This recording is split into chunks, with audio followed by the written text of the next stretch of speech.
All right, checking our chickens. Seems like we got everything going. All right, let's go ahead and hitting up in the stream and see what we got going on.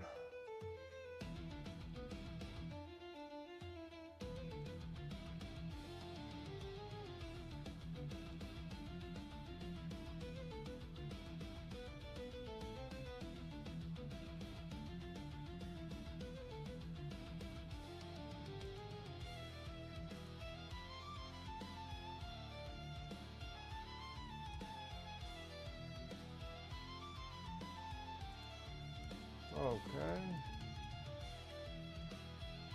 Getting the game, let's get started, huh? What's up, everyone? My name is Brent. Welcome to Wicked Minis. How's everyone doing on this Sunday? I'm gonna try to finish up this Inquisitor.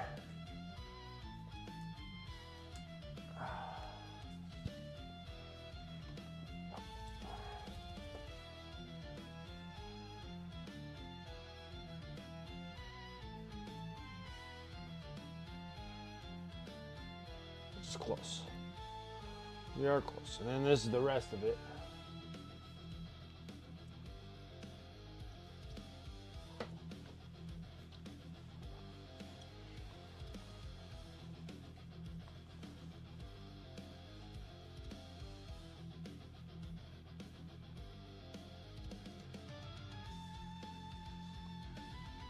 Okay. Open up shop and let's get started, huh?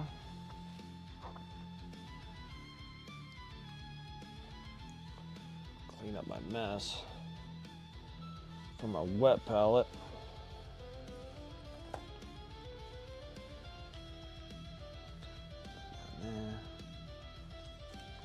Okay.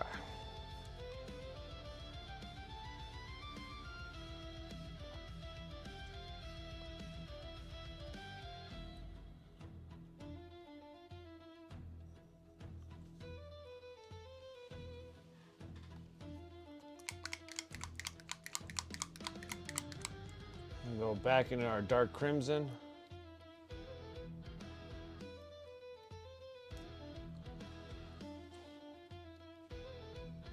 I love the color, I just don't like it being in gloss, but best we can do. I'm gonna sit here and drop some burgundy. Good afternoon, Dragoon, how you doing?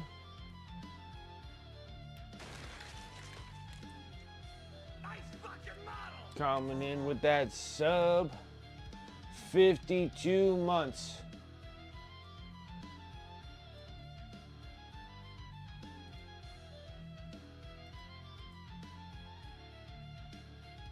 I appreciate it.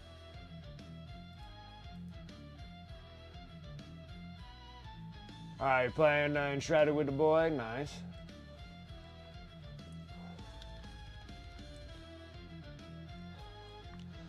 Always fun, always fun.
Okay, we need to go up brighter silver.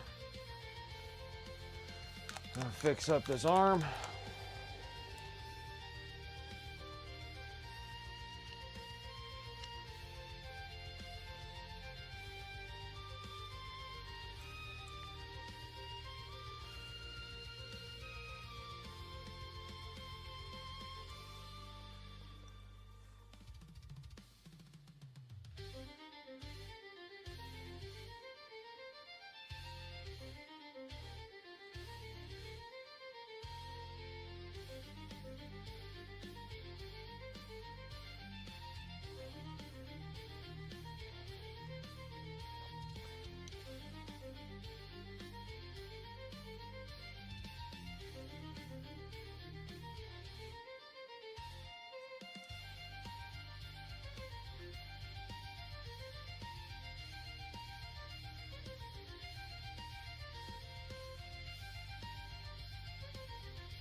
Got our high shiny focal points here.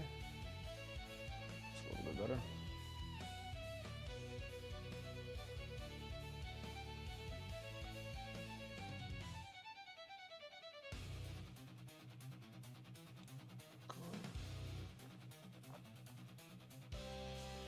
I really don't think I got much left to do on this dude here.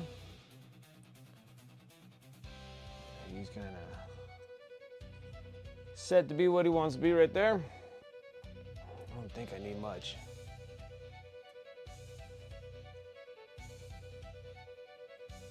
It's pretty good to add into my army there. Next here, we're gonna sit here and work on these book. His leg, sword, and his good hand, I guess.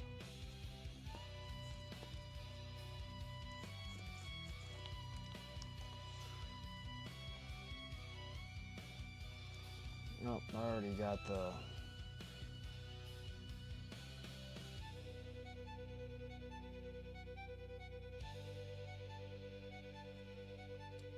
What's up, Rosie?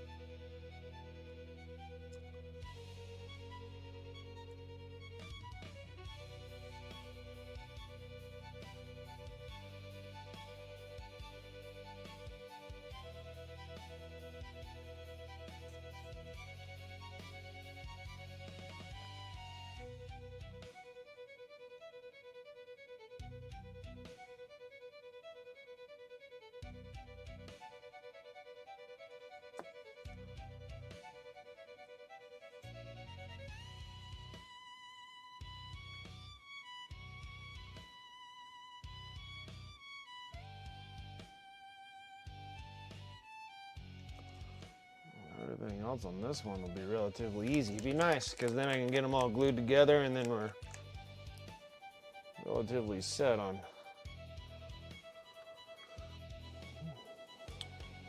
finishing up this Inquisitor.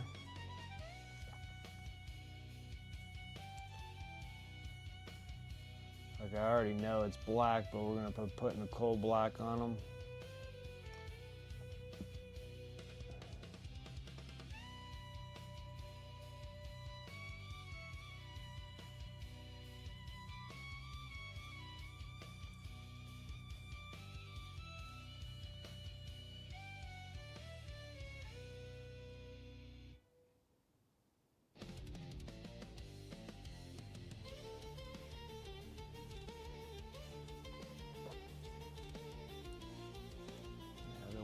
His hand right here. He's wearing a glove.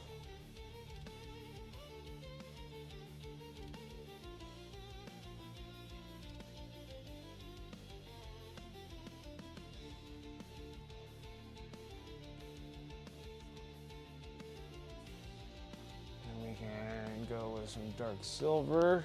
Already have the bright silver, but we need a little dark silver here.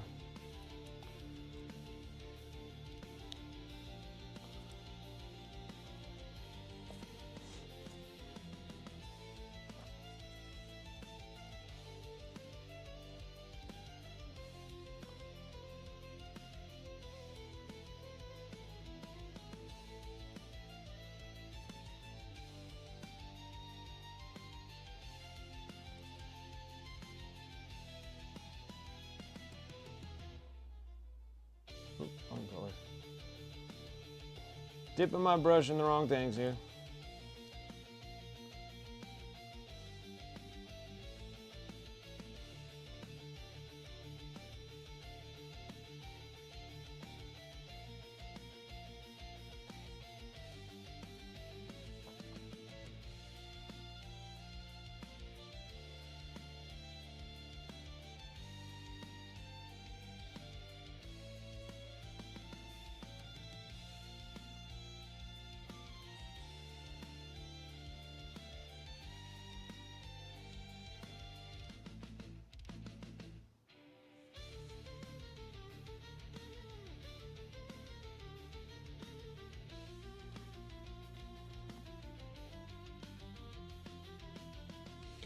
We need to start dishing out golds.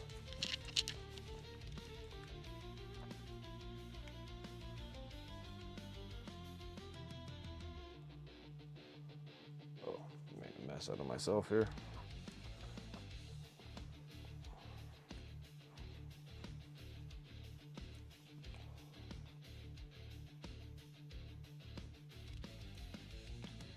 A little bit of decayed metal for the starting of the gold.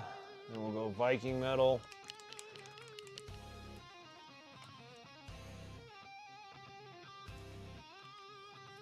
And then we'll do a little white gold. So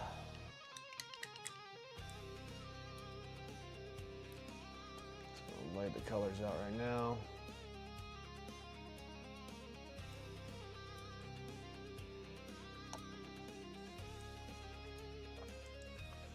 Getting that decayed metal, it's a good start for gold. From the scale 75 line, works good.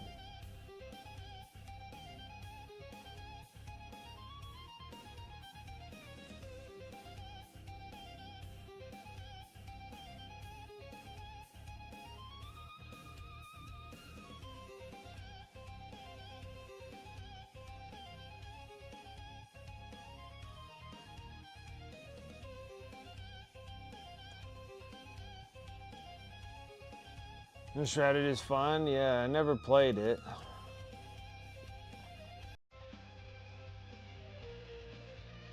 What's up, Turgeon?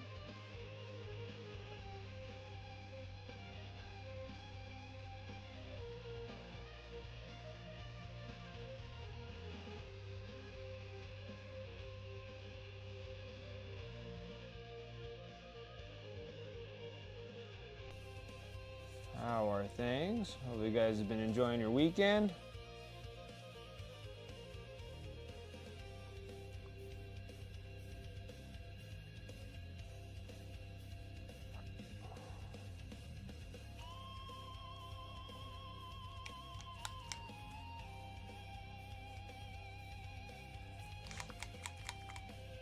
Drab brown.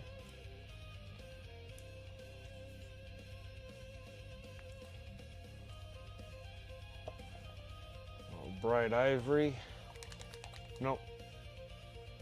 Well, we're gonna need bright ivory anyways, but we're gonna need khaki.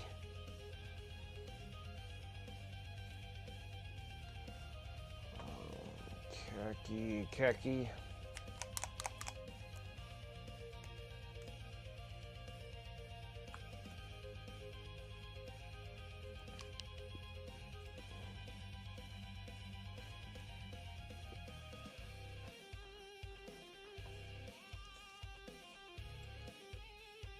You got 9 inches of fresh snow? Oh no. Unless you're wanting the snow, but there's a lot of snow.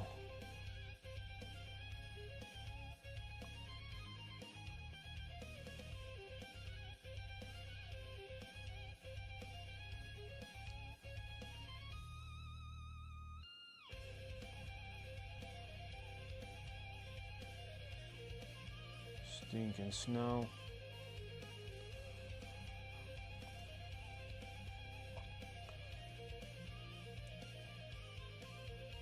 All we have is just cold temperatures, really no weather. And the last little bit of weather storms that we had is snow on the higher mountain ranges, but there's just been rain in the valley, and that's absolutely fine.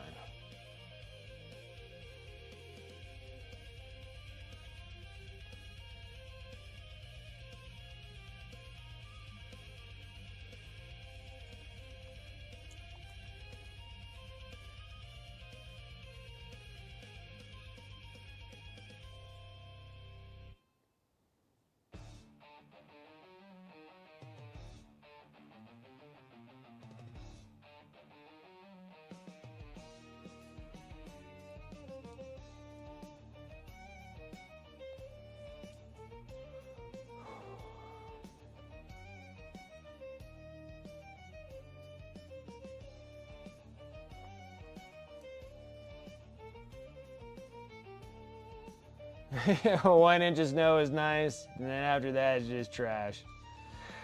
Just a mess.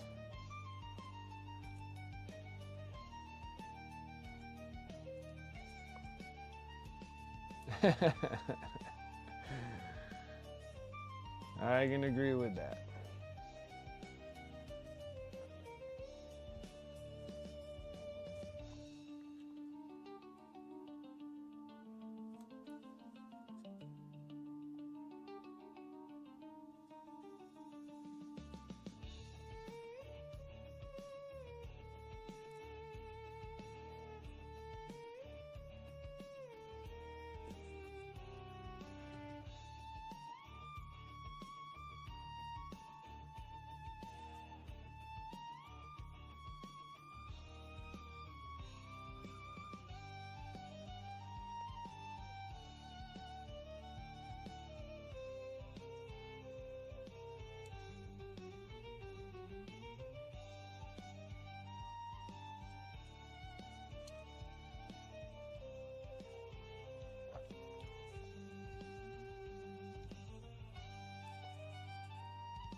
Take a little bit of that black that we had. We're going to take some of that bright ivory. It's going to make a gray, a lighter gray.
Not bad.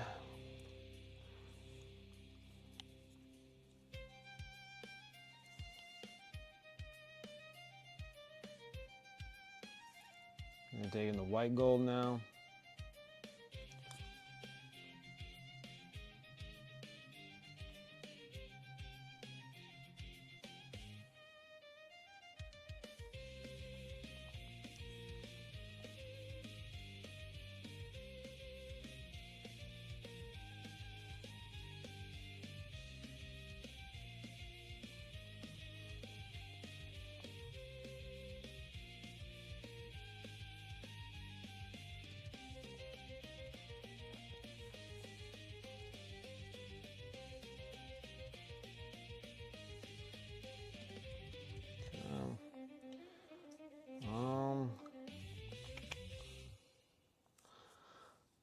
Maybe this little top little spot with gold. It's not a lot, but enough to probably show. Okay, now we're gonna go up into khaki. We'll take a little bit of that drab brown too, and then mix a little more of the khaki than the drab brown, so we can get it relatively close of paper. Used coffee stain looking paper. Lightly wiping across this thing. It has all these indentures.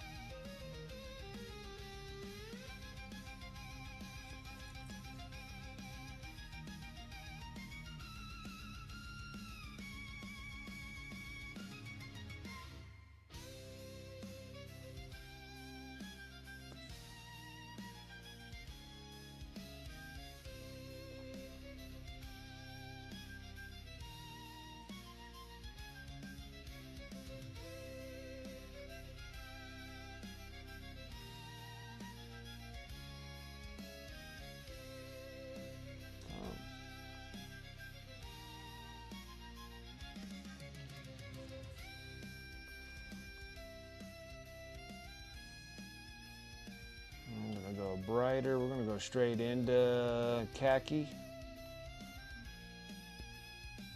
It's going to slightly still be wet, so hopefully we'll get a little bit of a mixture between both.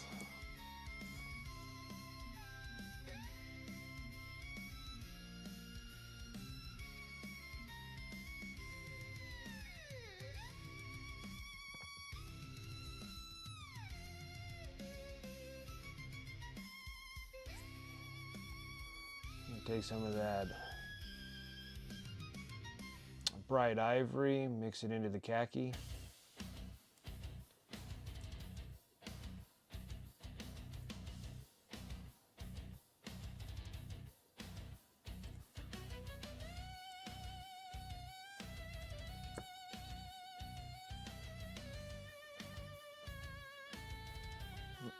Hit something that I wasn't supposed to.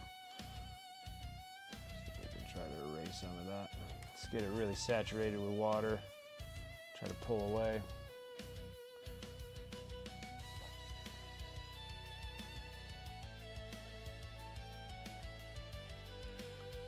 Suck all that moisture out of there.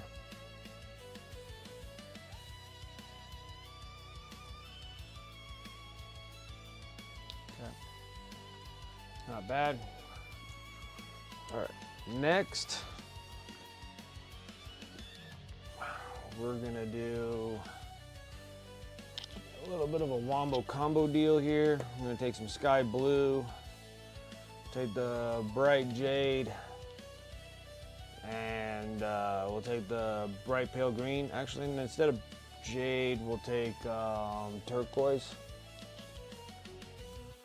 So we'll take sky blue, turquoise, and bright pale green. We'll do our first one with the sky blue.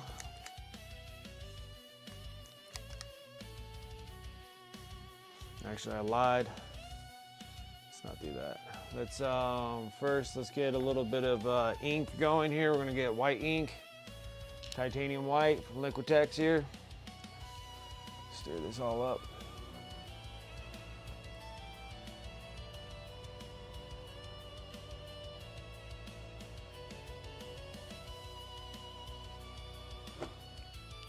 And actually, even before we even start with that, let's go and dip into the silver.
Blade a little bit brighter there. Now that looks a little nicer.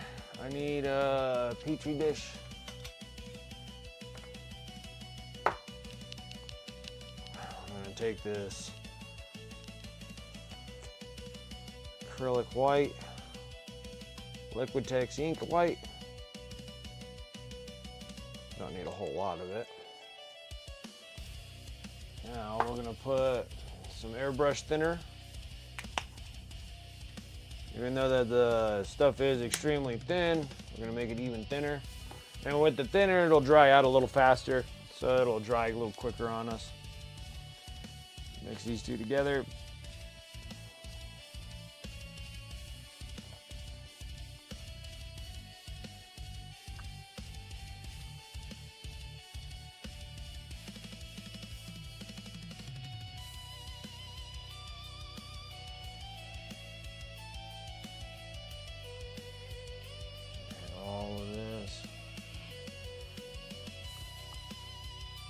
It's all right to let it spill over.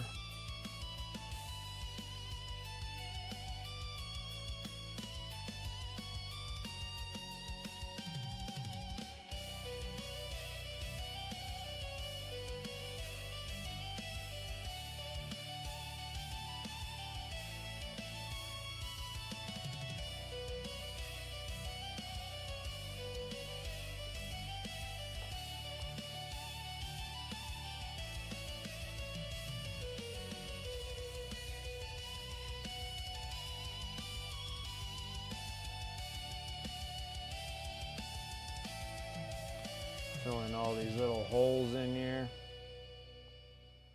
Probably gonna have to do this a couple times.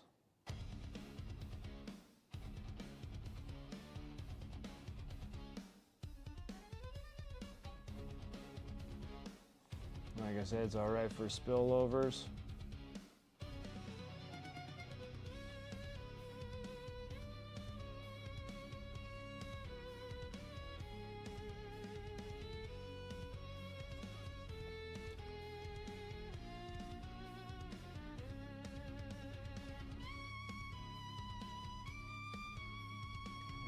Side of his boot as well. Kind of almost like pre-highlighting it.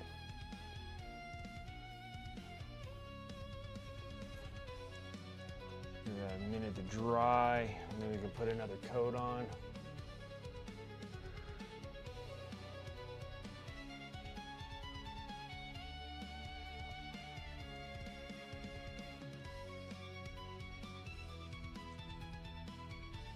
While I'm waiting on that, I'm just gonna dip my hand in paint. Seems like that's what I do best here. I don't think I can ever go out a paint session without being just covered in paint all the time. I'm gonna go in that burgundy.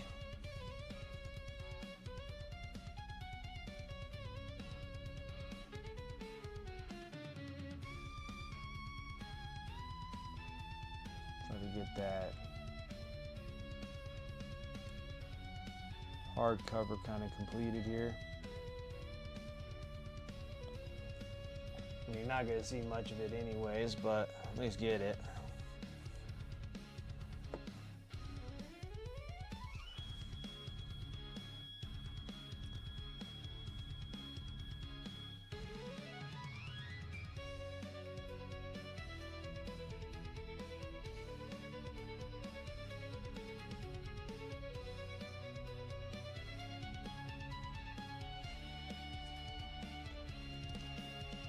Still gotta wait for this thing to dry a bit, and then like this guy will be done. We'll be mounting him on here in just a bit. What's up, Devon?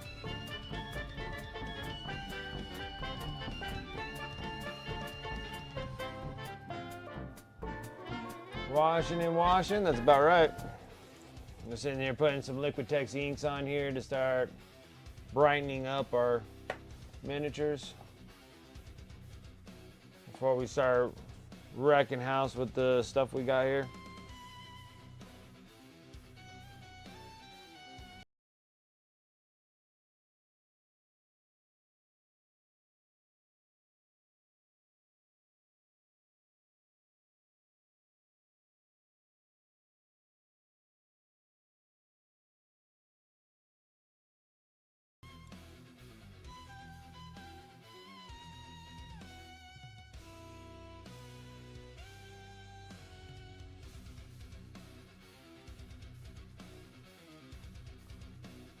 We're close.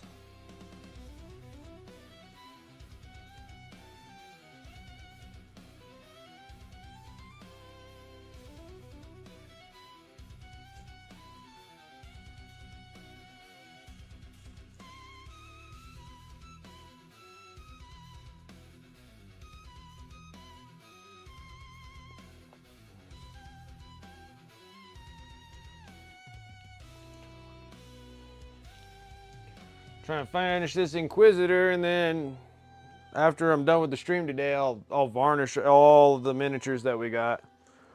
So that's the assassin. So we'll have the assassin here, so I can sit there and varnish coat everything that we got going here.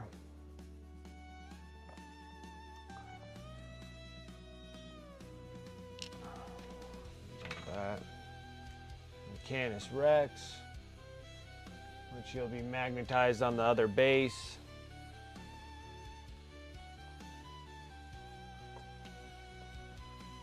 And then this Inquisitor, and then all my knights, all the weapons, all that kind of stuff, get those all varnished.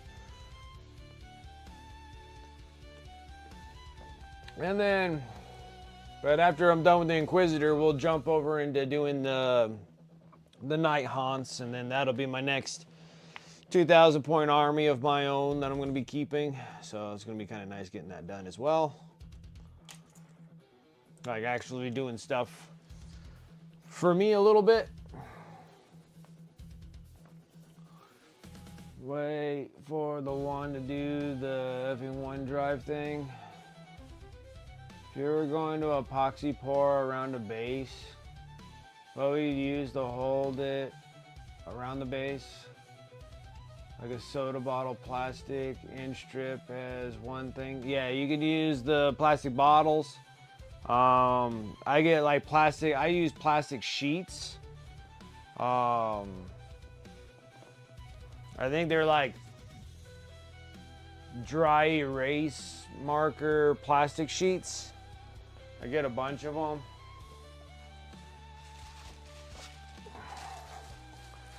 So they're in the fancy red bag. But yeah, they're just like little plastic sheets. Only paid like 25 cents or something like that for these pieces. They're thick enough, and then they're flexible enough where I can bend them any way I want with very little, you know, wherever you want to do. And then you can cut them in strips to the length or whatever you want to do. These are like my favorite go-tos when I do them.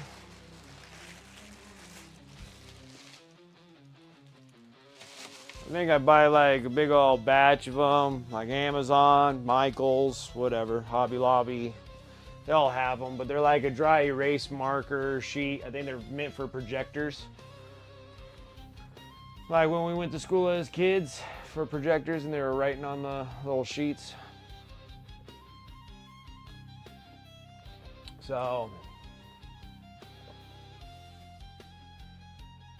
yeah, and then I'll use those. And then when I'm doing the pours now, the epoxy pours will stick to those things. So you gotta make sure that you grease them up real good.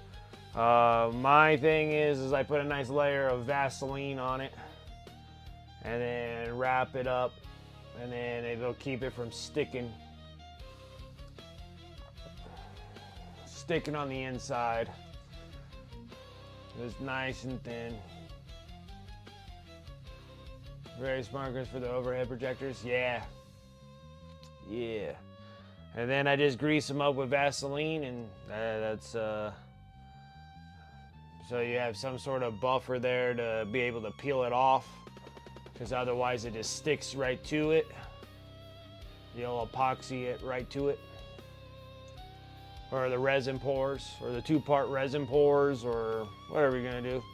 Even like the UV resins and stuff like that, I'll do Vaseline grease to grease it up so it doesn't stick.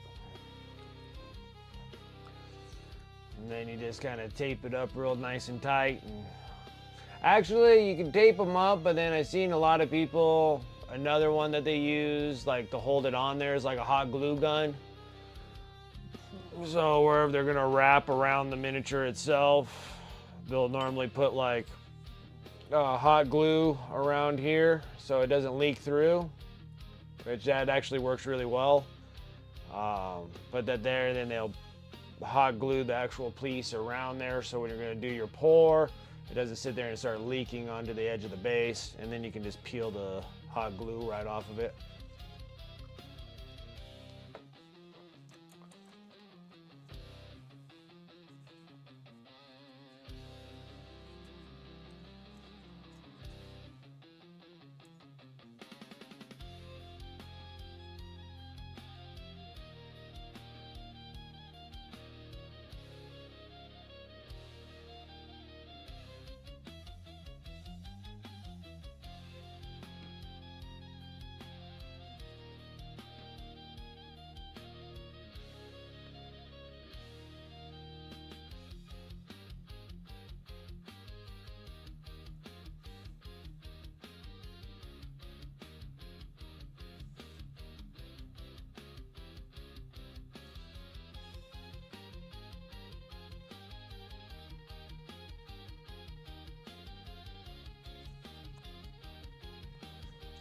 Now I just gotta get this thing to dry.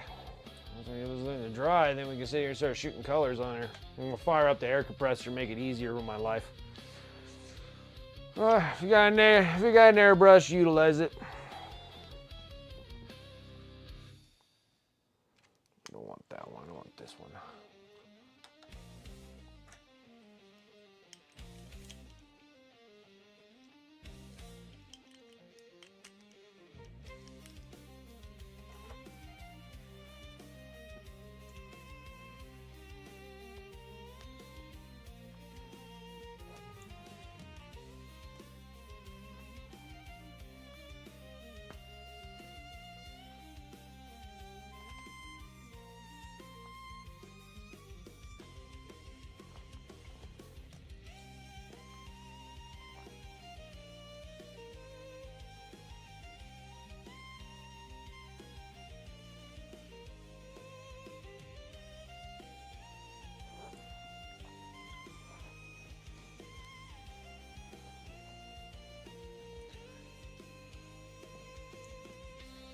Yeah, I think that like the UV resin stuff works like relatively good, but you got to do it in so many layers that if you're doing a deep pour, I'd probably do like that 2-part resin. Depending if you need it clear or if you need it murky, you can put a little acrylic touch into it. Like a transparent whatever color.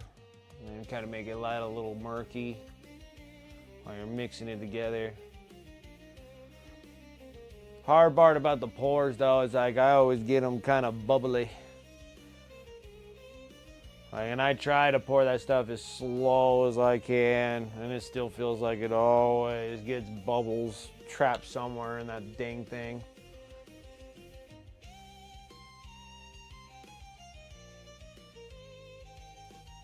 Ah, okay. Yeah, because if you're gonna do not too deep of a pour, you can just kind of build it up with UV resin. That makes things slightly easier. Start torching it, putting it in, torch it. But the thing with those though is that for some reason it's a thicker resin, so it doesn't really like seep into the areas, and they don't really give you an even flow on the UV resin. A little thicker. And I'm all out of 2-part resin stuff. Normally I get like the jewelry, making fake jewelry resin stuff. So I can do the 2-part pours on those. But they're like super clear, crystal clear. And a lot of times I like them like murky or muddy or something like that. So I'll mix like transparent browns or blue or green or just a little touch of it so I can make it look a little something.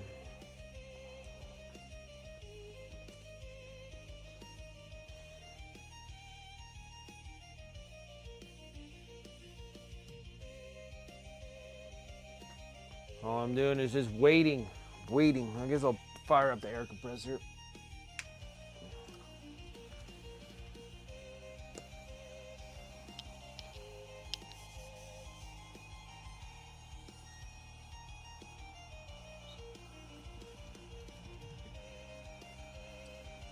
It's taking forever. It's probably because it's just cold. Thanksgiving's good. I'm overeating leftovers though. I don't want any more leftovers. I had like 3 days of that. I'm good. Well, 2 days. Well, Thanksgiving was great. And Friday, 8 leftovers. Yesterday, 8 leftovers. I'm like over leftovers now. About ready to give the leftovers to the dog. Worst part is like the turkeys only come in like 15-pound turkey, so it's just like it's so much turkey. I'm just like I can't eat anymore. I'm definitely over it.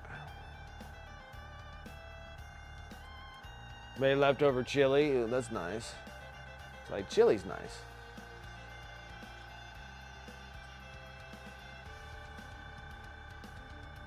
But all in all, it was just like me, the wife, and the kid doing Thanksgiving.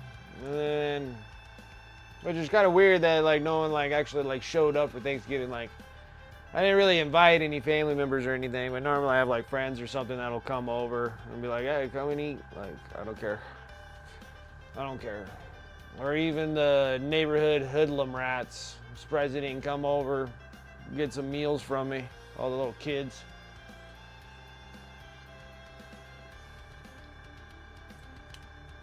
Yeah, your first one at the house, but also first Thanksgiving without my mother and stepdad, so it was bittersweet. Gotcha.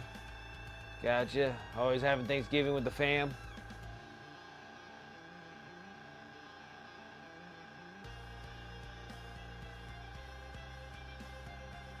Not having the family around anymore. So I get it. 12-pound bird, ate 2 plates of turkey, but turned 2 pounds into white bean turkey chili. I froze the rest up for soups later. Oh, that's nice. Yeah, first of all, I'm not like a huge fan of freaking turkey anyways. Like growing up, like that's like all we had. Those were like our big meals.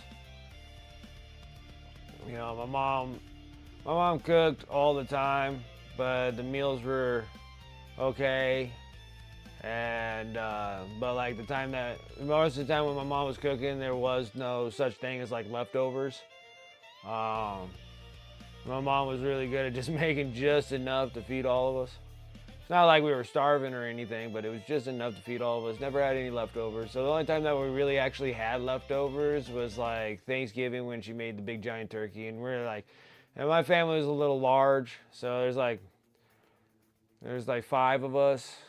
It's me and 4 other siblings. And then of course I have like, 2 older siblings 3 older siblings. 2 of the older siblings had children, and it kept getting really big. So like the Thanksgivings we had back in the day, my mom's cooking like 25 to 28 pound turkey and stuff like that. And that was like the only time that we really actually had like leftovers. And she would do that for Thanksgiving. She'd do that for Christmas. So it was like 2 back-to-back turkeys, but those are like the 2 times that we actually had like leftovers that we can like eat the next day and stuff. Other than that, we're back down to the regular like chicken, potato, green bean diet.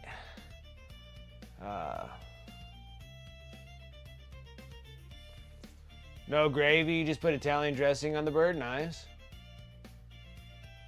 Corn casserole, that was amazing. Yeah, she brought up the corn casserole. You're like, I live for stuffing? Yeah.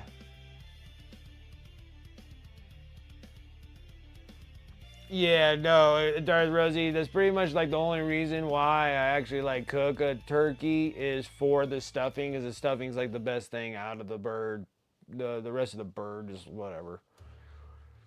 They're relatively bland mostly. They're a big thick bird that, they're a huge bird, but at least you get like the good stuffing out of it. I make a pretty decent stuffing, so those are always really good.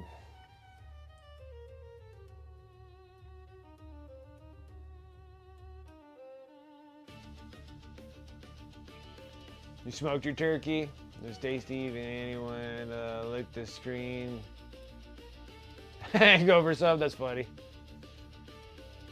Well, I got carrots and green beans in her dinner. She got a special meal too. That's awesome. Yeah, dogs always get the good stuff. Like I have to make the broth and stuff, so you use like the turkey gizzard in the neck and stuff like that. And then I give the neck and the gizzard to the dog, my dog. He loves that stuff, loves it.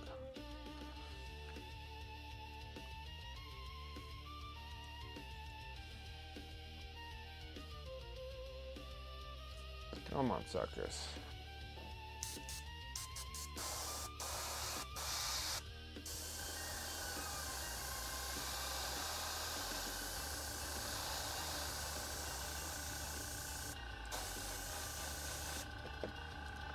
A lot of pressure in this thing. Oh, I can't reach it.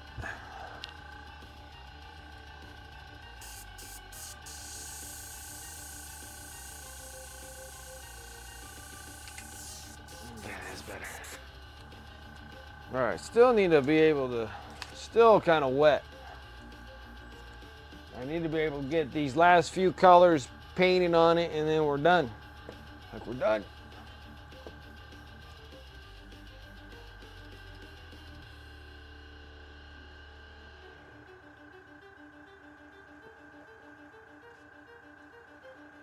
Almost. Still not dry. Guess I can try to hit it with this old broken old heater hair dryer. See if we can get this thing going. I mean, this is the only thing that's like preventing me from going any further. I'll warm it up since it's so cold in my house.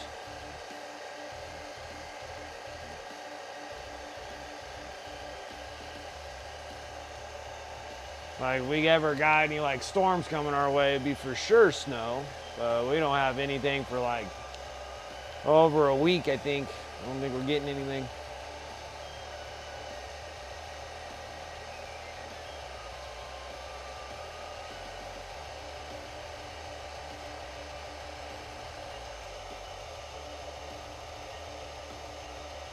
Parents got 5 inches of snow. Yeah, it was crazy. I guess people were getting them over in the Midwest and East Coast, I guess.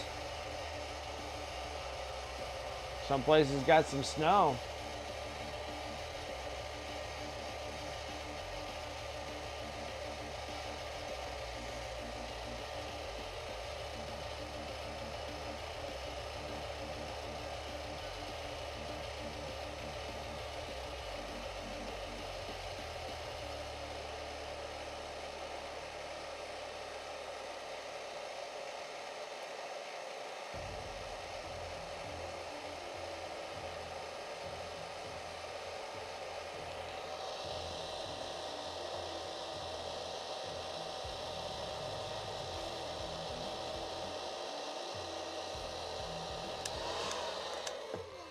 Okay.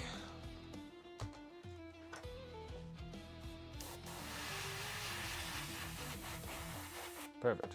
All right, it's gonna take the sky blue. What we're gonna need is just a smidge, like a single drop, a half a drop, like that. Don't need a whole lot. We're gonna need like a half a smidge of flow improver. Probably don't even really need it, to be honest. And then we're just gonna need water.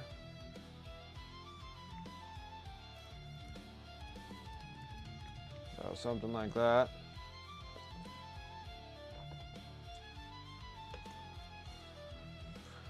Oh, we'll try to stir it. Not much to stir.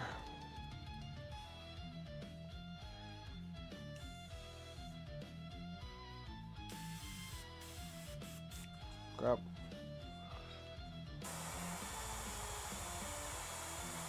All air and barely any paint.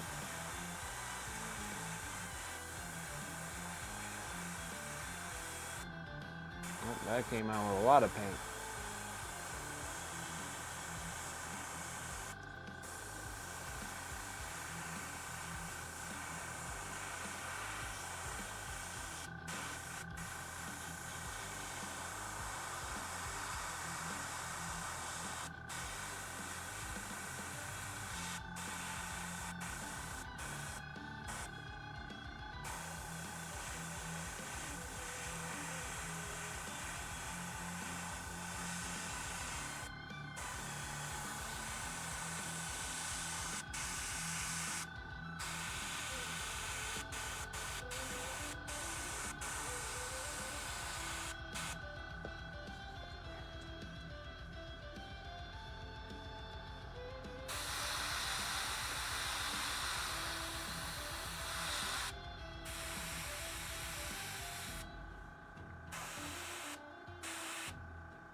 Perfect.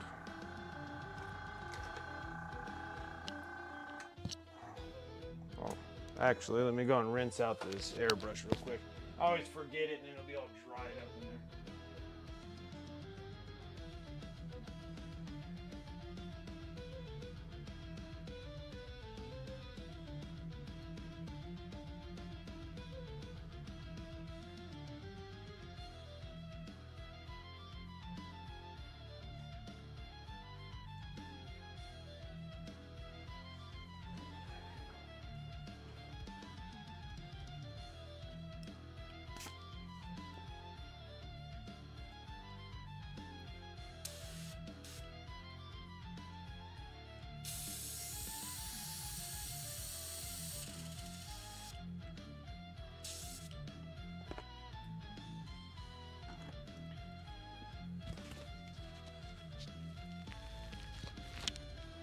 We just got our first snow this weekend, like a month late at least, and it was just a skiff. And then you also got a little on Thursday too, Rosie.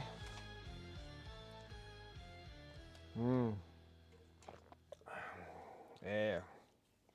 I'm good. I'm good. I don't really need.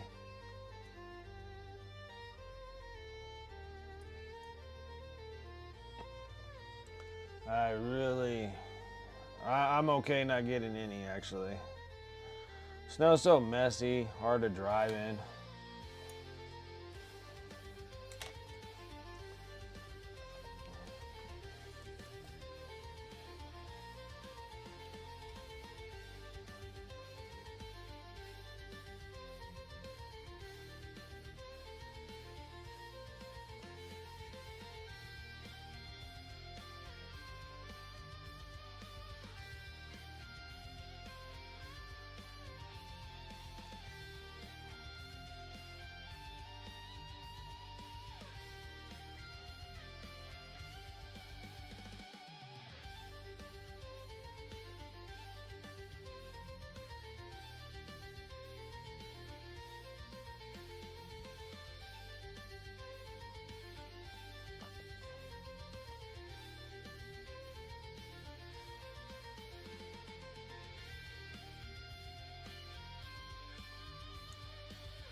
Oh my gosh, peanut buttery salty chocolate popcorn. Oh, that sounds absolutely awesome.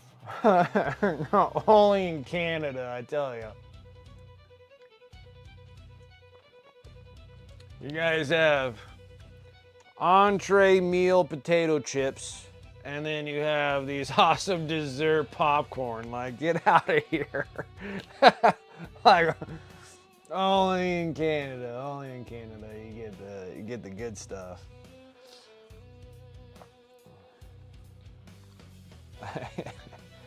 Like, that is like absolutely amazing. Yeah, that sounds so good. That is like ridiculous. But only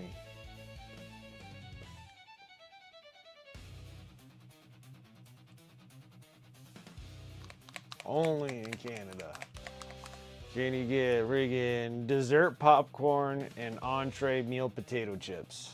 Like, that's just awesome.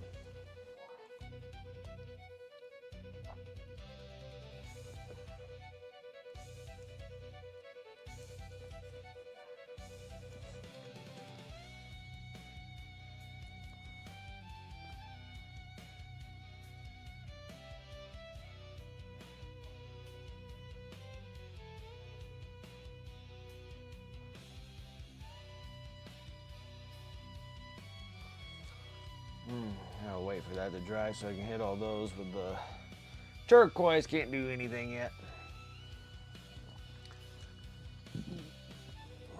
Reese's peanut butter cup popcorn. Come on now.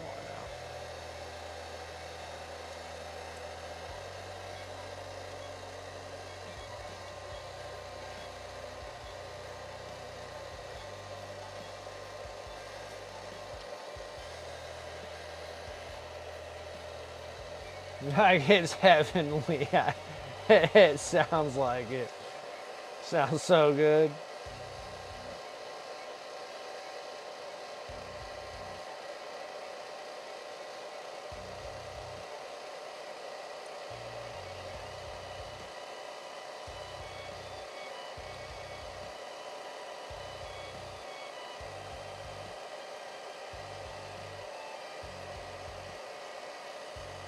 That's like when I like that Reese's Puff cereal. Oh man, that's like death to me. I said that I love those things. Oh my gosh.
Let's see here.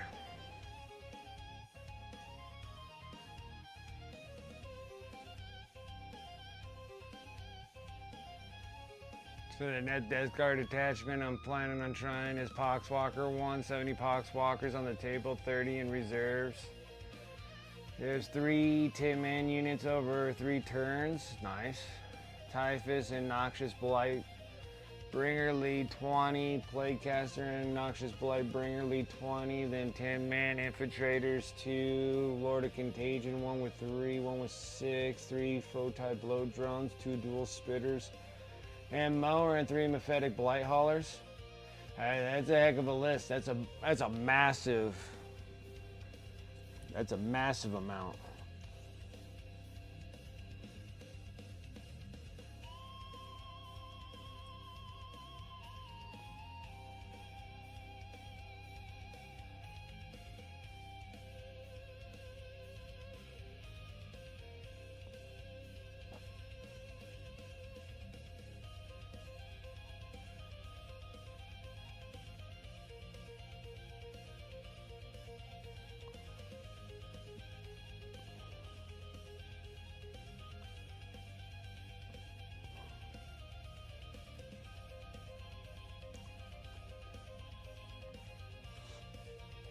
All right, next one, I'm gonna just paint this on there as the bright pale green.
looks too awfully bad.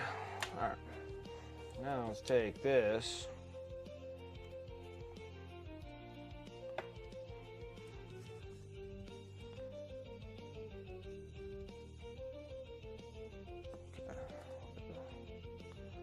Adjust this a little bit.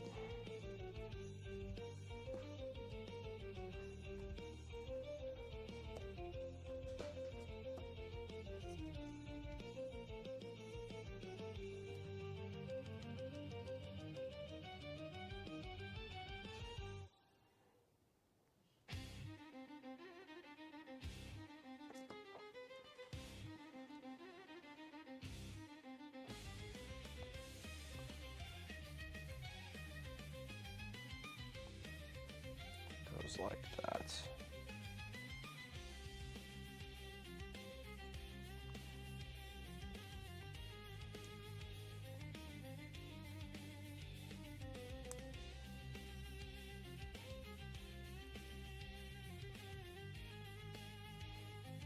Okay.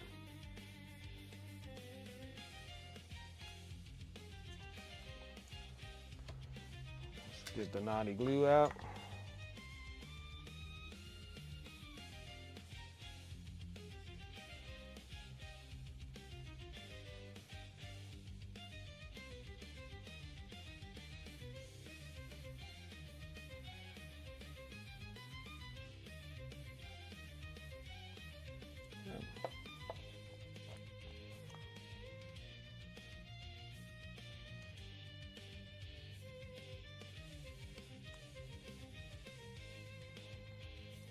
Oh.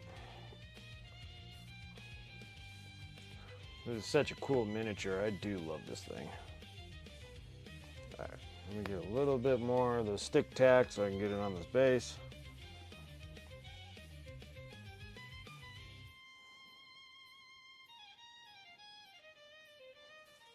Okay. Now,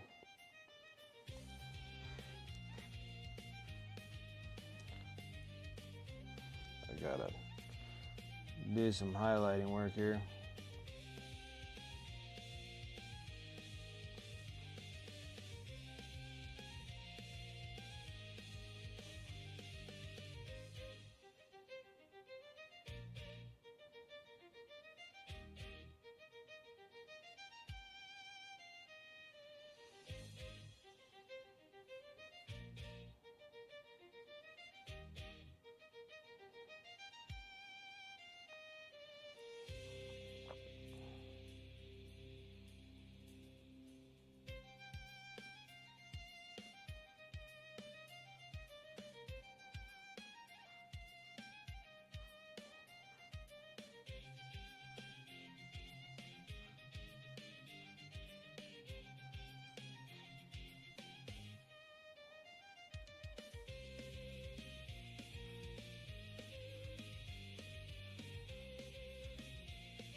We'll take some of this bright green,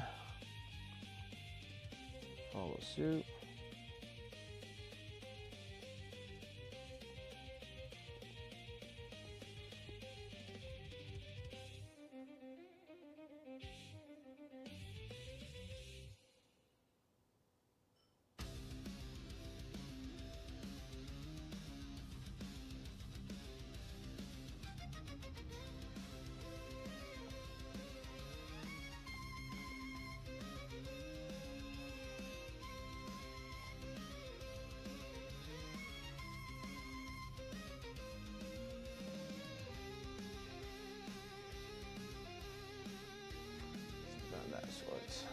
Alright, the object source lighting a little bit there, yeah, a little bit more would be nice.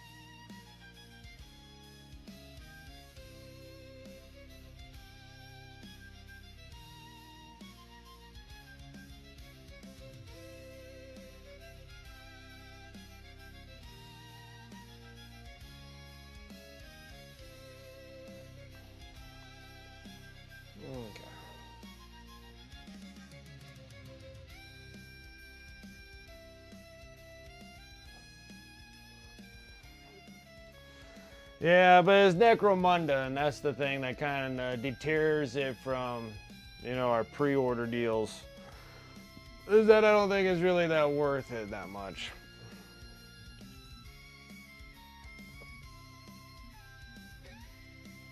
Because, like, again, it's like, I mean, they're cool looking miniatures. Like, Necromunda does lay out, like, awesome figures, but it's still just Necromunda. Can't really use them for anything else but Necromunda.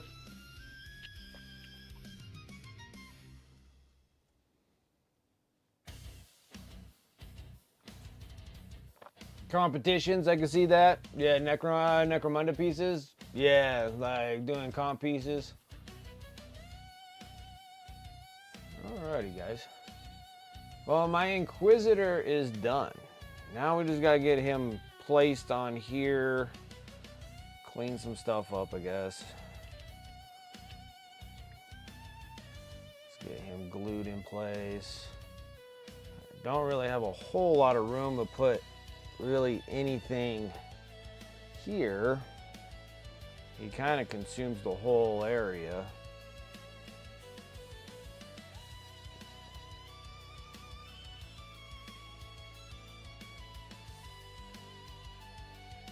If I place him just like that, I don't know. Like, will that be considered being based because he takes up so much of it? Like, is it even worth like going around the rims here?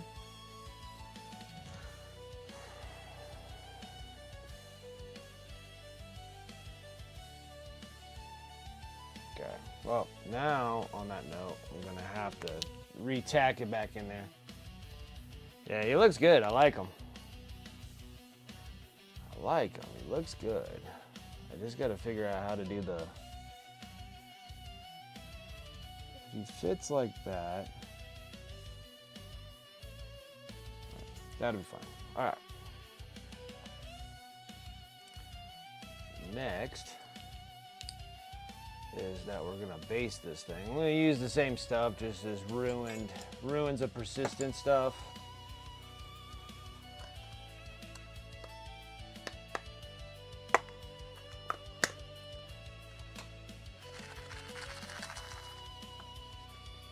Hold on one second, I'll be right back and we'll get to this.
some fun stuff here. Take a little bit of this PVA glue and see if I can actually get stuff come out of here. Last time I didn't want to.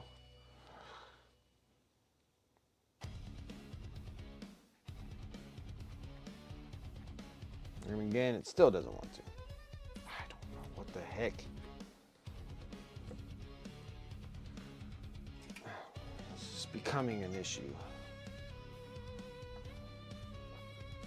But I don't need a whole lot because I'm just gonna go around what's highlighted here, like the book goes right here, so. And it'll be kind of hard to base him while he's on here because of the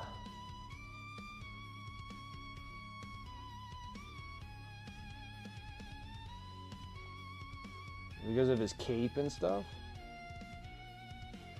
I figured if I can just get majority of that.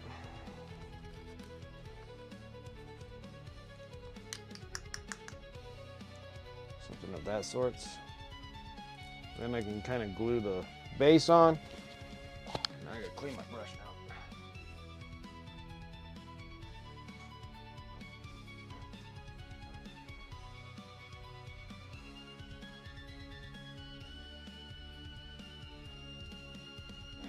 Maybe possibly take this brush and soak it in some LA Awesome sauce and probably clear some of this PVA glue off of this thing.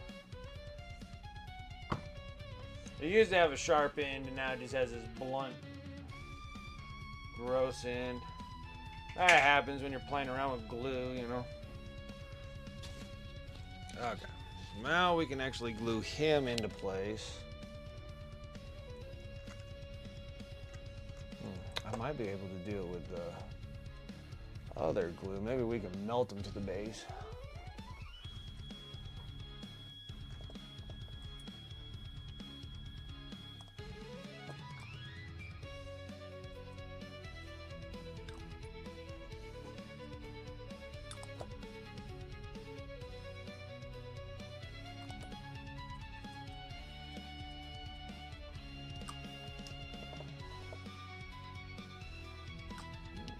That piece off.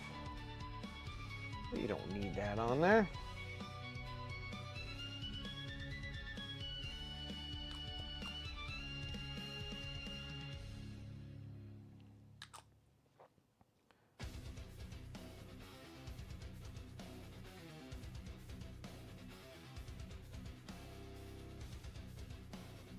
Maybe.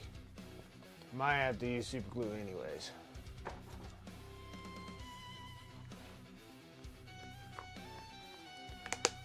All right, I'm really excited because now it's like, all right, this one's done. We finished. Oh no, he does not want to get melted on there. It might not melt on there good enough. Anyways, getting this Inquisitor done is kind of cool.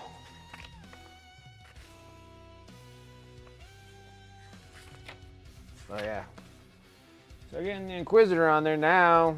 Just kind of waiting for this to do whatever its thing got to do.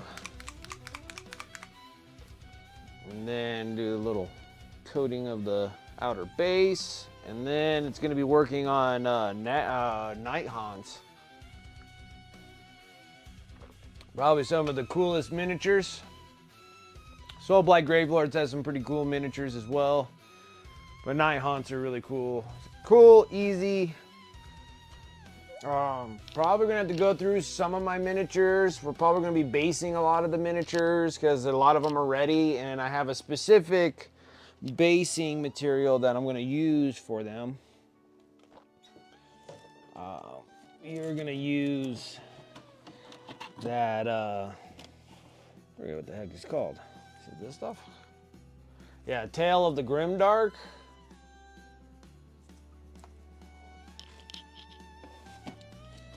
It's like signature basing from Kraut Cover Scenics. It's cool. It has like bones and skulls and stuff. Looks like straight out of a graveyard. I'm gonna do that for all the Nighthaunts. Also, it'll probably be with the Soulblight Bleed Blops too. Whenever we get down that far to do those. Right at the moment, I feel like getting the Nighthaunts done because I'm relatively close. It's a lot of miniatures, but they'll go by a little bit easier, quicker. Smack them all up. Maybe I'll be using some of the GW technicals and stuff like that.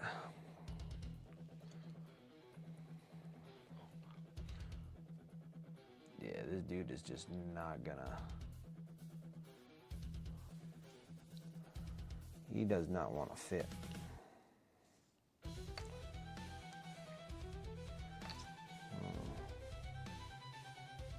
What to do?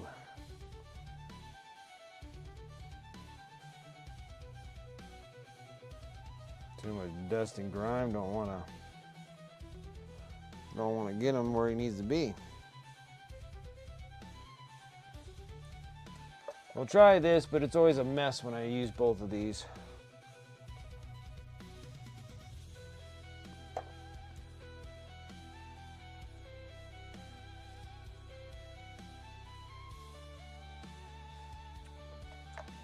All right. I just need to trim his base, and then we're good with this guy. But yeah, I got a problem but it's a problem when you're using both glues. They just don't glue. Too many issues.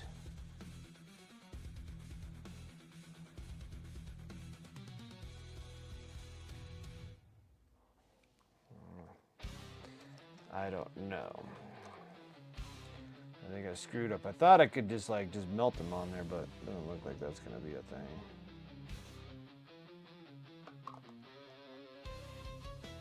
Okay, oh, a little bit better. I don't know how well the Insta set's gonna do because of that. It might be a little brittle.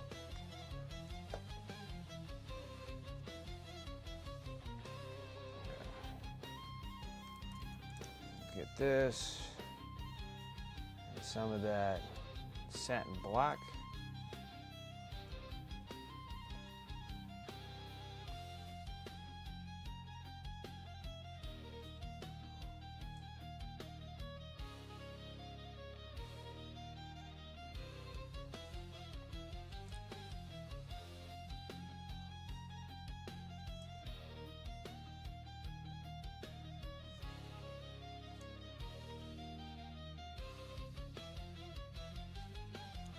And tomorrow, off camera, I'm gonna work on those Lich Guard and get those things done for the Necron, so I can get those things all posted up on my eBay store. All the Necron warriors are on there. Now I just gotta get all the rest of the Necron stuff.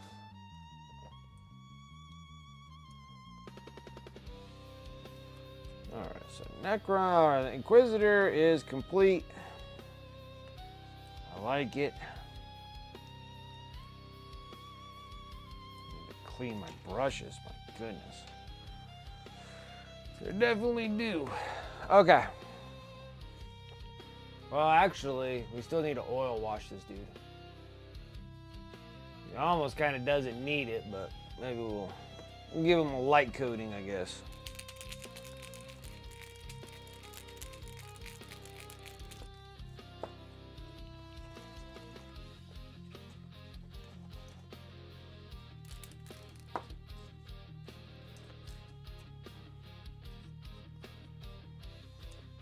Because the big thing is it's going to fall into the small things here and fill those up by accident. So we're going to have to try to remove those right away after the wash.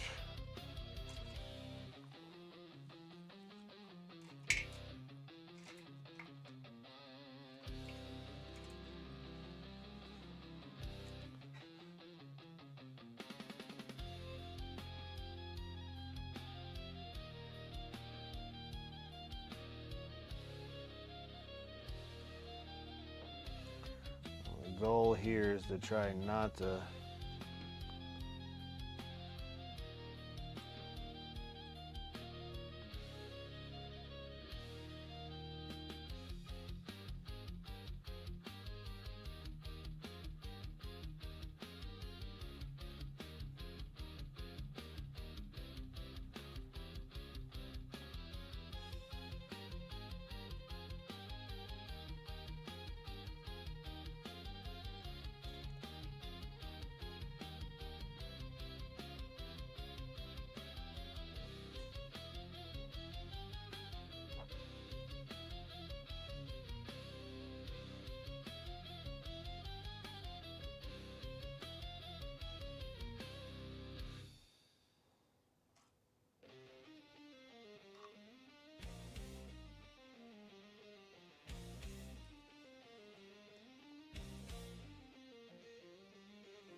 There we go. Keep it away from the bottom for it being...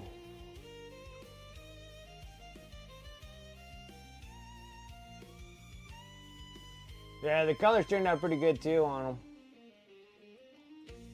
I had to do something with the cloak because I didn't know exactly what to do with the cloak. And I didn't really want to make just a black cloak, so...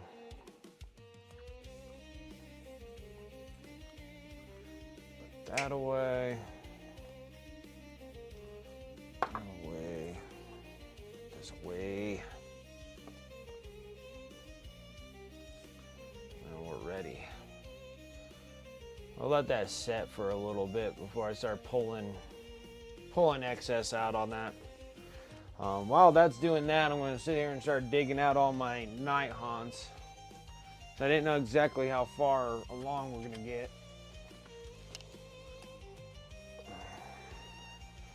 So I got like 6,000 Nighthaunts.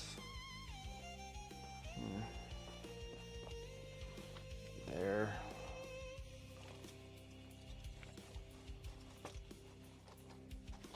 Ooh, almost spilt them all. So we got like a bazillion of them.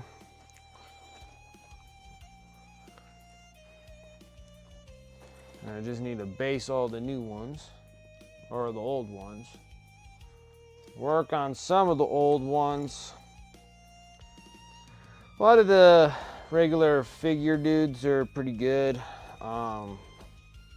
I just got this little batch here, and I forgot to prime the black coach, because that's going to be one of the things we'll be working on as well. But I need to work on some of the new characters. The named characters, I need to work on them a little bit more. And then I got tons of them that are just ready to roll right here. Including some of these things that I thought about doing as competition pieces. But I think I might just utilize them in the Night Hunt army and start really thinking about what I want to do for competition pieces, like down the road here.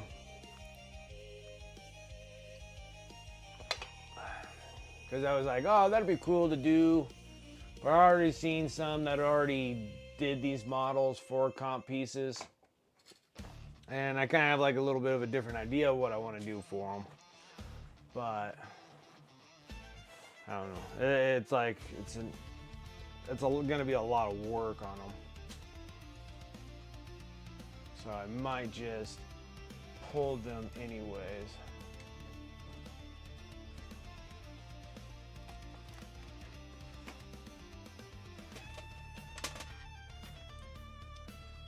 For the Nighthaunts.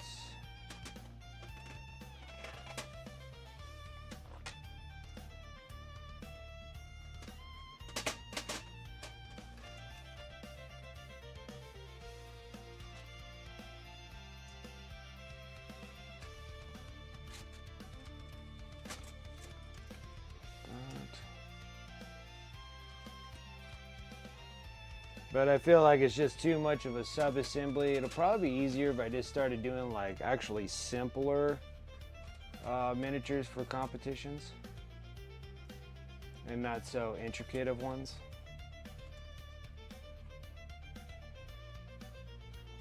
But like I was planning on doing the dude that has like a half boat that he kind of goes around. And then do I have anybody else?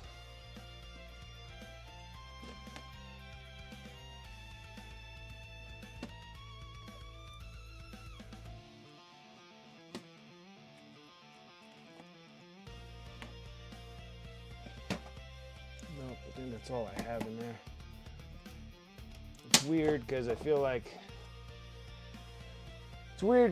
like I'm missing another Nighthaunt somewhere down the road here.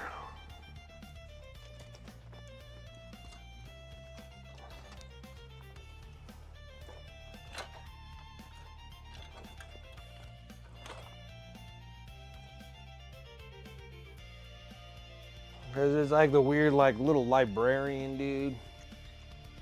I have no idea where he's at. And he could be in this big pile of stuff, but I'm not 100% sure.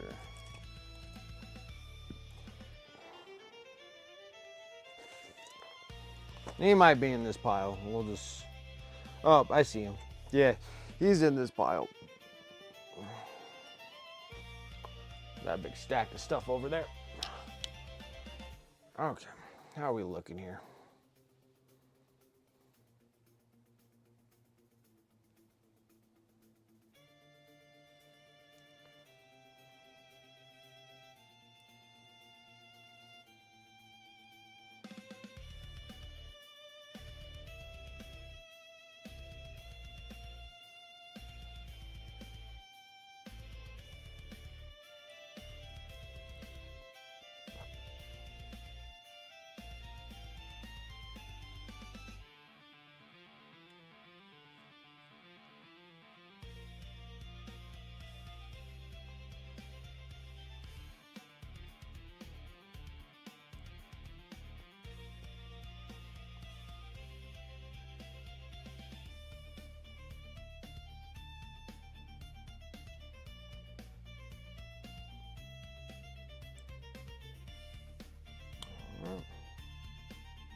That is good. Perfect. Keep that going like that. That looks good. We'll stick with that. Now I can officially say that Nighthaunts are no more. I don't think, or not Nighthaunts. The Knights, the Imperial Knights are no more. I don't think we're gonna have to work on any more of those. That literally completes my army and then some. So now I got a little bit of variations here, and then these things are just ready to paint.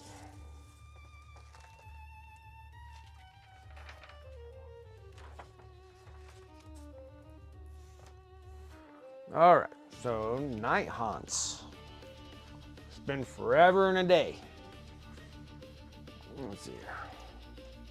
Let's get to all the ones that I have primed. Ones that I think I've already done. So there's ones that look like these. So we got to somewhat make them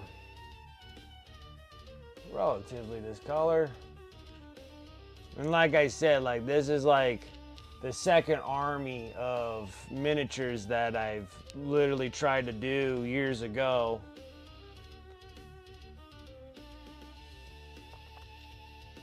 After the World Eaters were done, I was like, all right, I'm gonna get an Age of Sigmar army done. And then, so this was my Age of Sigmar that I was planning on doing, was the Nighthaunts.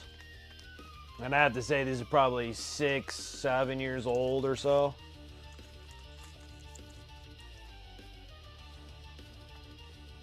So the reason why I pulled this one out is because I have more that look just like them.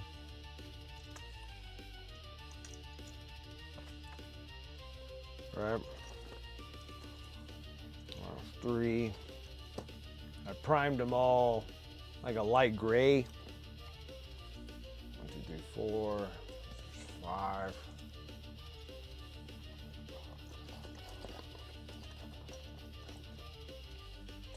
Now this is a different kind of dude.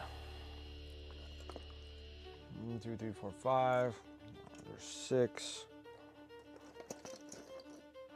There's 7. There's 8.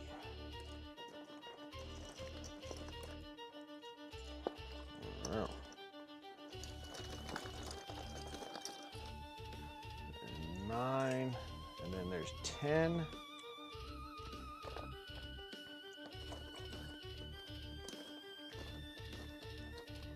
Front.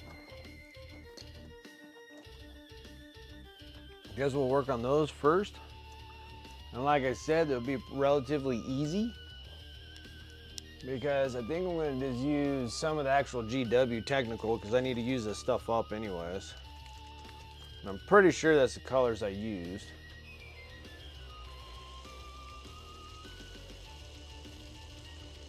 Don't think I have any other GW colors hanging around.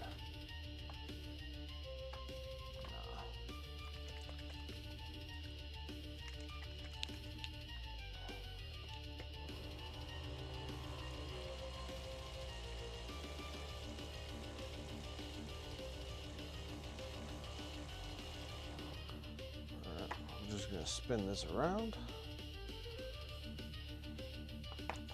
Now it's possible that I airbrushed them different colors, but I'm pretty sure that that's this thing. So we'll just do this Nighthaunt Gloom. I've had it forever.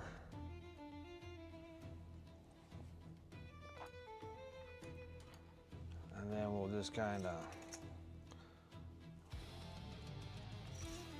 go through this mess here.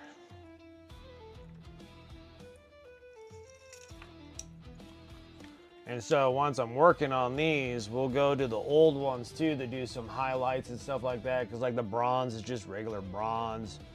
Like all I did was just kind of base color them with a little bit of highlights here and there, so we can kind of emphasize a little bit more on the new dudes or the old dudes as well as while we're working on the new dudes. Kind of somewhat like updating our colors. So, you know, when we talk about this, when we're doing armies and stuff, like, you know, doing just your regular base colors and then going back to them to add details and works and stuff like that to your miniatures. This is kind of technically what we're going to be doing. Because I'm taking an army that's like 7 years old, and then we're going to add new details on this thing. And I'm not 100% sure on the technicals from G-dubs. It's been so long since I've used these things. It would probably just be better if I just poured it on the wet palette here. Okay. Keep that close so I'm not making a huge mess. Alright, let's see what happens if we go just straight out of the bottle onto this thing. I'm not 100% sure how well this is going to hold or take. I don't know if I need to water it down.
And I feel like there's probably another paint bottle that I probably should be using on this.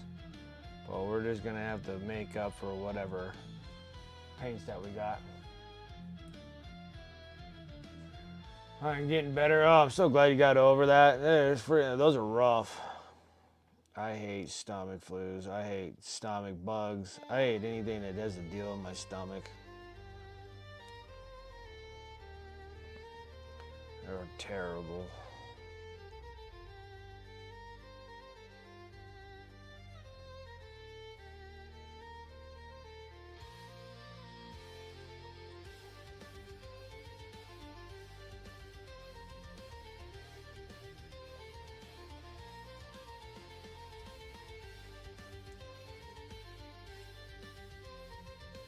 Yeah, hopefully by next weekend you'll get some models popped out. That'd be great. It sucks being sick. I hate being sick.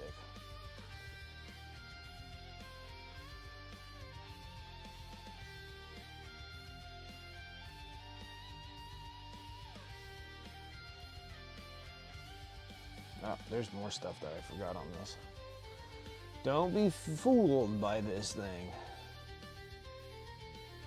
There's more. More to this madness.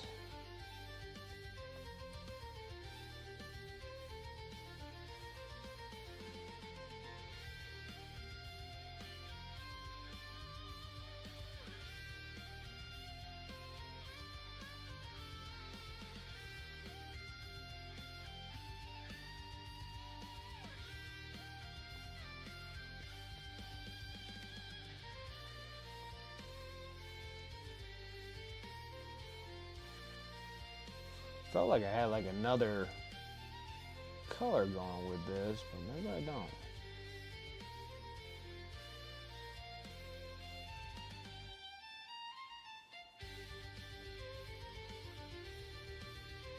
I'm just trying to like remember what I did like 6-7 years ago on these things, so it's taking me some. We're gonna have to do some trial and errors, it seems like, on this. Like they somewhat look like it, but not quite. Bad stomach cramps, I can say, ugh.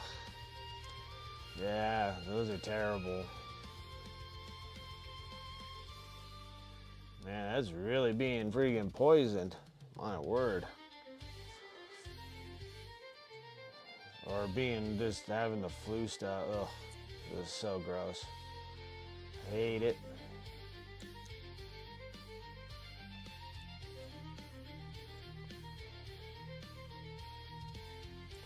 Ugh, that's terrible too.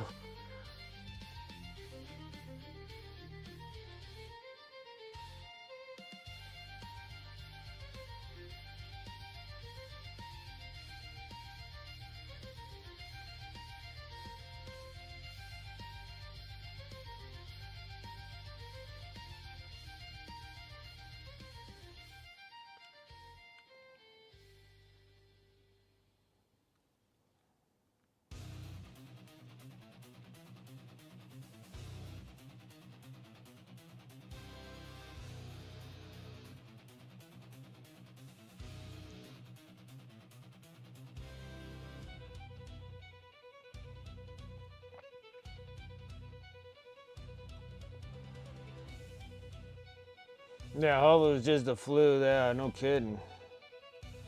Just hope that was just that. Cause like an appendix story on me, cause I still have my appendix, but I almost had to get it removed out of me. And I was younger, in my like relative teens. Late teens, probably early 20s. Big thing out here is riding like dirt bikes. And I was riding dirt bikes with friends or whatnot, and of course it's all about, you know, making jumps, because you guys say like X Games is like the huge thing when I was a kid. Like it's still like big, but it seemed like it was just super big when I was a kid. Anyways, it was always like, you know, all the like dirt tracks, dirt jumps and everything like that. And I was riding one of the bikes and I was taking a jump. And when I jumped the dirt bike, when we jumped, it was just like a single. And I hit it too hard, so I went too fast when I was going over. So I kind of went over slightly on the ramp, on the off ramp. And when I did, it like hit the back tire and then the front came down like that, and I flapped over it, and the handlebar struck me like really bad right in my abdomen, right in the lower part there. And I mean, like it hit so hard that, because I had a chest plate, so when it hit, my chest plate kind of like latched right back onto the handlebars. So when I was eating it off the jump, I was laying on the ground, and like my whole insides just like hurt so bad. And then I was walking away from it, and like the pain was somewhat subsiding a bit, and then about like a few hours in, all of a sudden I was just having these horrible striking pains, like right in my abdomen area, like right on the lower end of the abdomen on the bottom there, like in the pelvic up part region or whatever. And I had to go to the hospital, and then they were like, I don't know, x-ray or CT scans or whatever the hell they were doing to me. And then they said that like my appendix freaking got injured and it caused it to swell. And I had this like swelling of the appendix so badly that they thought they might have to take it out just because it might rupture. And that was horribly painful. And that was painful for about like a week. And then I had to go back in and go get that. And then I had to go back in about a week later. Because I mean, I was bruised. Like, I was so bruised, like in my abdomen, all the way up in my rib cage because of how I hit on the bike, that it was just like this whole like side. I think it's this side. I can't remember whatever side your appendix on, but it was just like super bruised. Like, it was like purpley, yellow, gross, and it was huge. It took up like all my side all the way down. Then about a week later, they went and did another scan on me and stuff like that, and saw that my swelling had went down on the appendix, so they didn't have to do an emergency taking my appendix out. But I can tell you that thing was extremely painful, though. And then that was probably like the end of my whole riding dirt bike nonsense. I ride quads and whatnot, but yeah, dirt bikes, I always want to kind of challenge myself, and that challenge always ends up with me hurting myself some way, somehow.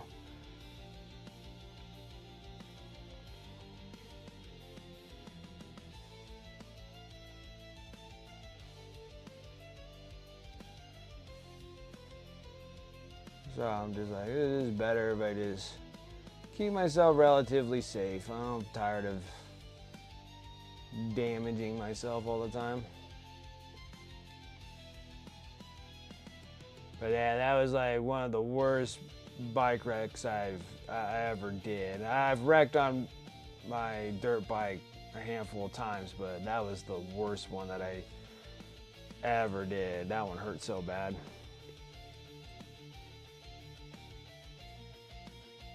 Yeah, I was sitting there. Yeah, I thought we were gonna have to go in and go get that taken out, but it didn't. It subsided. So every so often, because there was like another time. This is back in my heavily drinking days, and heavily drinking days and bar fighting days. And then there was this bar fight I was in. And the guy was hitting me like right in my abdomen area, again, kind of in that same spot. But when you're intoxicated, you're not really feeling anything. And then we were going out the next day afterwards, like the fights are all over and stuff. And luckily, that was like one day I didn't like go to jail for fighting, so that was pleasant in that aspect. But I was able to go home, and then the next day I was like hurting like in that same area. And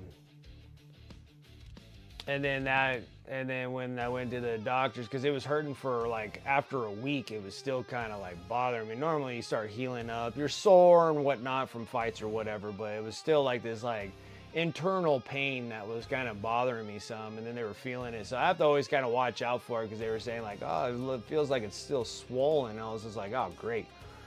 I'm like, I told them like I damaged it like a long time ago, and then they're like, yeah, you probably want to, you know, watch out for that ridiculous, useless, friggin' organ there.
And then now I just sit around getting older and painting miniatures. That's all I do now.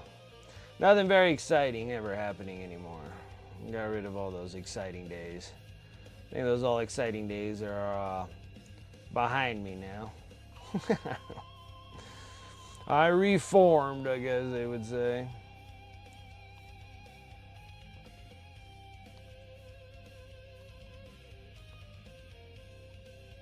I'm getting hungry. Snow was like, "What are you doing? Painting miniatures and not feeding me?"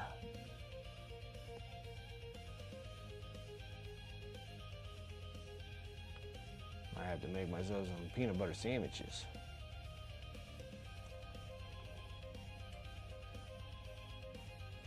I'm glad, yeah, like all the excitement's kind of behind me now. Now I can just relatively be middle-aged and just literally painting miniatures and doing whatever the heck my son wants to do. And my son doesn't really like going and doing a whole bunch of things, like. But he kind of had like really early experiences. Like he like elementary school playing on the jungle gym and breaking his arm. Like he had like those things like early. So now he's just like, I don't want to play with those. I don't want to do that. Like I didn't experience like those things until I was like older. I never broke anything, but I hurt myself enough where it's like, I don't want to do this. You know? And like he was like doing that like early.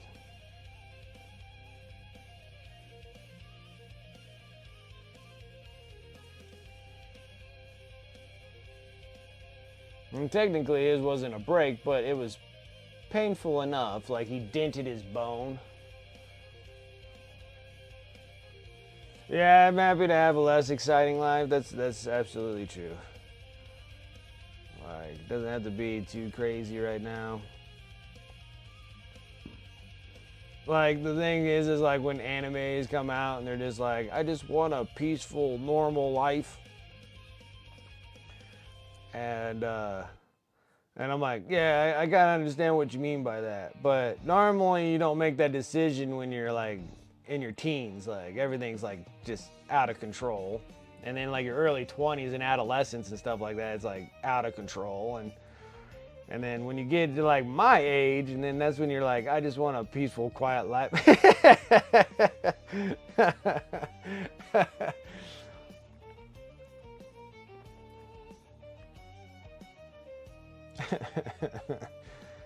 Well, you can't have that while you're young.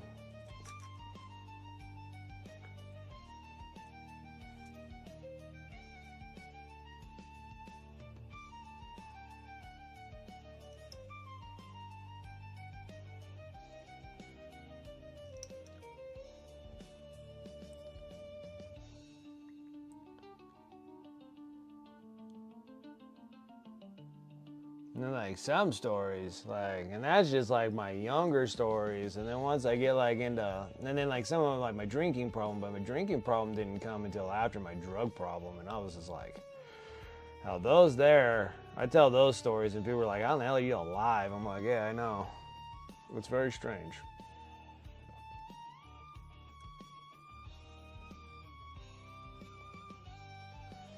It's very strange. Thought I would die 10 times over.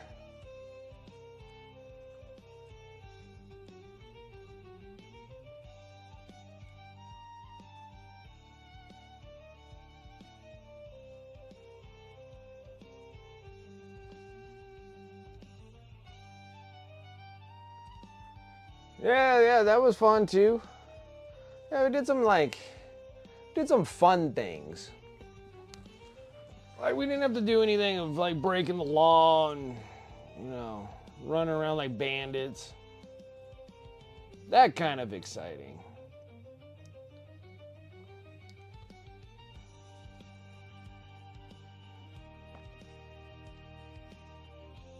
Yeah, there are times. There are times where I'm like I had like an undetectable aneurysm.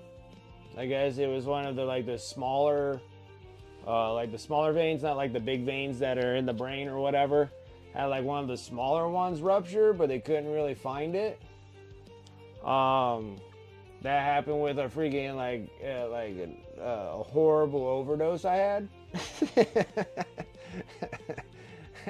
And I was just like, I was bleeding profusely, and that was from, and they say like, and that was a small bleed. Like that was a small bleed. I can only imagine what like a big one is. So yeah, there's like some of these moments where I'm just like, I don't know how I made it, but I made it.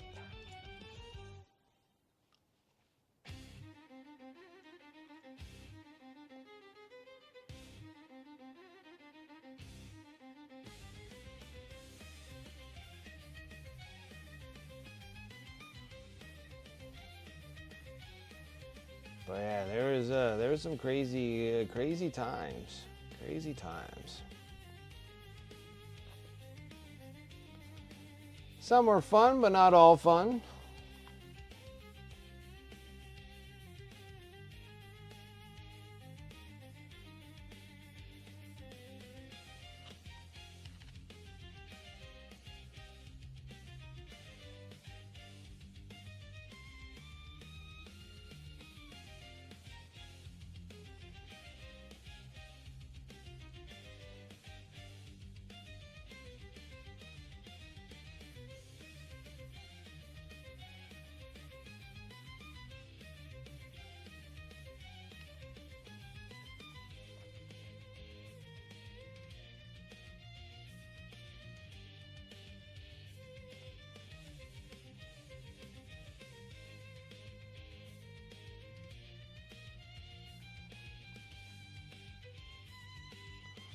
So I think my son is actually going to start doing some research on, hopefully do some research. He doesn't do a whole lot of anything, but maybe he'll start doing some research on the Roblox competitions and what he has to do there. And then maybe I can start getting him into doing that. I was talking to him again the other day. It was like yesterday or whatnot. Took him out for ice cream or what have you, and I was like, you know, it'd be probably cool if you can actually start doing some research on, like, Roblox has like crazy amount of competitions. And they got some pretty large like money pots. So I'm like, you probably want to start looking into that. And I'm like, and if you're good at certain things, then you just need to practice on them and then find out when these competitions happen. If we have to go somewhere for it, or you just have to do it, you know, at home. I would imagine that you have like preliminaries or whatever that you probably like tryouts or whatever, placements and whatnot, probably from home, and then you probably have to go to like a big gaming scene and stuff like that. So he got somewhat excited about that. Somewhat. I don't know what really excites that kid.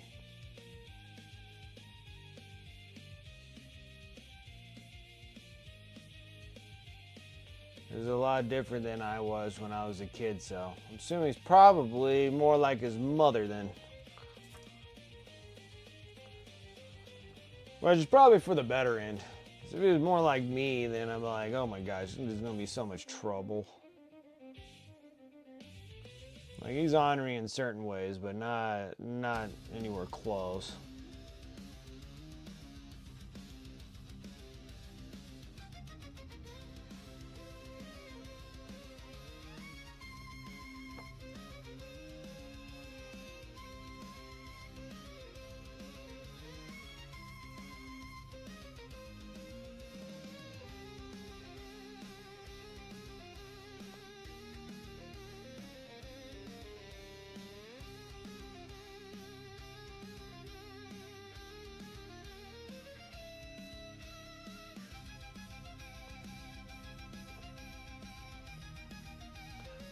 Like, he's all like, I was telling him, I'm like, oh, we gotta take like a weekend and take you out in the middle of the desert, and then I'll let you friggin' drive the truck around or something.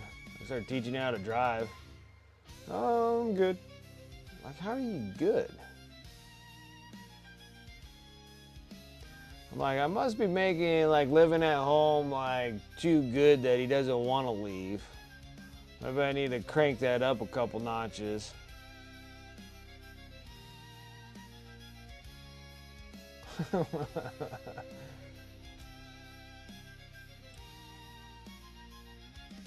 Maybe. Yeah, you were an only child? Yeah, and that's something different too. Like things I can't quite understand, and then and that's because I had like too many siblings. So maybe that's what the deal is. I have no idea. It keeps me a little bit of a loss, you know. And that's how you felt with your parents? Because you're just an only kid, you just didn't want to disappoint them? I guess that has to be it.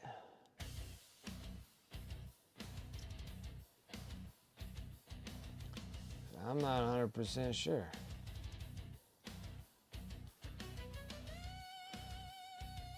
But it would make me think that he would like want to start trying to do things. Like it's literally taking him all the way up to 8th grade that he's actually like trying school. And I'm not asking for much either. I'm like, just pass these things, please. But then like it was just year after year after year, just like a struggle fest with him. And then this year's been his best year. Like he's actually like doing stuff. We're like, all right, we're getting somewhere. So I don't know. Like I'm so confused with him most of the time.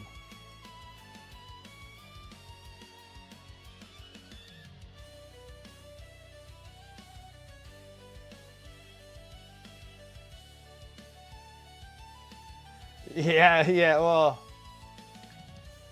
I think he had 1 this year.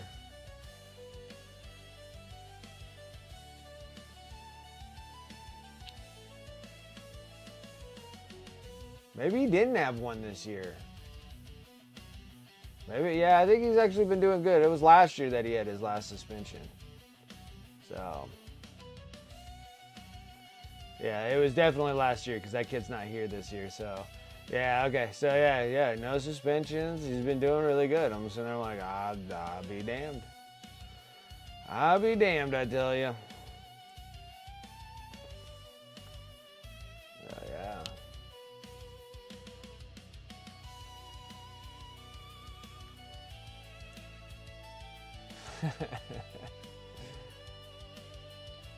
And made other characters in his life. Yeah, that's true.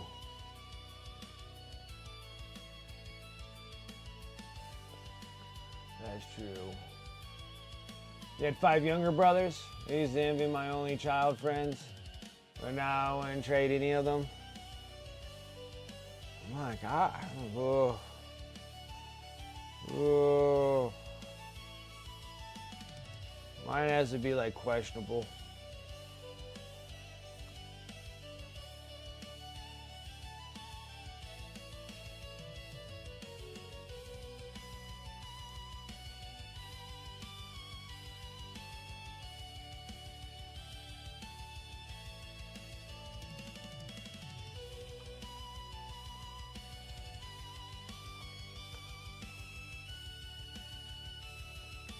I mean, it's like I'm thinking back on my siblings now. It's like I hardly talk to any of them.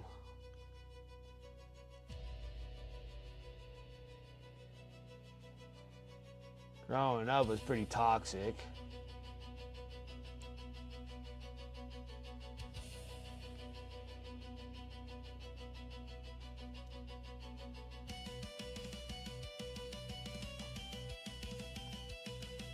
So who knows?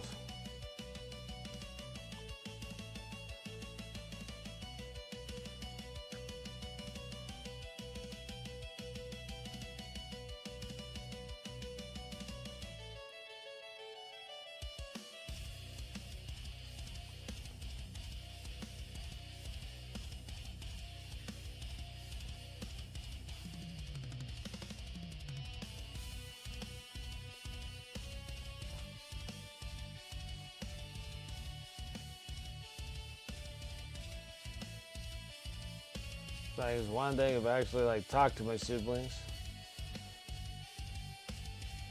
I mean, now we're to the point now we don't even like see each other during like Christmas time. Like, it's just been so strange with my siblings. And it's not like we live in different states. I mean, we all live in the same state. We all live in the same city.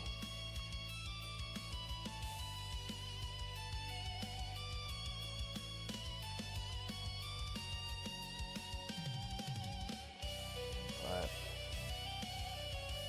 well, I guess that happens.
Getting there.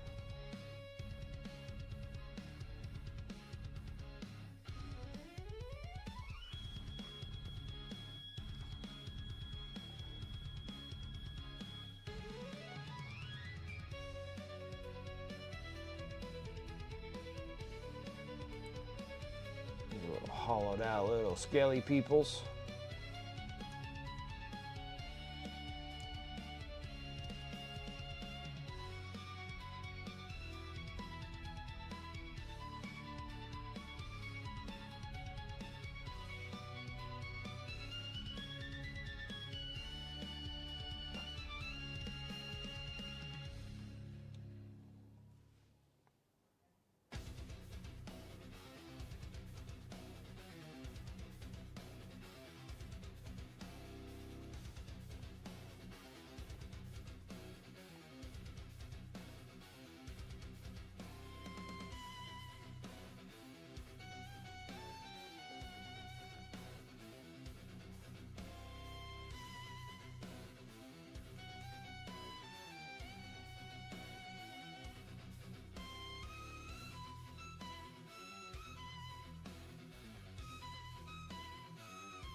Still trying to figure out like why is this this one a technical?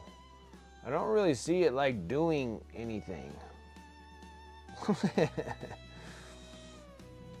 It's kind of a strange like. It just seems like it's just kind of like a little lighter of a paint, but the coverage looks good, and then when it dries, it's relatively dark. Not 100% sure why this is considered a technical. It's not like it's giving me any kind of like texture or anything specific. I just don't get why they would consider this a technical for some reason.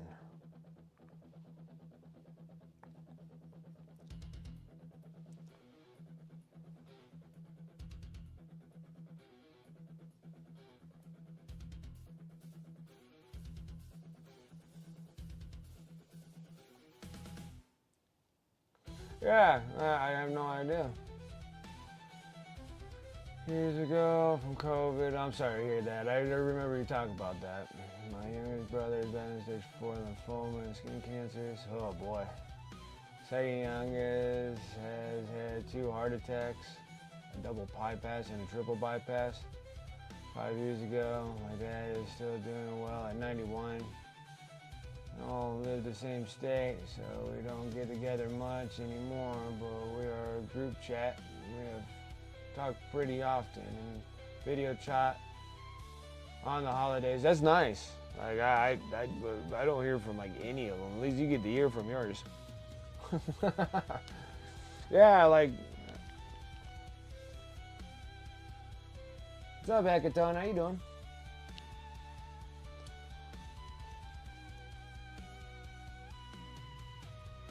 Yeah, this thing's just kind of weird. I just don't see like why this would be considered a technical by any means on this paint.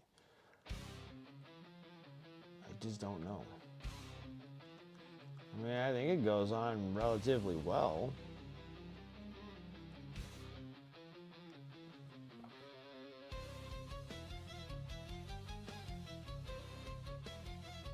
But yeah, Sergio and Liz, you're like talking with yours and stuff. Like, I don't think I have anything going on with mine.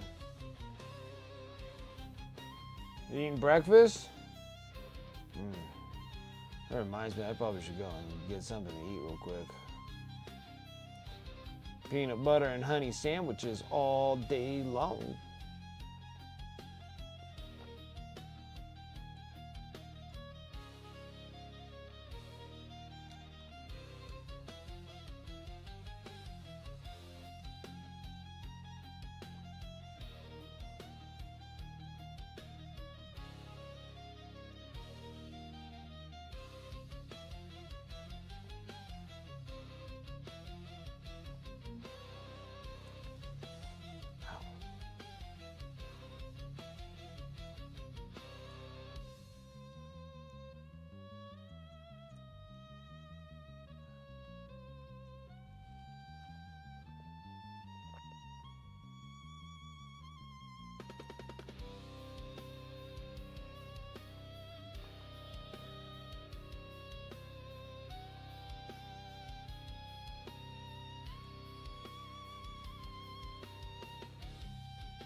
Trying to get this little base coat on here. I'm still trying to figure out how this is considered a technical. It doesn't really technically do anything.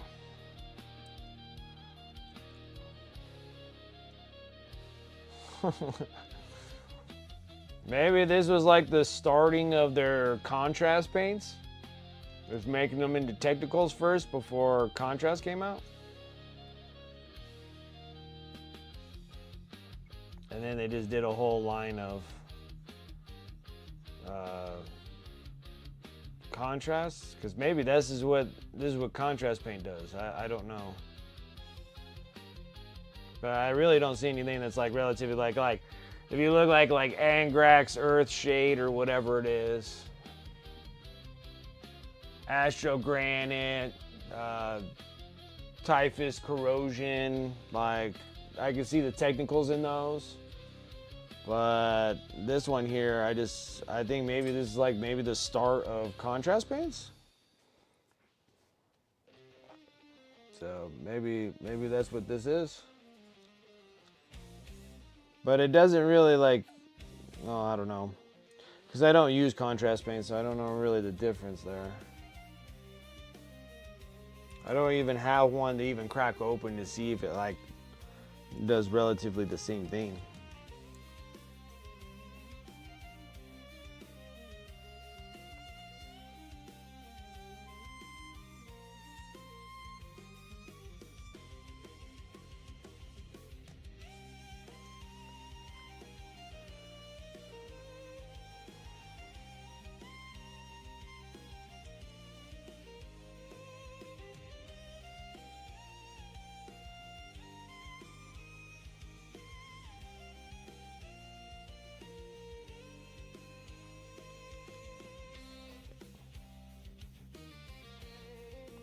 Got like 2 more of these things to do this way. Then I'm gonna go make myself a peanut butter honey sandwiches. Those are my favorite. Quick snacks. I need something. Probably another Mountain Dew too.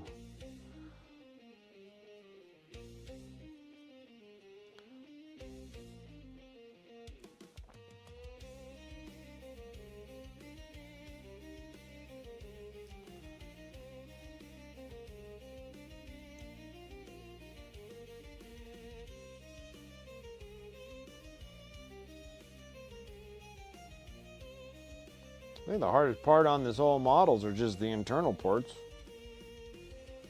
Make sure that we can actually hit them.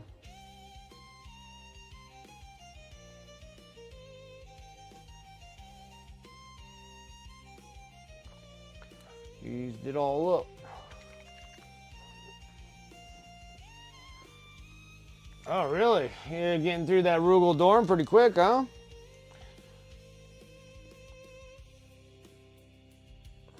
That's awesome.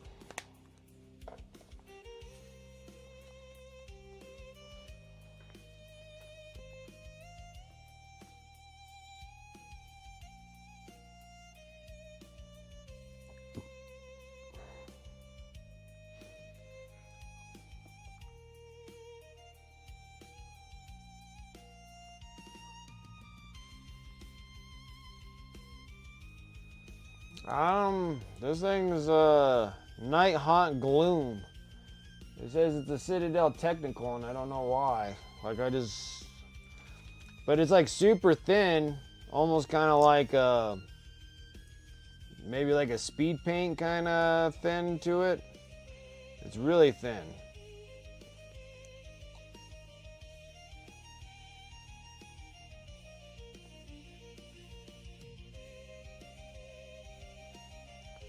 But I'm not 100% sure why.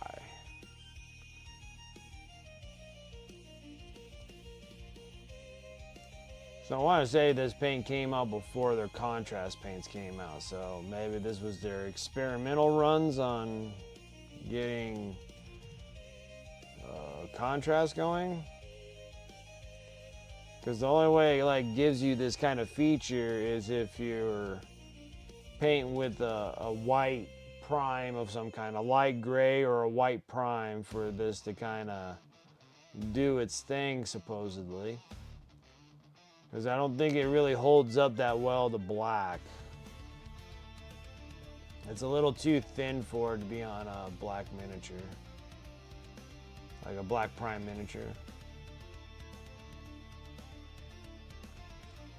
I'm not 100% sure on this.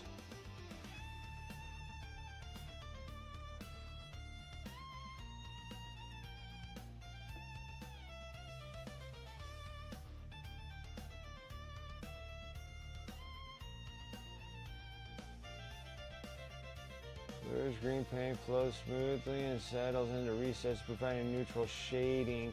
See, I'm almost thinking that this is probably what the original contrast paints are. Because that does about the same thing. Bluish green paint flows smoothly and settles into recesses and provides natural shading, or it can be layered over lighter bases for a glow appearance to achieve different effects. It can be used on its own, thin with a medium, or applied as a wash. Maybe I needed to go a little lighter on this. Maybe I should have watered it down or something.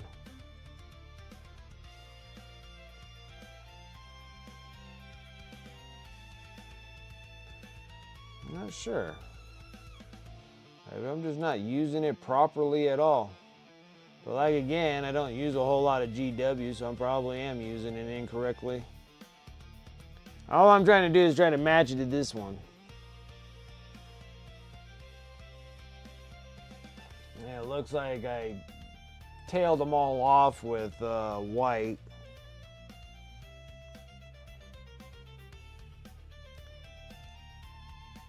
And then the worst part, about 7 or so years ago, I was using army painter, so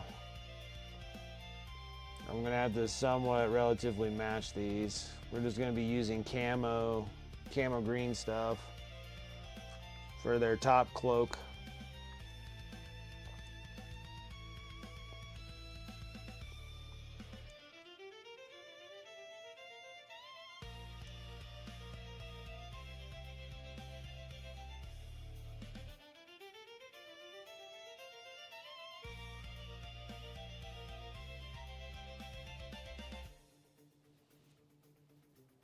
I was looking for another set of paints, but I'm pretty sure that that one was just leather. I don't think I have the AK set for wood.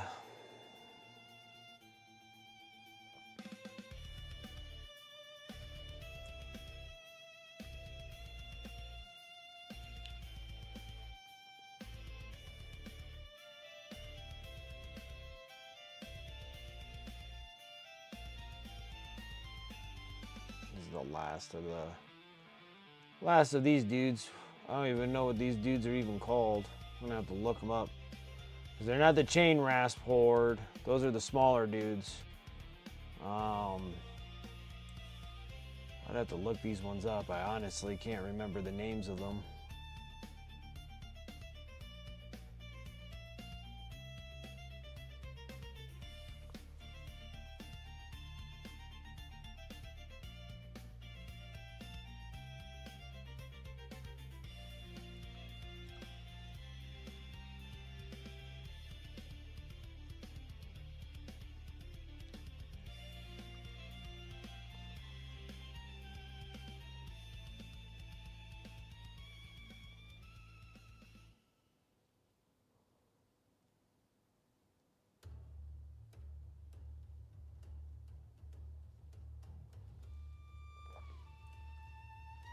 What's up, Francois? How you doing? You gotta keep it simple, silly. I like that.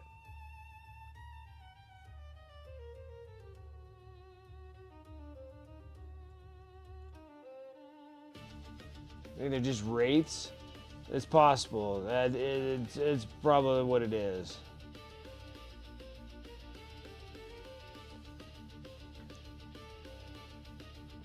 They all have like weird names to these things, and I just can't remember what the heck these people are called with the big scythes.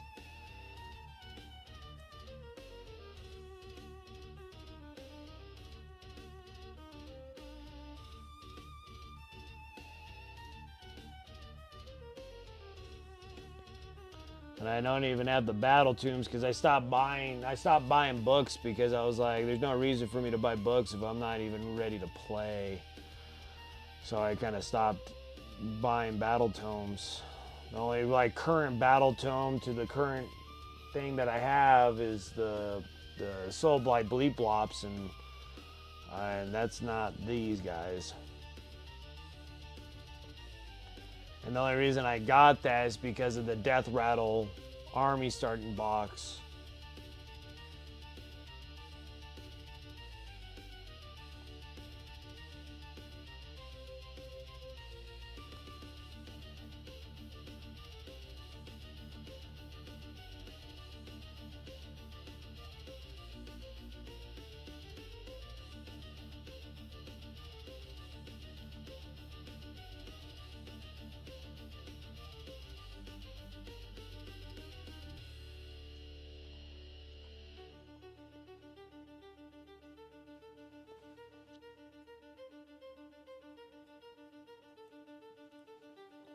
Okay, so I got this dude.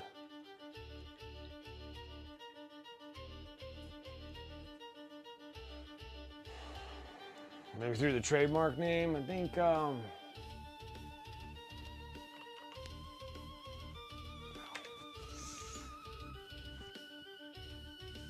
Corporation took over 2006, everything started changing to trademark names. Space Marines became Astartes, Imperial Guard became Astra Militarium.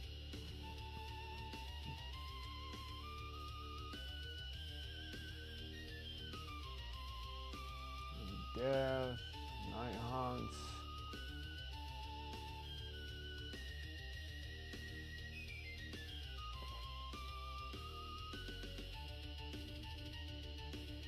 They're Grimhast Reapers. Grimhast. Grimhost. Weird. Why would they put a Grimghost? Grimghosts? Ghosts? G-H-A-S-T. Ghost. Grim, G-R-I-M. Ghasts. Maybe it's Ghast. G-H-A-S-T. Ghast. Ghast. Grimghast Reapers. That's a mouthful. Yeah. Grimghast. Grimghast Reapers. Alright. I'll go with it. I'll go with Grimghast. Grimghast Reapers on these ones.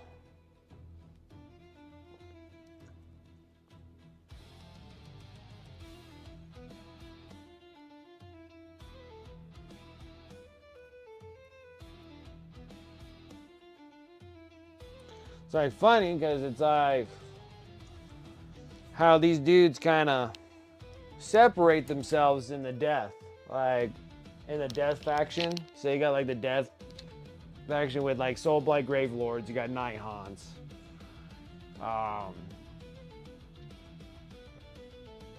You got the ghouls. Golly, why are the names so freaking stupid hard? So you got the Alliance of Death, the Flesh Eater Courts, Nighthaunts, Osaric Bone Reapers, and Soul Blight Grave Lords, which every one of those things was like a mistake that Nagash did. And now you don't even have like the skeleton guys anymore for like for Nagash.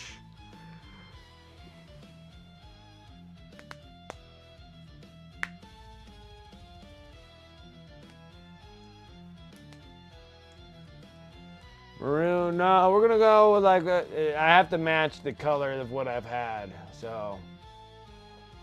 This is what I painted these guys about 7-8 years ago. Like 7, 8, somewhere around there. And then I'm trying to somewhat match them, and I know I did a technical 7, 8 years ago, so I know I did this thing, the Nighthaunt Gloom. So I know that that's a relative color that I used in this dealio. So I'm just gonna use it, and then I think I tampered them all off with white. But the thing is that 7, 8 years ago, if it's 8 years ago, I think I used Army Painter.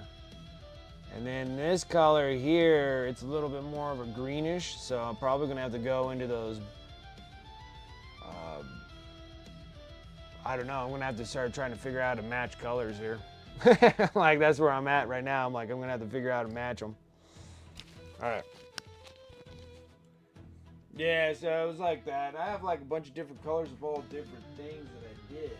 I was trying to finish up this big pile of them that I have. But yeah, see, I already did a batch of 10 of these dudes already. And I just don't remember what color I used to make them relatively green, so I'm gonna have to... I want to say that that was probably another paint that I had. But now I don't know which one it is. And then like my Mirrormorns.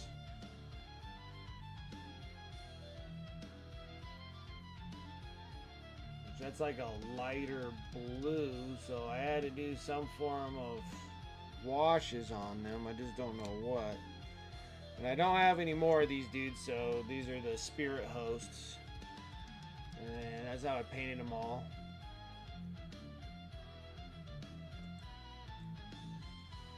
So I don't have any more of these guys I have to do, but I do have Mirrormorns, so I'm gonna have to figure out what the hell I painted these things with.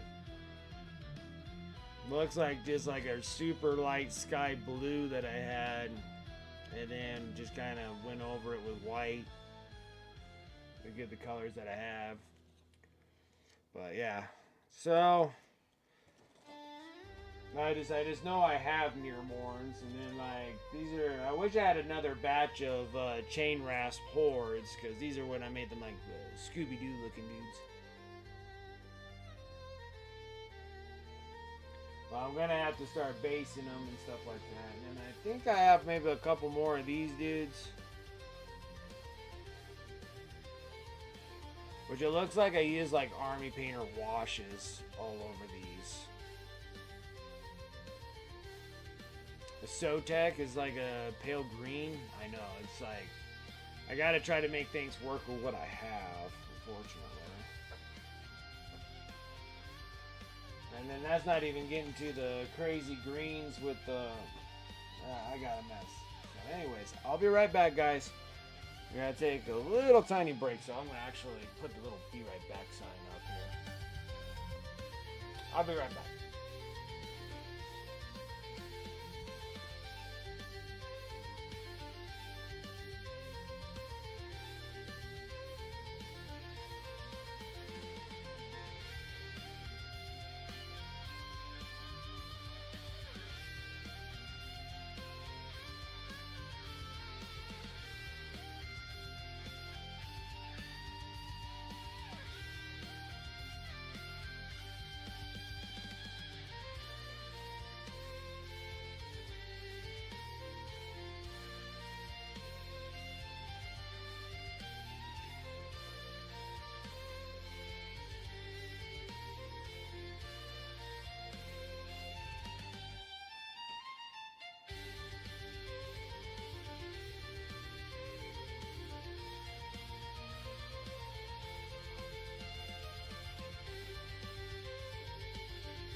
Okay, now I'm back.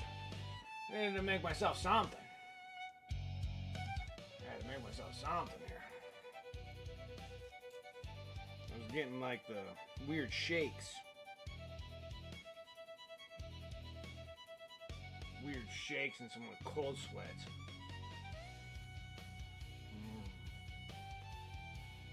I do love peanut butter though.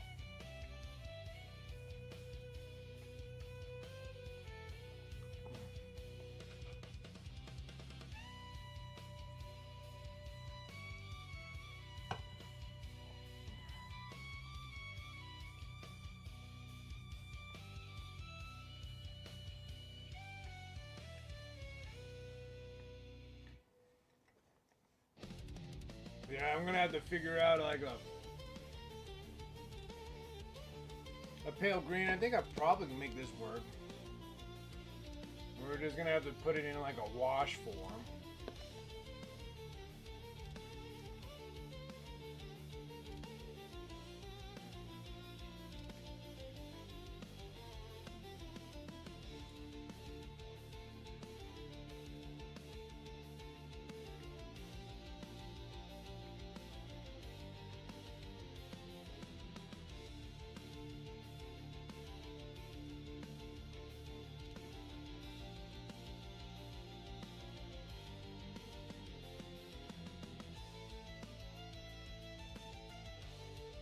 Well, this is gonna be nice because I think I needed another of those grim casts.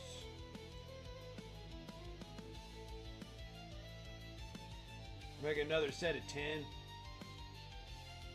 See if I can groove them together as a set of 20.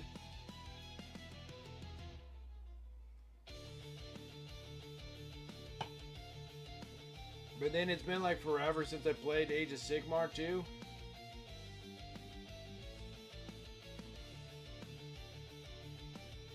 So I'm not sure if I'm able to like put them in big blocks anymore.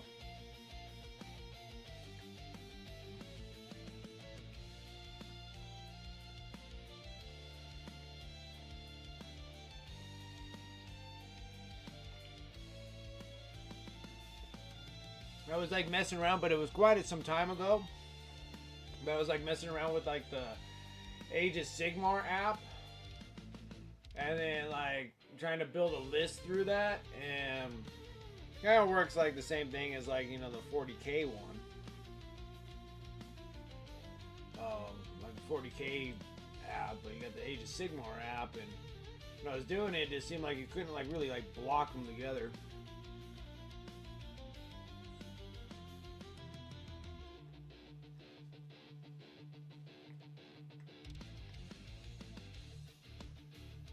But that's besides the point about building them. We just need to like build an army. We'll worry about that later. By getting these guys done, because I got like 10 of these dudes, and then we got the shooting dudes. So literally, they all just look the same, dude. And that's probably the one thing about Nighthaunts is like they all look the same. So instead of them having these big old sights on them, you got ones with sights. You got ones that are, where are they? So they're either, you got ones with sights, you get ones with swords. You know, they all look the same. And you got like one with a crossbow. You know?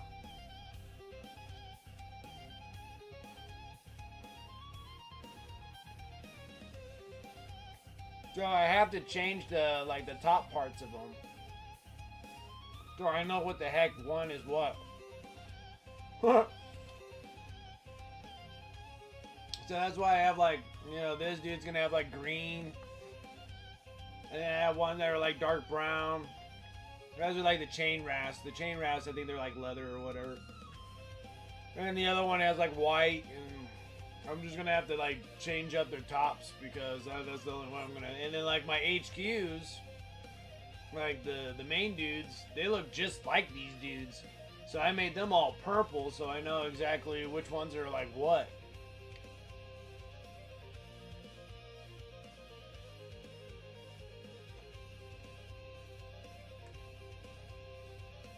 It's funny.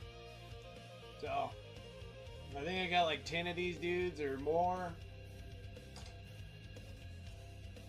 I think I got like 10 or 15 of these dudes, something like that. Yeah, because I have to be able to distinguish them, because when you're looking from like up, down at them, all you seeing is just their backs. You just like, I don't know, you know, yeah, their weapons can be different, but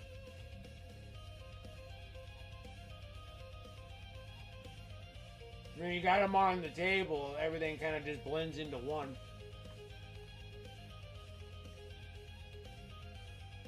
So if I have a color coordination to them, I'll be like, okay, these dudes are these, and these dudes are these.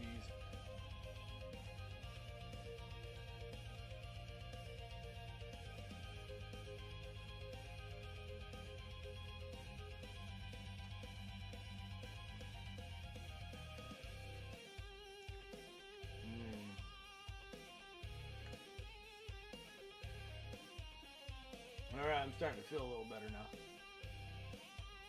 Oh, I'm feeling a little weak around the middle. I'm like, oh.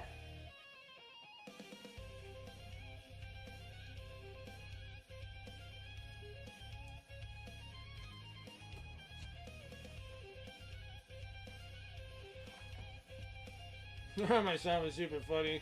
I'm like, you want honey on yours? And he's just like, who puts honey on their peanut butter bread?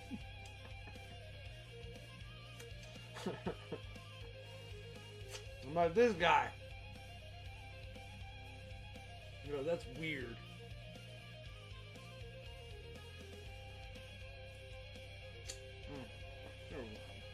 Wash my hands.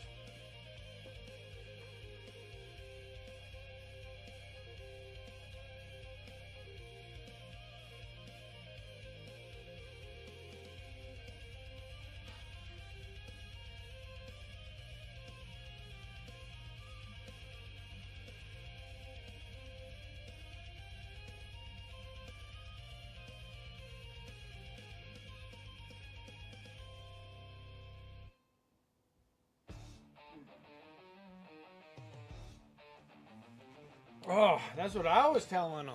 I'm like, you're missing out, dude.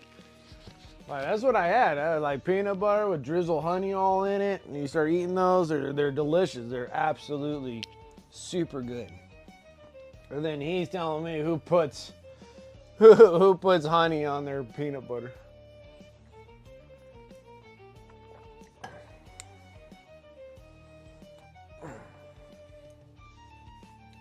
It's like, it's getting more and more like I started understanding my son a bit. He's just like seasonings. He's just a salt and pepper guy.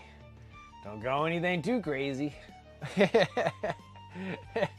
Like you can't get any like fanciness with him. He's funny. He's funny like that.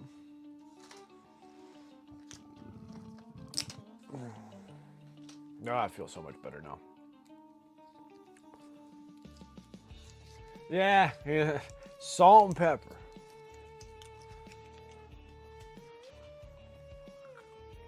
Doesn't want any like Mystique seasonings. Don't want any like garnishing with freaking garlic or anything. Salt and pepper. Alright. Yeah, too spicy. It's too spicy.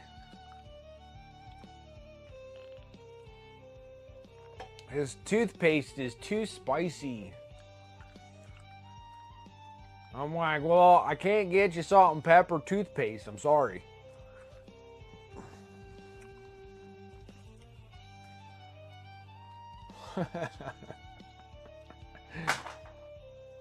What was that? It scared the bejesus out of me. I'm doing Nighthaunts and then there's ghosts in here doing stuff. Like, that scared me. I don't know what fell. I'm like, what fell? What happened?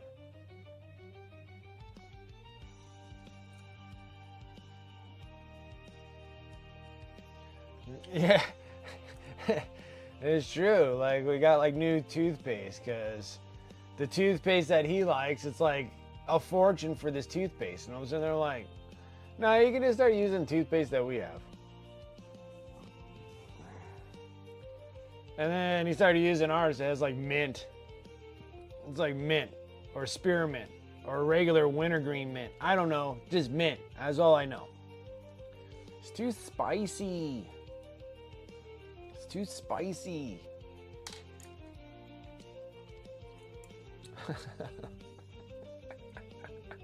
I'm like, you're killing me, kid. You're killing me.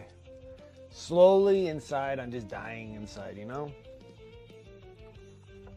It's too spicy.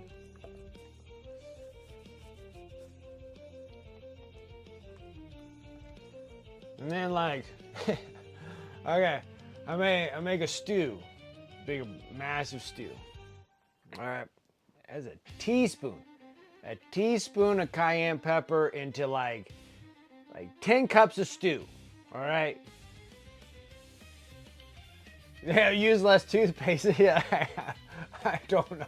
I like, honestly, oh my God. Anyway, the toothpaste thing's already enough. At least we're getting past that. Now he's able to use the toothpaste. But I mean, it was just like, it was weeks and weeks. I had to say it was a month. Probably half a year. Half a year, him just completely complaining about the toothpaste. Like, oh, it's just so spicy. I'm like, oh my gosh, it's just mint, dude. Like, what? Like, how much are you using? Like a half a tube? Like, anyways. So we get past that. It was like 6 months of him just complaining about that. Then it's like I make stews, and then I use wine. So I'll put stews, red wine, just the glaze. It's not even a whole lot of wine. It's just like a half a cup to like 10 cups, right? Like a half a cup just to deglaze the pan. So after I'm cooking all the onions and stuff like that, and just I'm deglazing it, right? And then cooking it out and like trying to cook all the alcohol out of the wine and then pour it in my stew. He takes a bite out of it. He's like, ugh, use wine. Wine's so gross. I'm like, oh my God, dude, you can barely even taste it in there. Well, I won't eat it. And then, so I make stews, and then I have to use, instead of deglazing with wine, now I use, just beef broth, just to get the deglazing off of the pans. And yeah, can't use wine. Oh my God, I can't eat it. There's wine in it. But here's the kicker. Now, you'll be like, what the hell? Exactly. So I make another, like, it's kind of like a spaghetti sauce, really. It's like a tomato paste. It's a tomato sauce that I use for like, it's like a chicken. So I cook chicken in this tomato-based sauce. But I use white wine in there. Just a half a cup. This is like a half a cup of white wine. I pour that in there and stir it all up and let it all boil and all that kind of stuff. And he'll eat the crap out of it. Won't even complain about it. And I'm like, you know there's wine in that too. You go, oh, well, I can't taste it in this one. So you can't taste the white wine, but you can taste the red wine. He challenges my cooking, like my cooking skills. Because I'm just like, I don't know what else to cook it to make you eat it.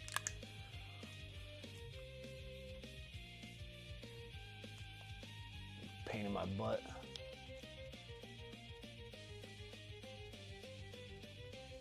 Oh, and then the other one, the spicy part. So the stew, when I make stews, it asks for like a teaspoon. It's just a teaspoon of like crushed pepper. Now I'm talking about like a giant crock pot full of stew, right? So you just sprinkle this like this little pinch. It's like a pinch of cayenne pepper in that thing. It doesn't give it any like heat, gives it a little more flavor than it does like actual like spiciness to it, right? Immediately my son like takes a bite out of that thing. He's just like, it's so spicy. It's so spicy. I'm like, you're killing me.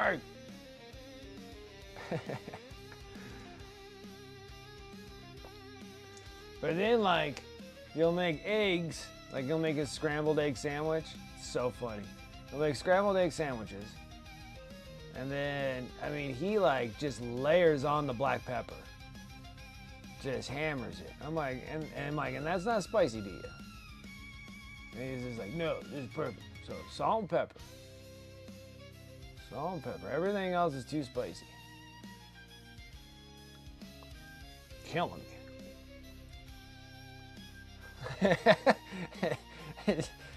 I was like, oh, I think he just does it just to be a pain in the butt. Like, I think that's what it just comes down to. He's just like, how can I be a pain? You know, complain like my parents never made any kind of meals like I make. That was like the one thing when I moved out of my house, like moved out of my parents' house, I was just like, I will never eat like that again. And I make like awesome meals, and my son is just like, it's too spicy.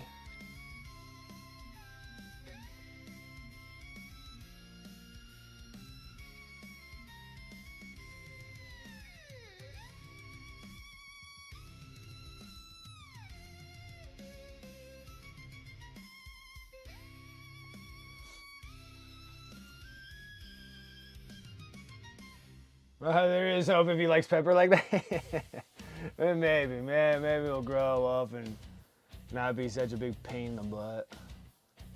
I just feel like I gotta try to nip that in the butt before he starts becoming a royal pain to anybody else making him meals. Oh my gosh, he's such a pain.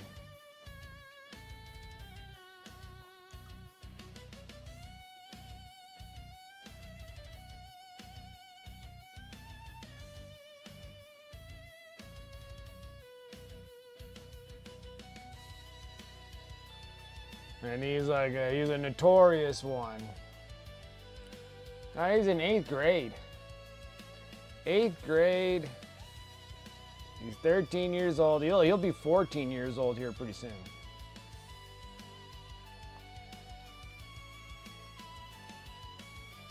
His birthday's in January.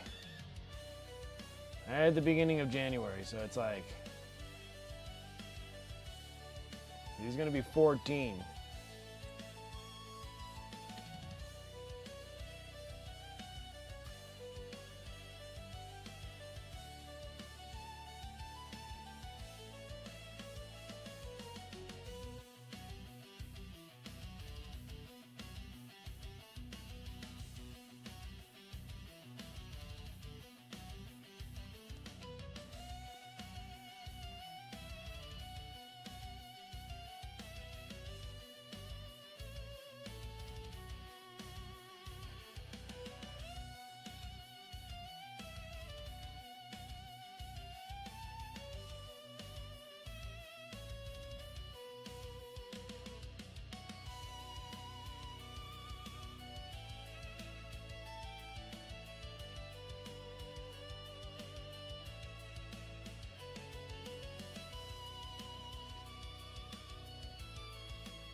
Exactly.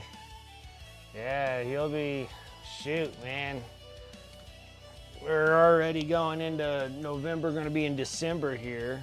January, February, March, April, May, June. So yeah, he's about halfway through school, right? August, September, October, November, December, January, August, September, January, February, March, April, May, June. Yeah, so he's about halfway there, right? He's already halfway through 8th grade. He's going to be in high school. Yeah. So I was telling the wife, I'm like, dude, before we know it, he's going to be out of the house. Like, what the hell are we going to do now?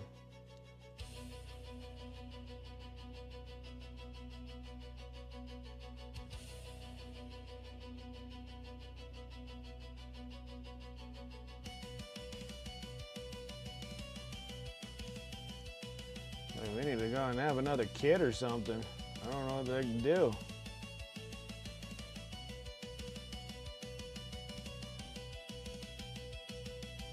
Have another only child. Sounds awesome. There's just such a gap between both of them if we have another kid that it'd just be like raising another only child.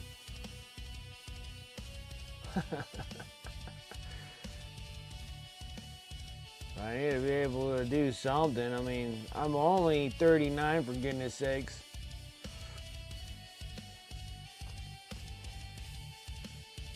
In like 4 more years, it'd be like before I'm 45, like Armand could like literally move out of the house.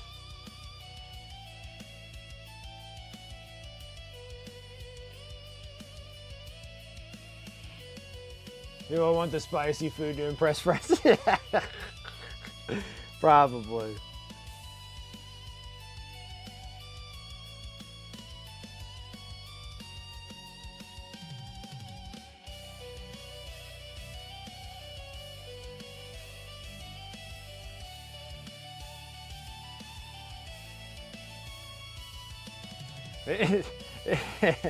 That's true too. That's true too. You might not.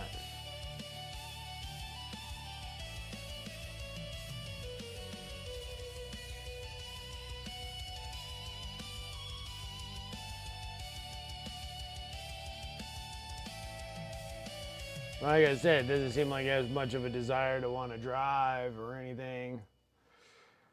So yeah, maybe. I'm like, huh. We'll just stay home.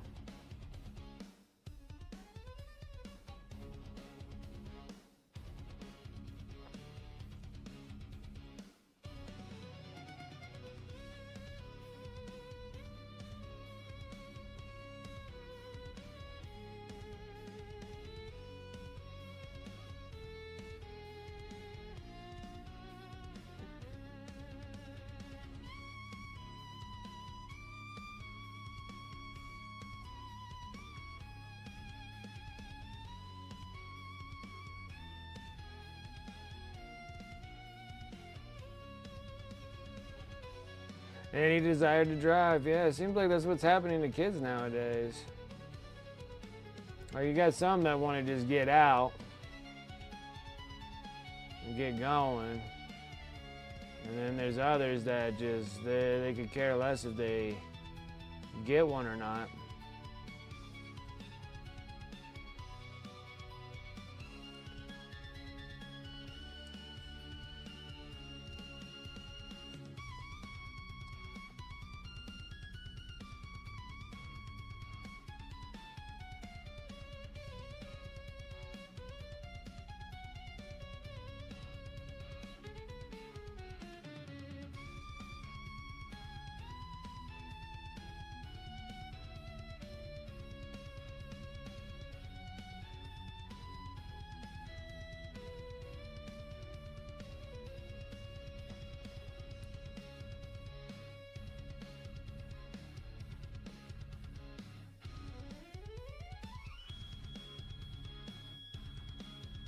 And then you would like think like, oh, you just wait until he has like a girlfriend or something like that. And I'm like, that's the problem with my little boy though. He keeps getting chased around too much by the girls, I think.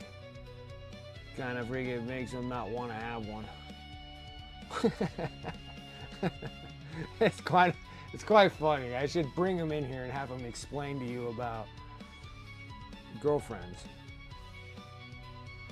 It is hilarious that comes out of him. It's so funny. I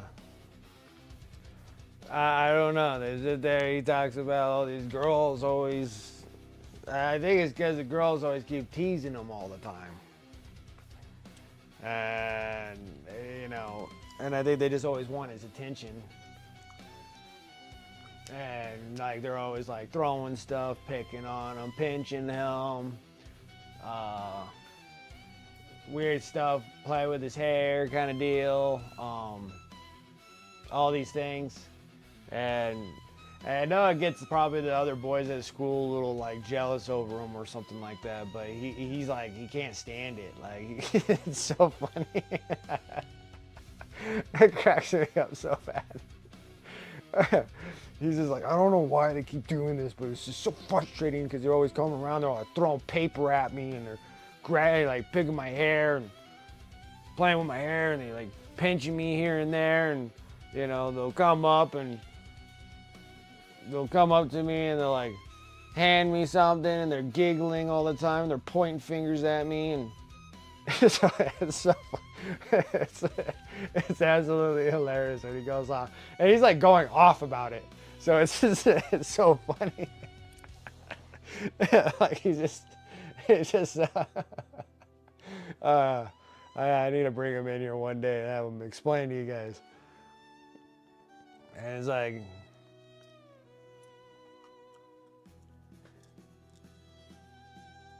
yeah. Yeah, I told him, I'm like, it's because because they like you. And he's just like, he goes, that's absurd. That doesn't even make any sense. It's hilarious. It's so funny. Oh, I can't help but just laugh over and over and over again. What's up, Chaotic? How you doing? You're telling your boy the same thing? Yeah, it's funny, but my boy is just like super frustrated over the whole dealio. He says he'll be like nodding off in one of his like bad kids classrooms. It's funny because it's like, they put him in like these extra help classes, which they pretty much take like all the class clowns, including my son, and literally put them in one room. So you have like this whole room of class clowns, and you think they're going to be able to do any work. Like when you look at our school system, you're just like, I don't know how you guys came up with this solution, but you didn't really make a solution. You came up with a new problem. So they like take like all the little pain in the butt kids, my kid included, even though he's doing really good this year, but all the previous 8 years from kindergarten to now, he was just like a class clown. And so he's stuck in these classes. And so it's funny because the school takes like all the little class clowns and they put them in one class, and they're gonna do extra work. And I'm like, are you really? And so it just turns into a nightmare. And so my boy's just like, it's so annoying. So he just kind of almost nods off in the class. And so the girls in the back there, they're throwing paper at him constantly. And so he says you'll just wake up and you'll have like wads of paper, just like, because you'll be sleeping like this or whatever on the desk, and it's just mountain paper everywhere. And he's like, the girls just won't leave me alone.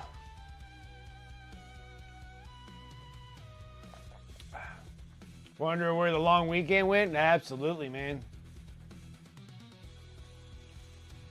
Oh yeah, and then they're like, oh, we have expectations, and I'm like, how can you, like, I even tell them, when we're having like, like a group together talking, they're always telling me like, oh, our mom's not paying attention or blah blah blah blah blah, and he's really bad in these like 2 classes. Those are like the 2 additional classes that they take all the class clowns and put them in one class, and then like I'm explaining to the teachers, I'm like, it's great that you have this like program that's supposed to help these kids that are like need like a little bit of extra help in certain criterias, but when you take all the problem kids that are class clowns and you put them in one classroom, I don't know how you're expecting them to do anything.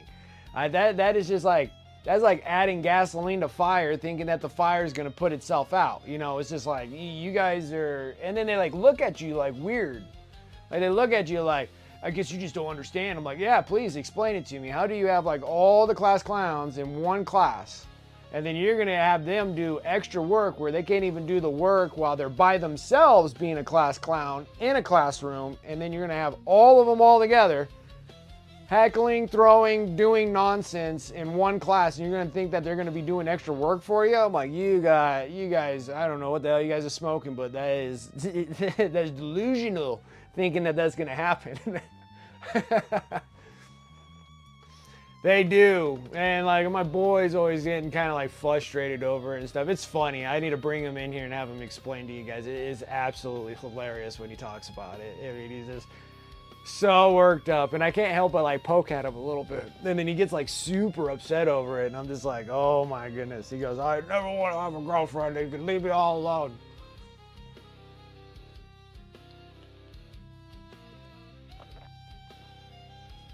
I've been trying to get into that classroom. Ugh, boy, it's hard, because it's not just like even the class clowns, let alone the class clowns, but like the ones that are like, I guess like known for being bullying or want to be like physically rough and stuff like that. There's just like a bunch of kids that like just behavioral really issues, because they want everybody to sit like silently and do their work, which that's like impossible. You gotta wait till they like mature. But yeah.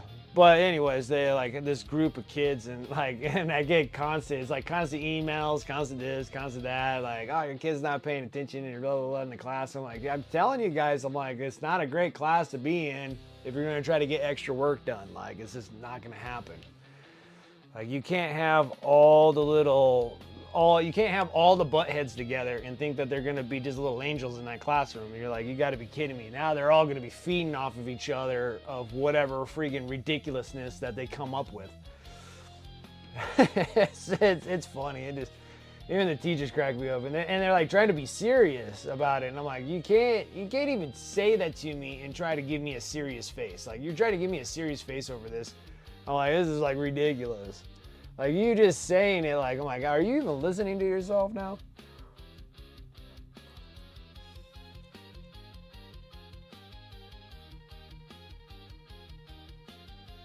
It's funny. The whole thing is absolutely hilarious.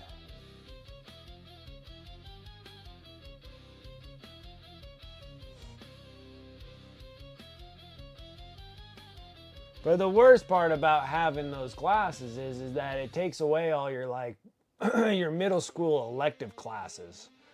So like you can't do band or any of the other things that they have there because he's constantly like stuck in doing these stupid classes. So you can't like really do anything fun. It's just like literally just all schoolwork. But he kind of somewhat created that for himself though. But I told him, I'm like, you need to pull your head out of the sand and literally start getting your work done, because if they still carry this over into high school, you might not be able to take any of the cool elective classes in high school.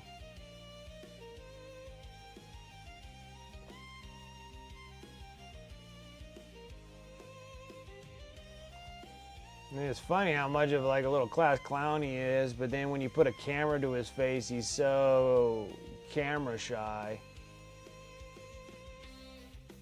It's funny. He has like stage fright, but he's a class clown. I'm just like, I'm like, I don't get it. I don't get it. How do you do that?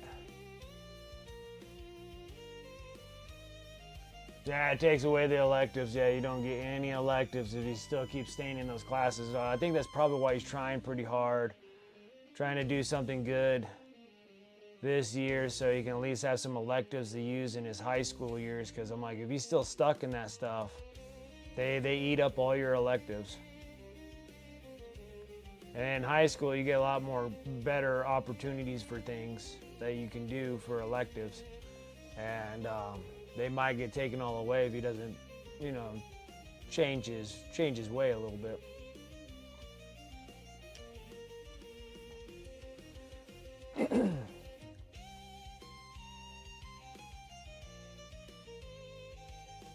Can you use to make supper? Absolutely.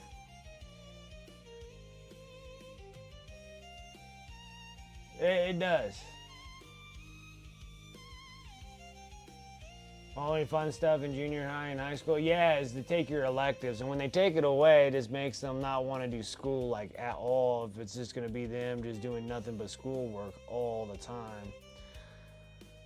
Like you should be able to have like wood shop, metal class, auto body, trade classes. Right? You can go to drama school or drama class, art class. Photography class. I think they even have stuff that goes with computer engineering stuff, graphic design classes and whatnot. There's like a lot of cool like electives that you can take.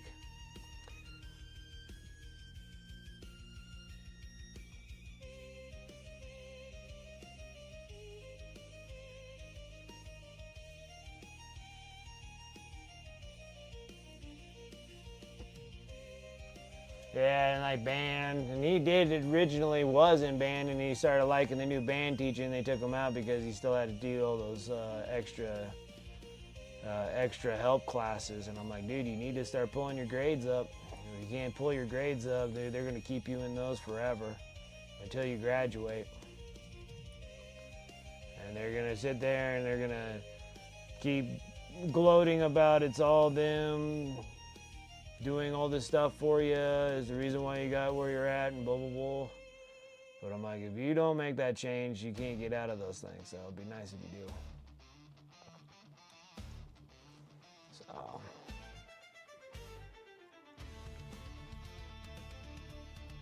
Yeah, band drama shop.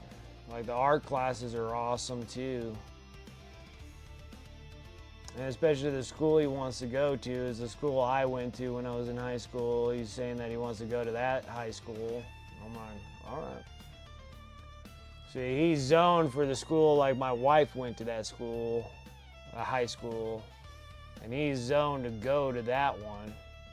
But he was telling me that he kind of wants to start fresh with a brand new school, brand new kids. And I was like, all right, because he doesn't really care for any of the ones that he's going to school with now.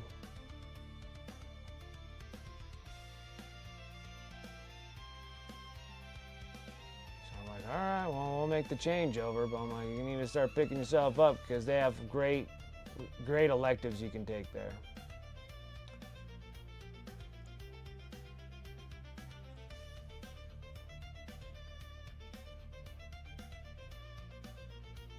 They got great art school there. Like, I like art classes. Like, they got awesome art classes. I'm like, I enjoyed the hell out of those. And I was taking those classes because I was a class clown. And so that was punishing me by sending me on my lunches, breaks, and everything else. And I had to spend an additional hour after school, like in-house detention and stuff like that at school. And they were putting me in the art class. And so I was sitting there, I was like, I literally took a whole art class as detention and after school detention. All in the art class. I was sitting there, I was like, well, okay. It was relatively nice. I actually enjoyed them. So much so, I added a class so I can go to the art class. It was so good.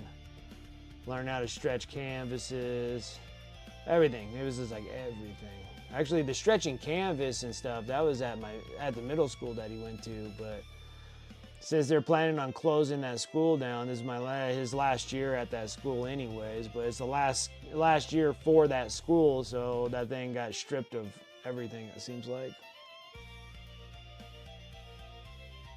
Because I think they're going to knock that school down. It's an old school.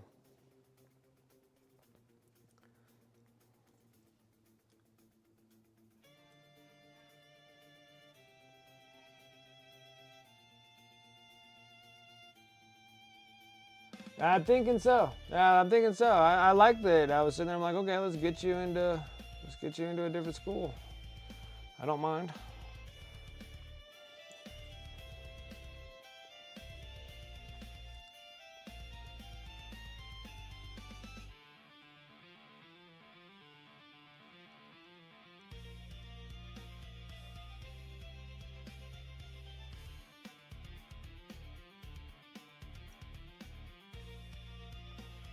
I can always just wait and see, you know, when it does something.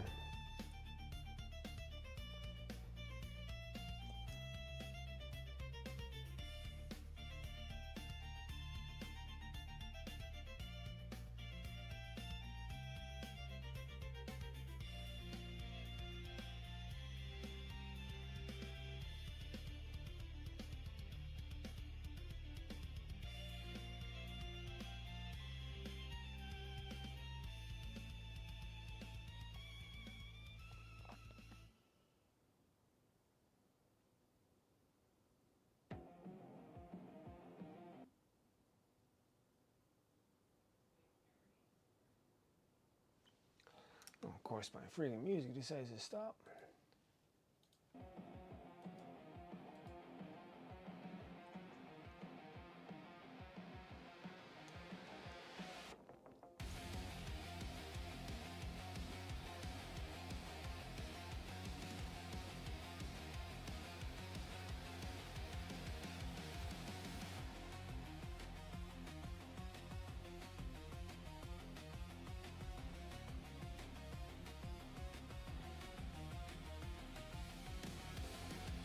Yeah, but before you know it, my kid will be all done doing something. So I was telling him, I'm like, we need to start getting you into either competitive video game playing or something, because he doesn't really know what he wants to do. He was trying out the YouTube thing until he becomes like stage fright, camera shy. Maybe that'll come a little bit more with age.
Little springy little Nighthaunts.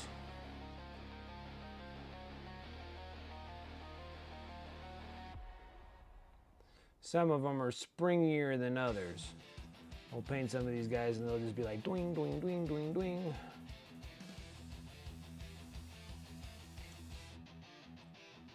Bouncing all over.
All the little ghosts getting colors.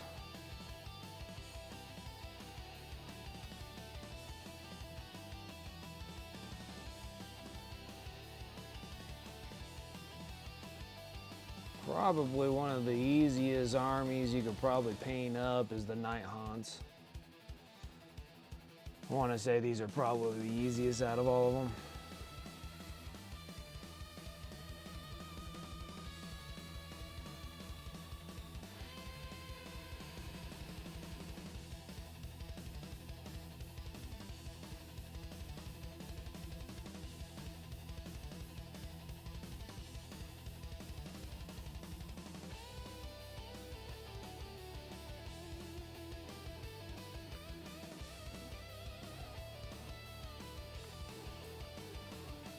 I don't know, probably 30, 40 of them that we have to paint. Probably another 30 or so that we need to kind of like, I don't know, maybe upgrade a little bit more. I mean, they don't look terrible, but we can probably do a little bit more on them. Not really much with the detail parts, but like, you know, like the metals and what have you, the silvers and those.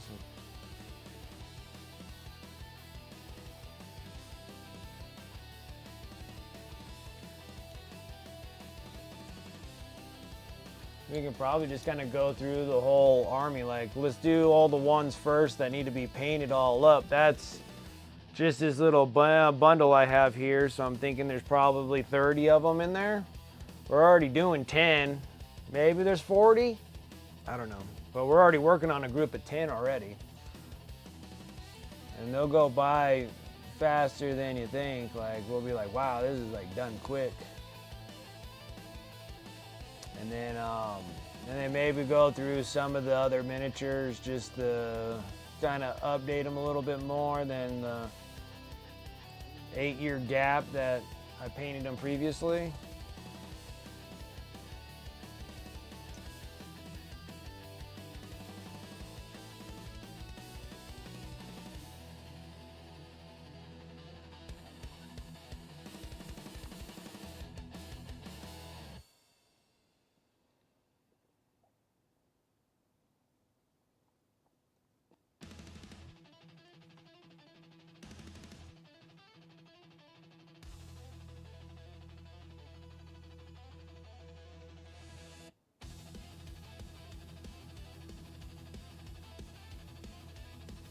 And I just gotta shake base them.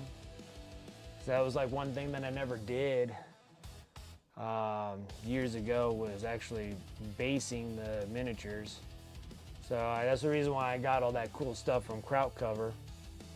So you can just kind of base them all up and they'll look pretty neat.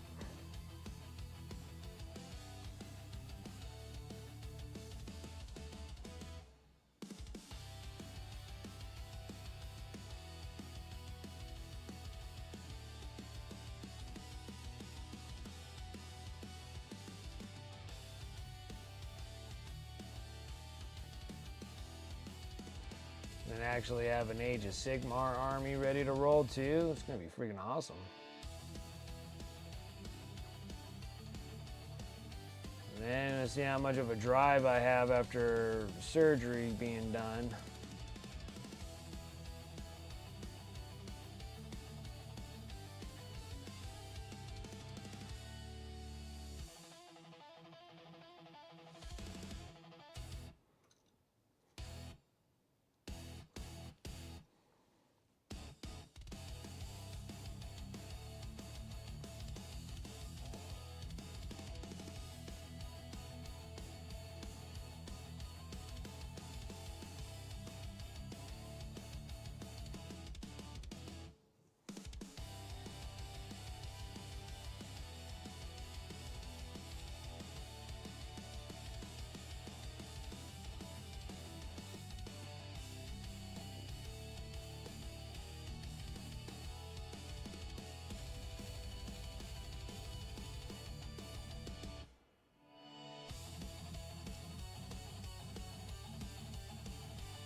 Yeah, for some reason I highly doubt that. Like, it's really weird here, like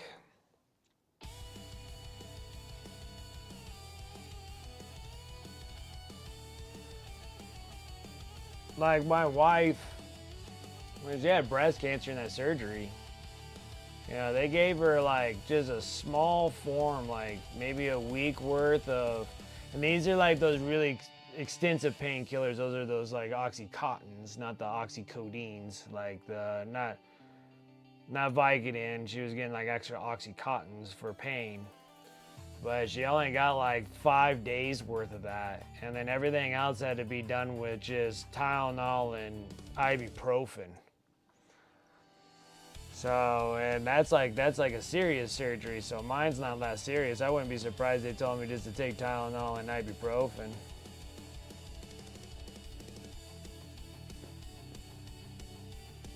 Yeah, I only gave my wife 5 days of painkillers. Because you're supposed to take those like one every 12 hours. So she only got like 10 of those things.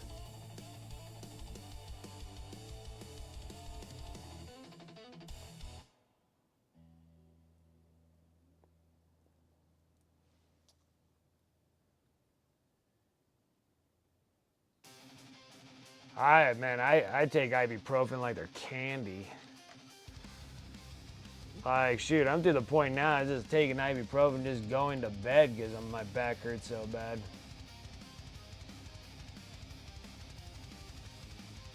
Like, I take lots of ibuprofen.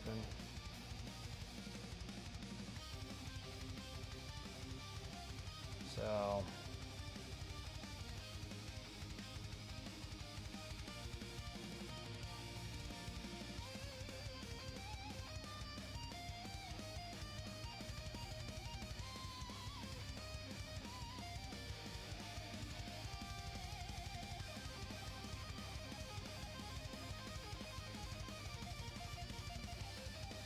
Because Tylenol don't really freaking get rid of a lot of the muscle ache and pains. Ibuprofen does.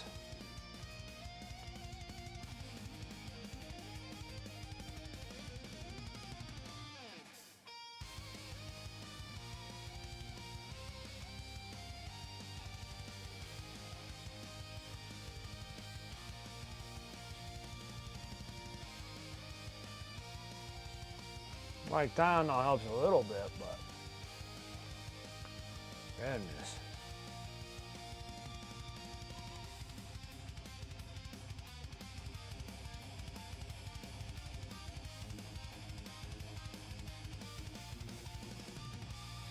Probably explains all my stomach problems, huh?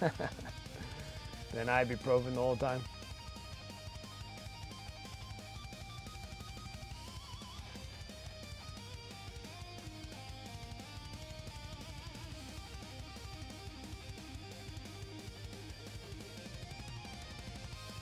Yeah, it's crazy now. I'm sitting there, I'm like, you guys are absolutely crazy.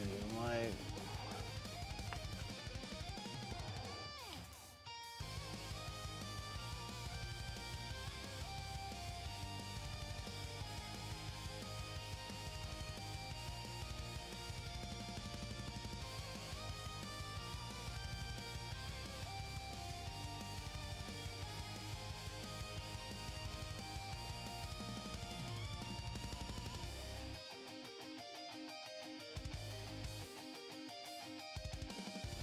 wow, that's really bad. It's not, well, I guess I don't take like ibuprofen constantly, but I do take it more frequently than I do Tylenol.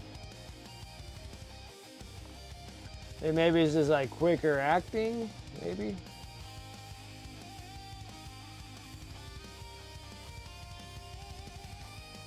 I know some other people that can't take freaking ibuprofen or like, Advil.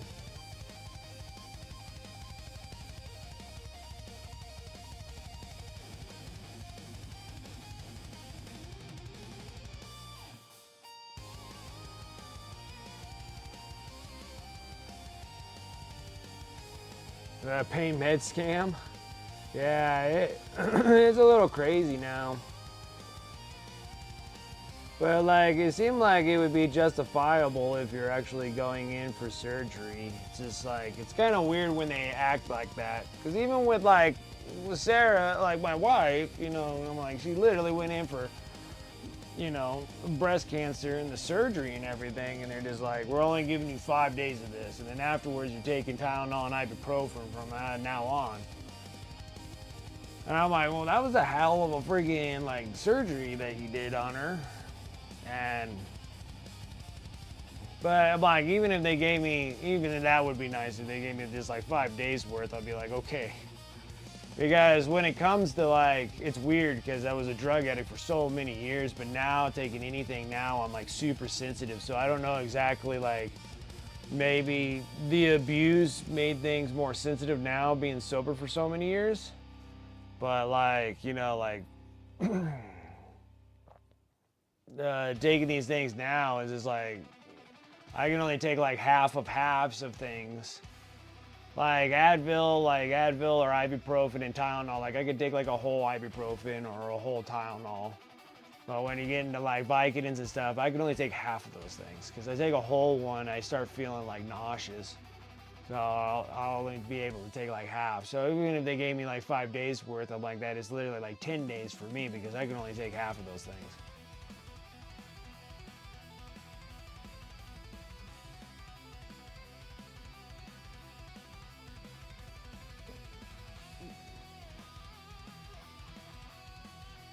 But huge bottles always, yeah. And I think like what you were talking to me, Rosie, about that time because of maybe it's the stages and everything like that.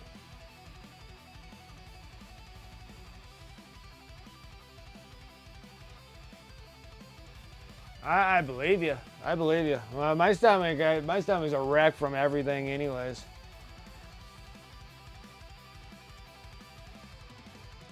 And that's probably a thing that I need to start thinking about not taking so many of.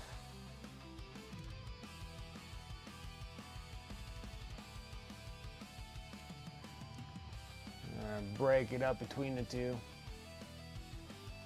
But yeah, so yeah, that's another worrisome thing that when I'm doing this freaking surgery. I know they're like super simple and they do them all the time. I'm just like, oh, I bet like recovery's gonna suck so bad.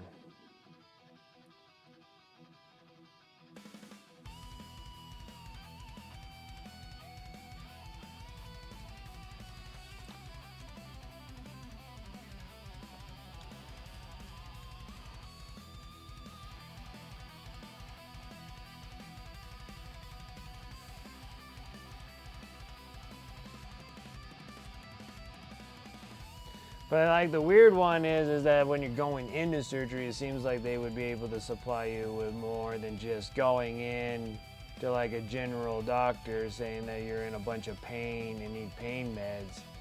Seems like after you're actually going through a surgery that's well-deserved pain meds. I don't know, they think like they give you pain meds, you're gonna be a crackhead or something.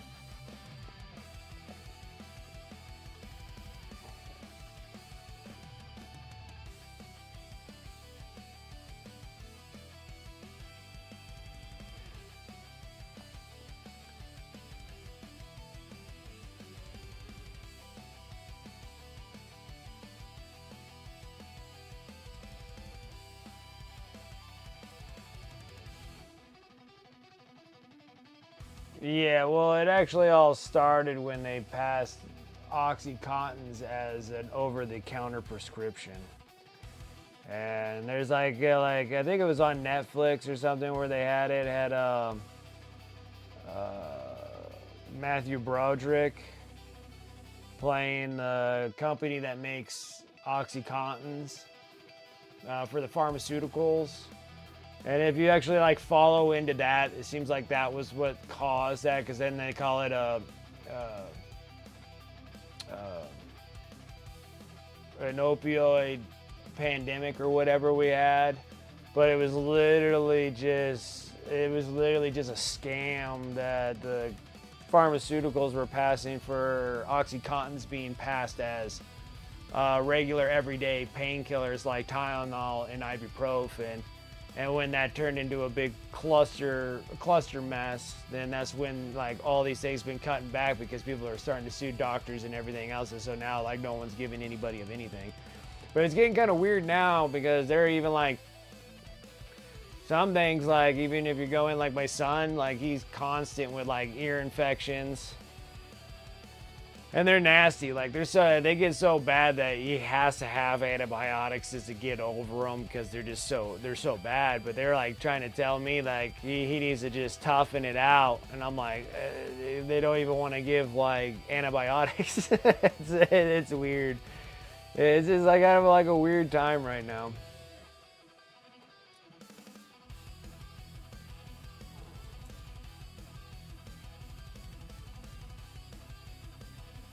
And I think that's probably what caused that whole dealio is when they start turning into that, opioid crisis is something that the government started in the first place by passing that.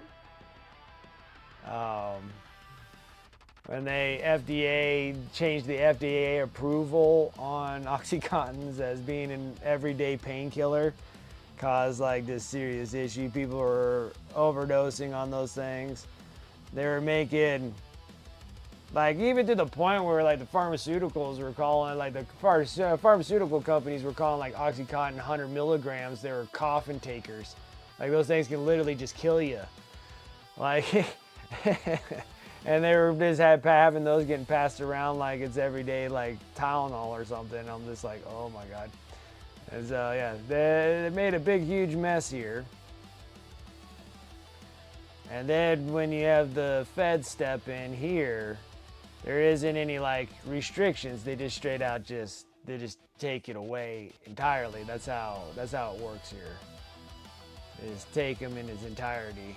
And then you have to have like certain cases, like, cancer patients and stuff like that can get them now. They went back to the original thing, but for a long time, but now they're just like taking everything away. Doctors are scared to give meds away because they think that they're going to be under fire afterwards.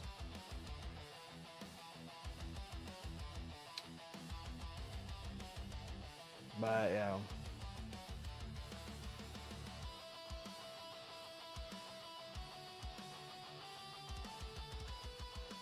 like it's so bad. It had to get so bad because now even like Mexico need prescriptions to get medications now. Before you didn't have to. You can actually just go down there and just get them. And then now they're asking for like prescriptions now. It's like strange because I guess people would just go down to Mexico picking up all their meds because you can just get pretty much almost anything you want over counter. And then now they're asking for prescriptions now.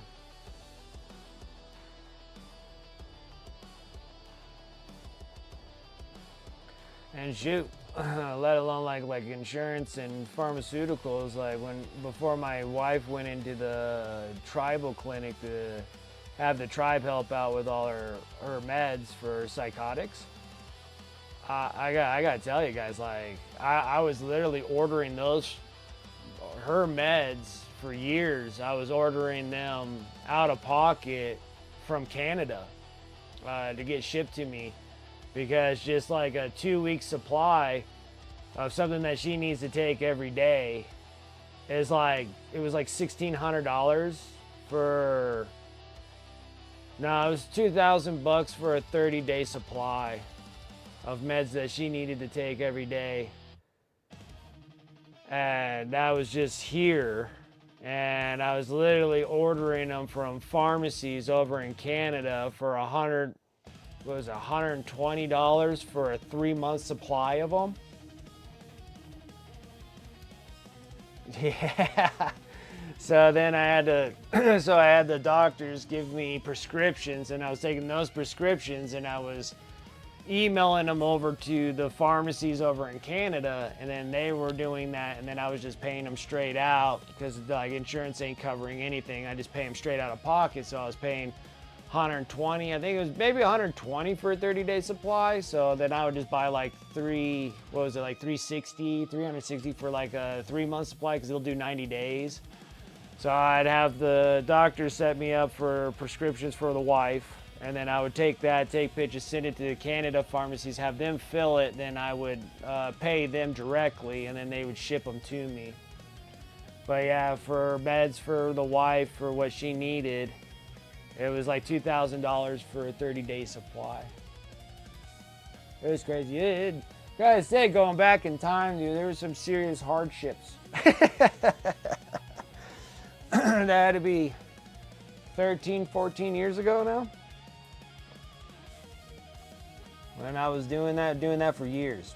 I was ordering pharmaceuticals from the pharmacies in Canada for meds, and having them shipped here.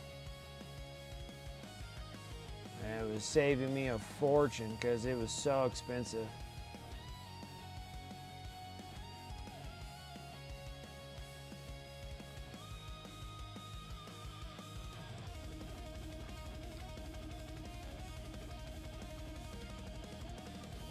And then we got her tied up with the natives since she's native.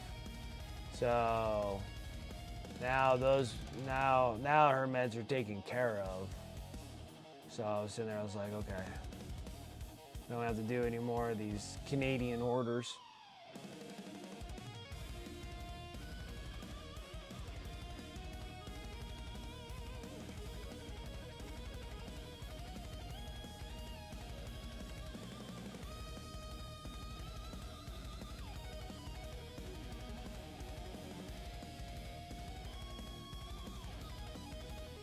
Yeah, kids can go deaf from ear infections. I tell you. I can go on and on and on about freaking things that happen here.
Uh-oh. What did I do? I feel like I screwed something up here.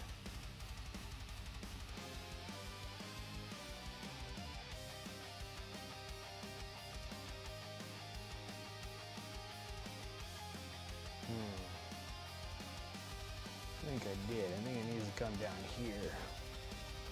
Alright, so fix this issue. Wait for that to dry. I need to paint this white right here. And then put this blue stuff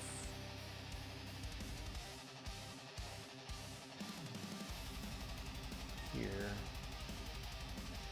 So I screwed that one up.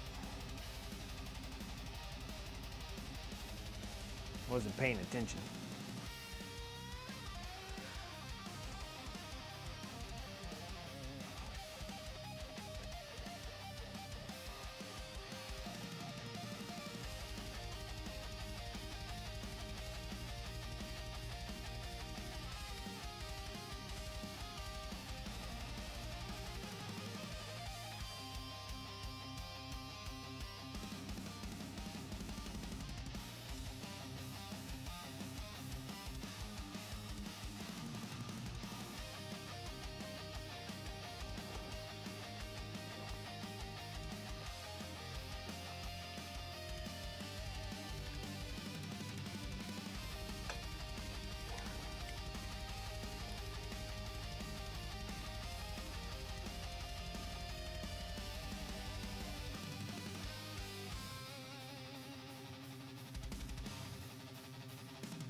So many stuff. So many dudes. So many dudes. Now I need the dark umber. At first I didn't need the dark umber. Now I need the dark umber now. Brand spanking new bottle. These are gonna be all our sticks.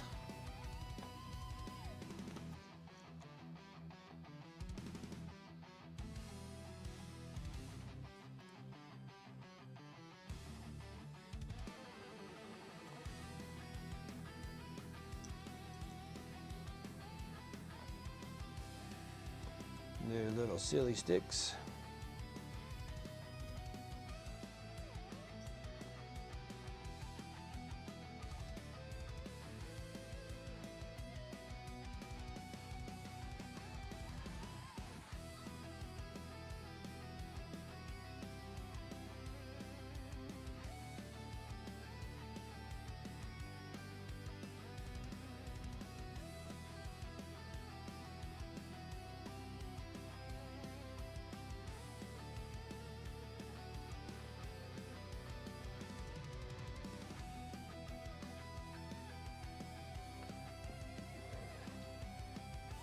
Yeah, and then off stream, gonna be working on Lich Guard, which is gonna be cool. And then we're hammering out these guys to get 2,000 points. Well, more so than 2,000 points. This would be like all the Nighthaunts that I have. There's just one thing I need to prime, and that'll be the Black Coach. The Black Coach would be a really cool piece to paint. But before we even get into the Black Coach, I probably have to start working on like my other horse, ghost horse peoples. Just gonna show you an example.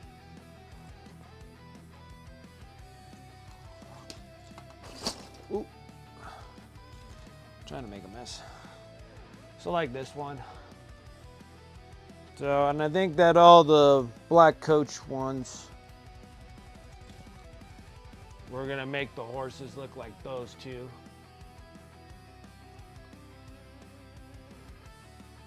But like these things need a little bit of work too. We need to work on them a little bit. So.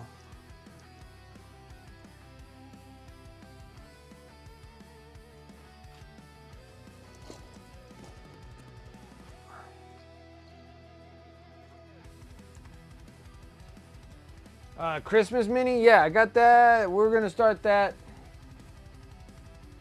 What, Tuesday? Because that'll be the start of December. I have them. Where did I put them? So I feel like I don't really need to build a base or anything for him because he's kind of cool looking.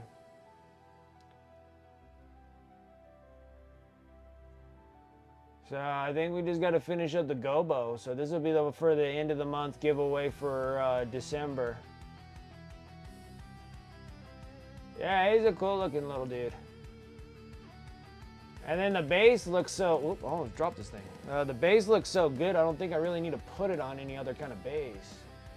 So I'm sitting there, I'm like, I'll just paint him up, we'll make him look really good.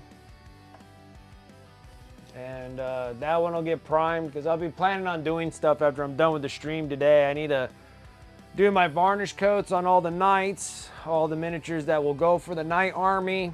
Get that all put away. I'll put them in the big bin.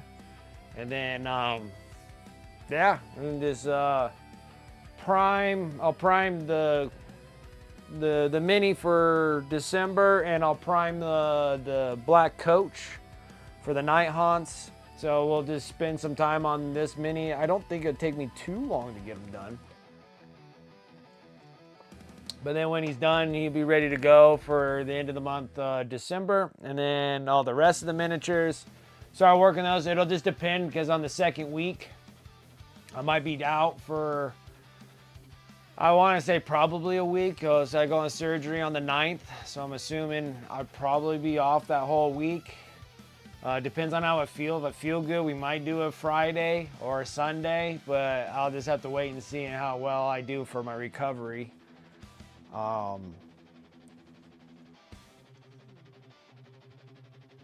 If it's terrible, it'll be like a week or more, and then if it's not too bad, I'll get on stream and we'll paint. It might not be full streams, but you know, I'll do what I can, you know.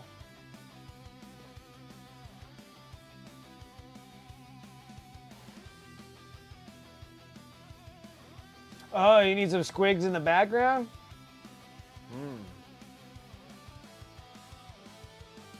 We could probably put them on a backdrop and then we can paint the backdrop. Yeah, so we got a solid week. So we got Tuesday, Friday, and Sunday working on this mini. And then I got the Tuesday of the 9th is when I'm going in for surgery. So we'll see how that goes. And I really hope it goes well. I literally haven't been under a knife since I was a kid, getting my tonsils taken out when I was like 6. And I can barely remember what that was even about. I remember being in a lot of pain when I was a kid when I got those tonsils taken out.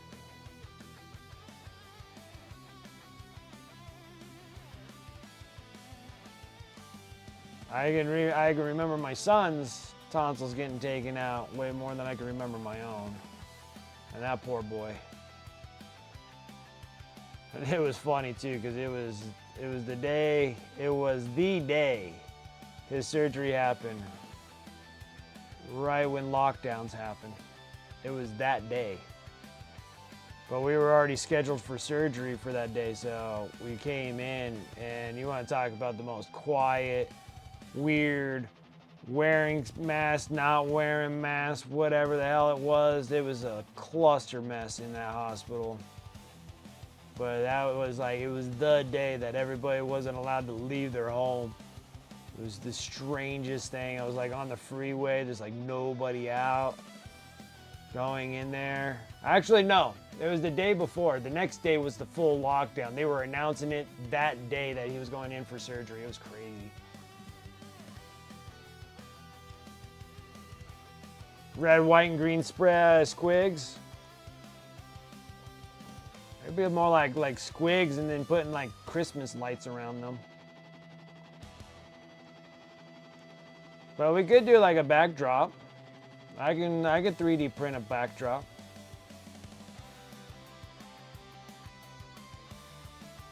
Because I have some that have backdrops, so I'll do that. I'll just do a single miniature backdrop and then we can just paint the backdrop.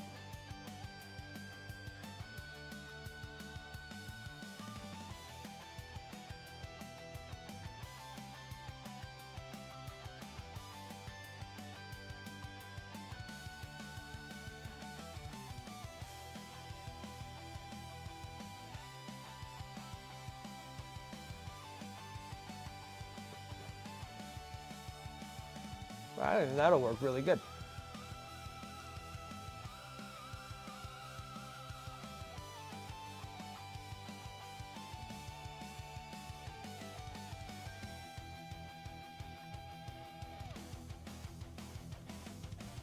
That is a good idea. I'll make sure to, I'll try to get that thing printed. I'll start it today. Well, maybe I'll start it today. Well, maybe not a good idea. Maybe I'll start it tomorrow after I get back from work. Well, that'll be a long day anyways. Maybe I should start it today.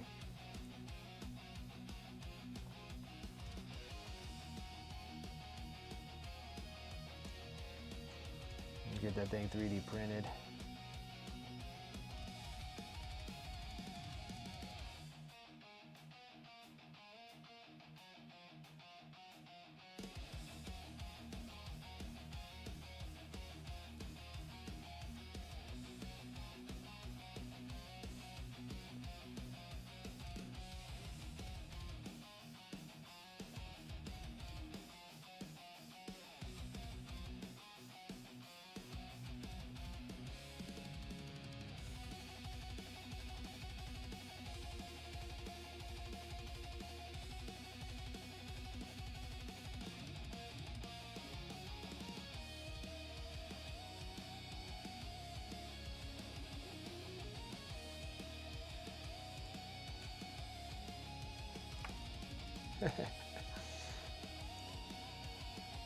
I need to start getting some weights to glue on the bottom of these bases. The one thing about these miniatures, they love just falling over.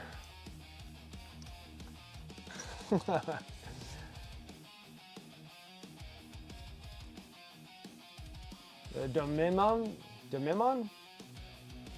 What's up? How's it going?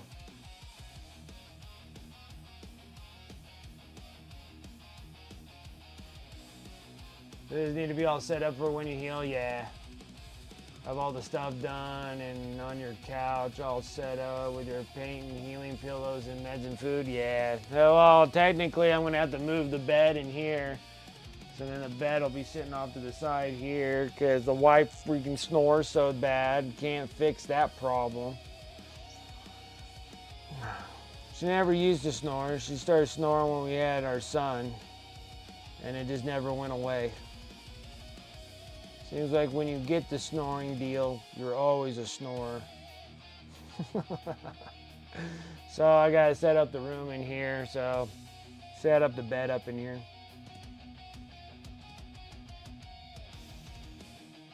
Gonna be tight.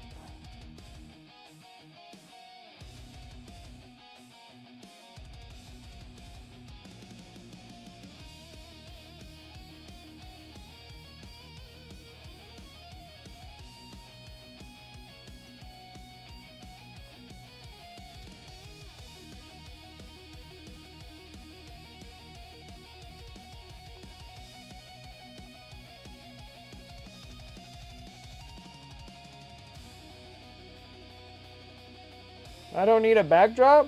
We'll just paint them just as is. It wouldn't be bad to put a backdrop on them. I just have to 3D print the base that has the backdrop to it. And that's about it.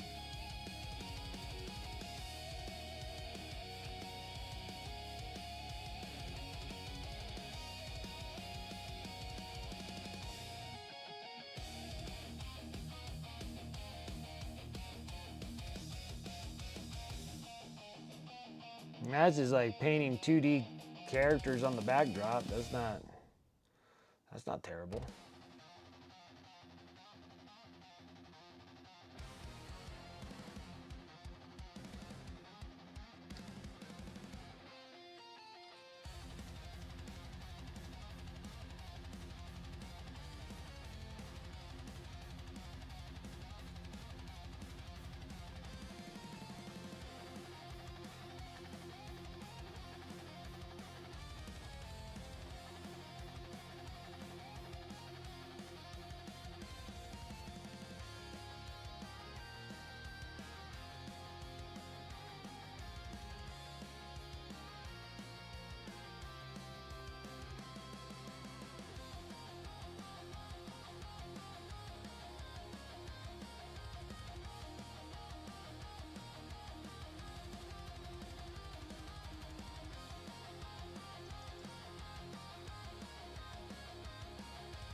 I don't think it would be a hassle. It was just a good idea. I don't mind running off the idea of that. I think that'd be kind of cool, having little squigs flying in the background. I think that'd be kind of cool. Squig deers.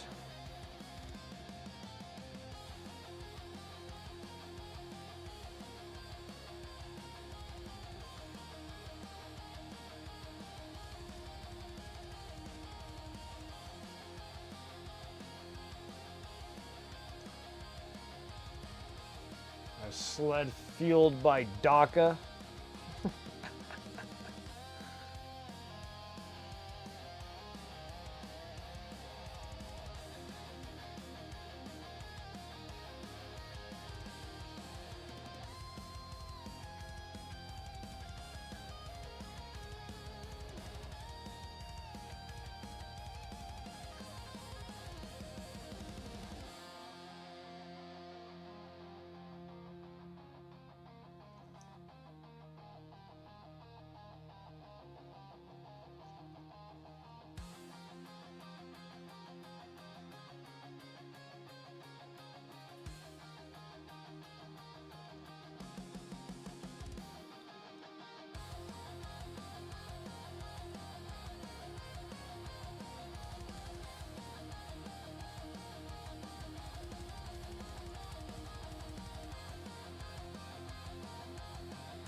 Yeah, I gotta package up the other two miniatures so I can get those things shipped out. Space Nifty and Dagoon.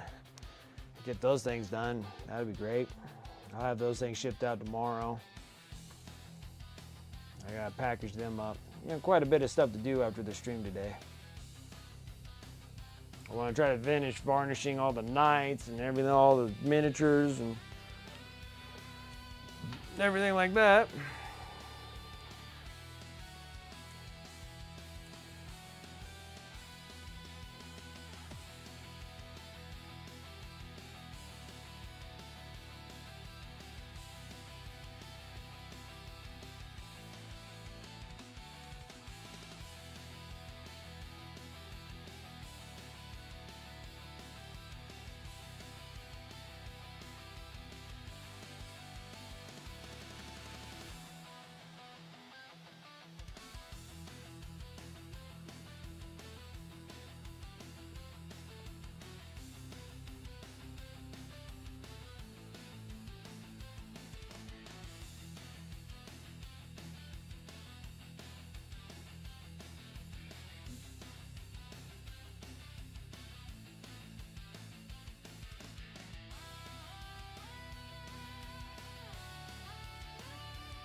One more with the brown. And the next one will be silver and then bronze, and then we work on the second coats and stuff. I think probably after that, all the block fills are all in. We'll just work on each individual one until it's completed.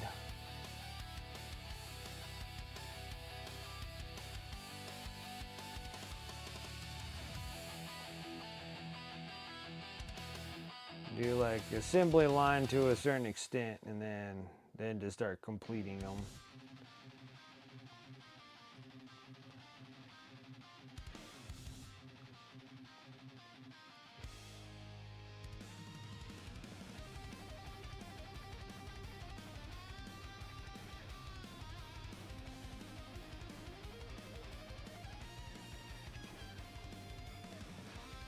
I'll make sure I get all the white covered up.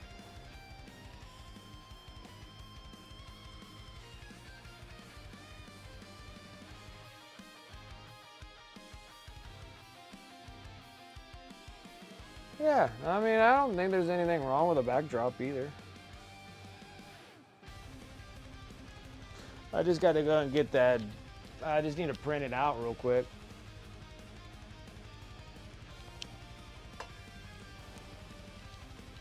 Good old 3D printer, and just I'll put it in there and have it printing today. So I'm varnishing all these other ones and get these all put away. Well, it's not a big deal. I think it's a great idea.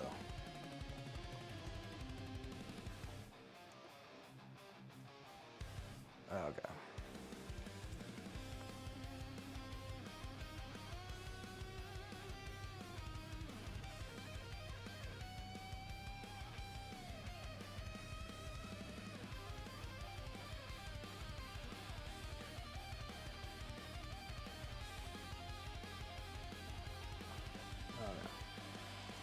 Now let's see what happens if I take this, spin it around a little bit. Because I already got the bright pale green.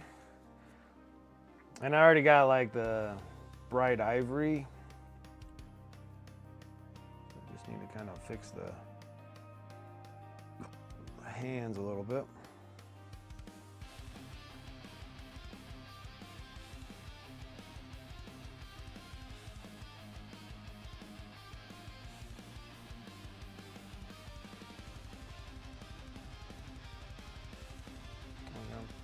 So let's see if I take that, let's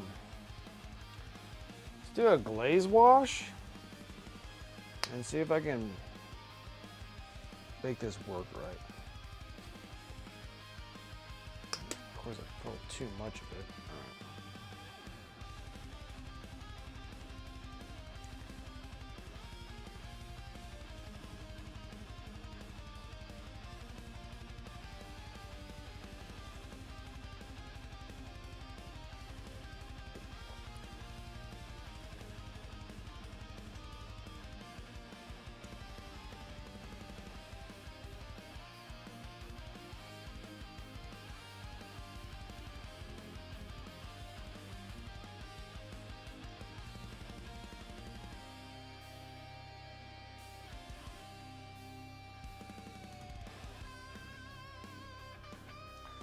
I felt, oh, you know what?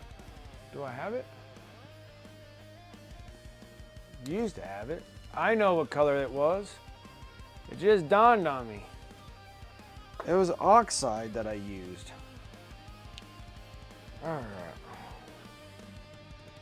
That's what I used. I didn't know exactly, I couldn't remember what the hell I used for their glowy skin. And much love, I gotta go. It was fun watching you while I painted my Primarch Manus as well. Nice. I appreciate you coming and hanging out. Thank you. You have a good one. Hopefully catch you again.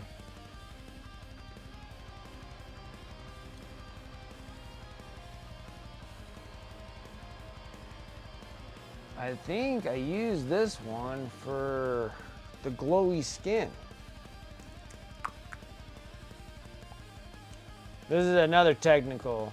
This nil lac oxide. I think this is what I used. Let's see.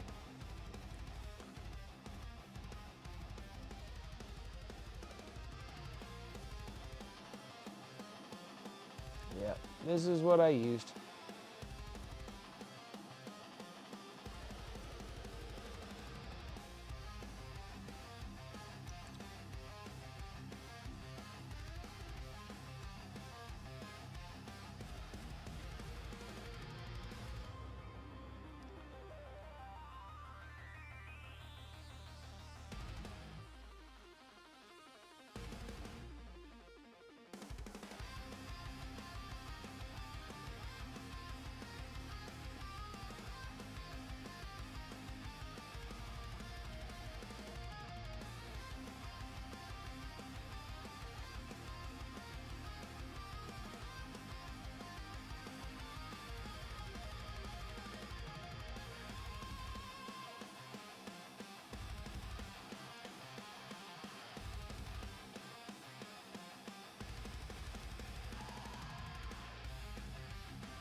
Perfect.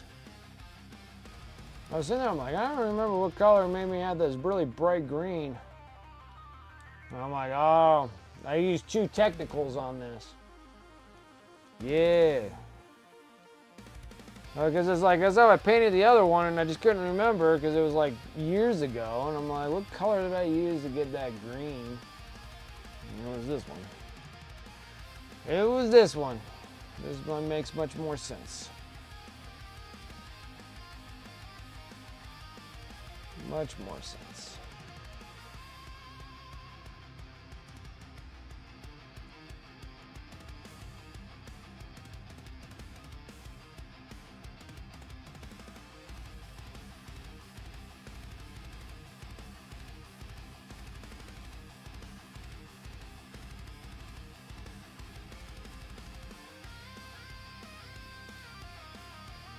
Hard part is just reaching.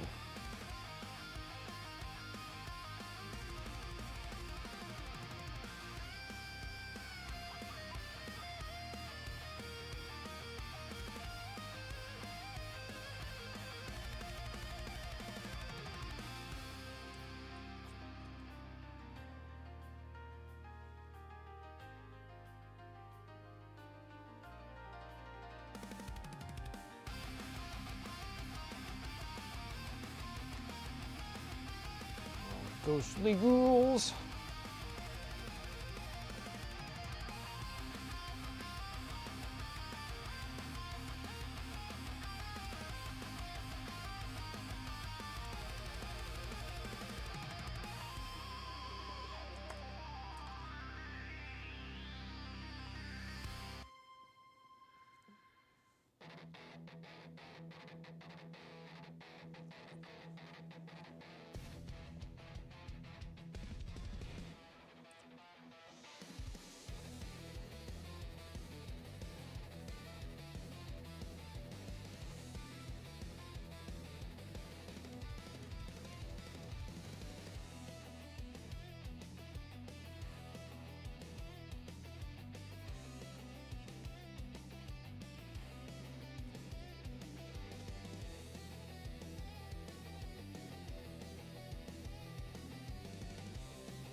Man, it's been years since I used GW paints.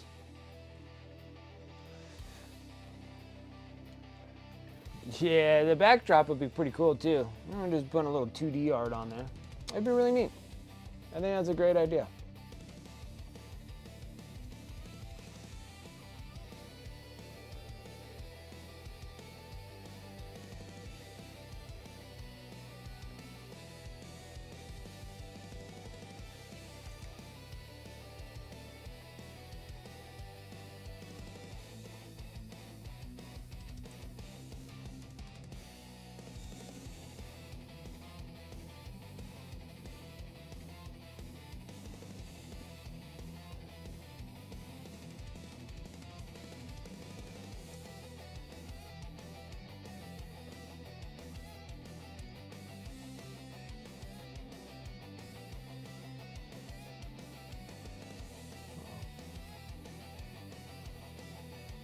Would have been better if it was.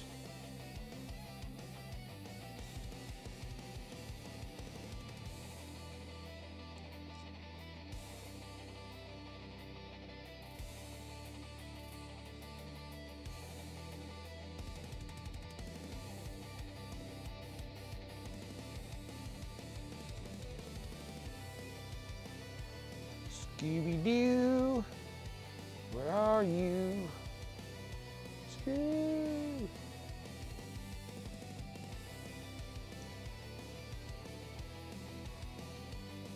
Oh, these Scooby ghosts.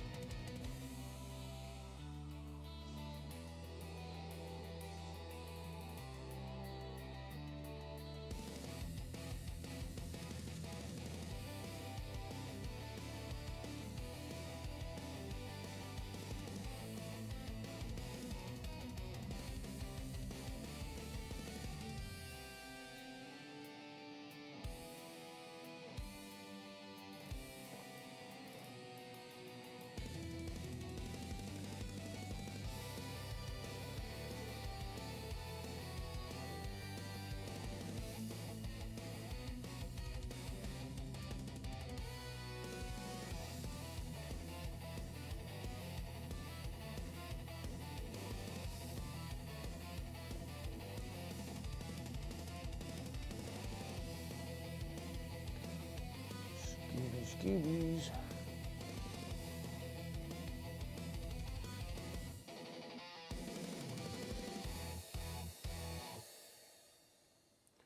We probably want to put a little white on that.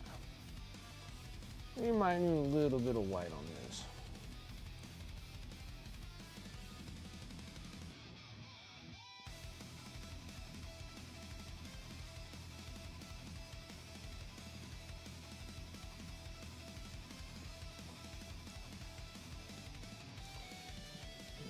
Blue.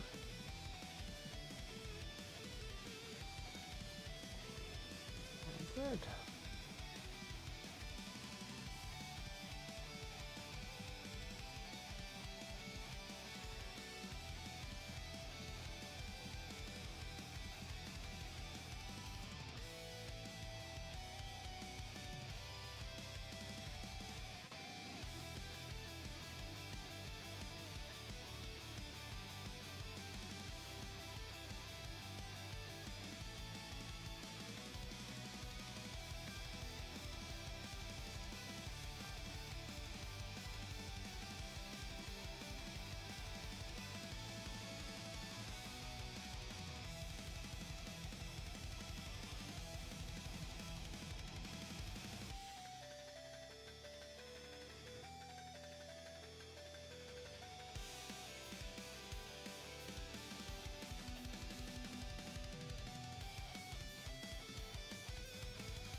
Perfect.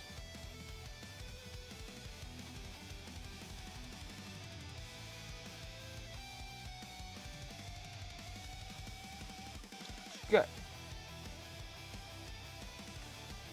All these things that fall over all the time.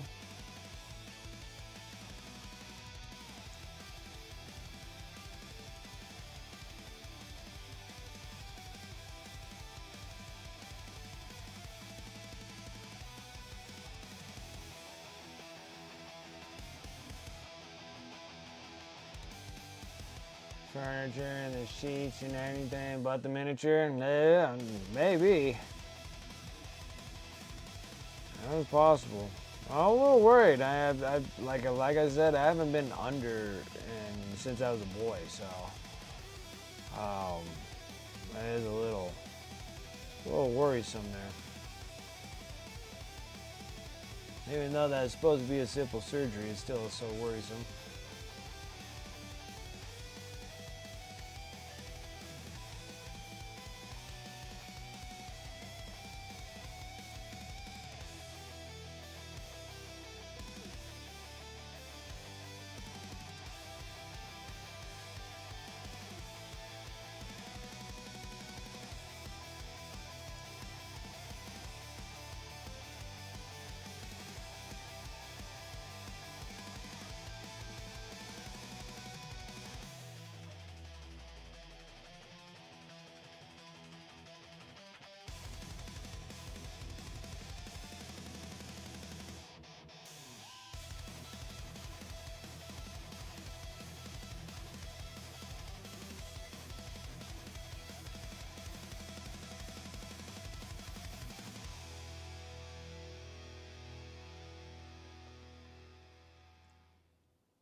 Just hearing the muffling sound of my son, it's funny. I'm down. I'm down. Still waiting. I'm down. That's all I hear. That's probably why you hear me like laughing and giggling here and there, because I'm hearing what is goof troop through the walls.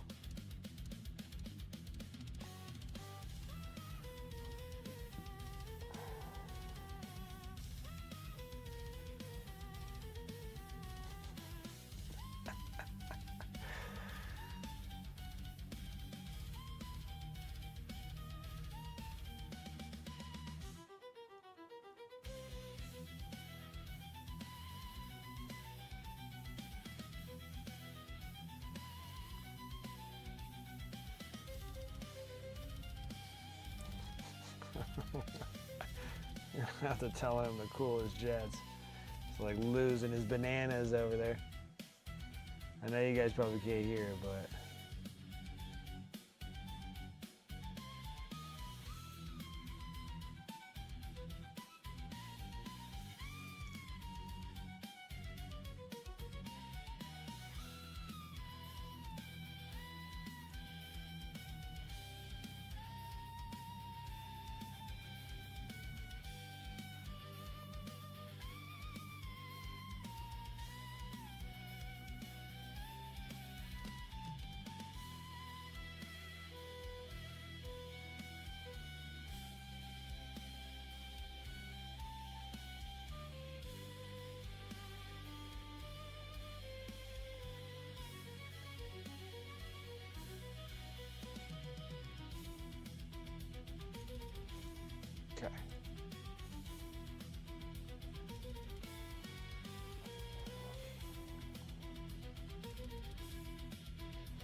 Perfect.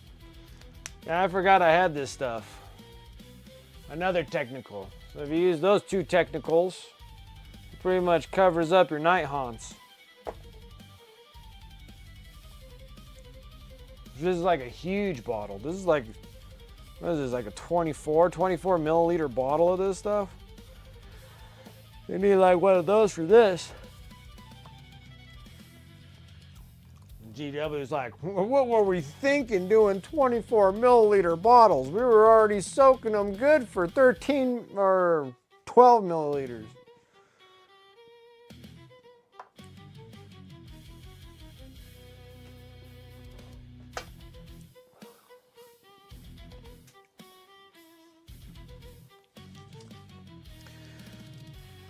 That's why I don't think they have 24 milliliter bottles anymore.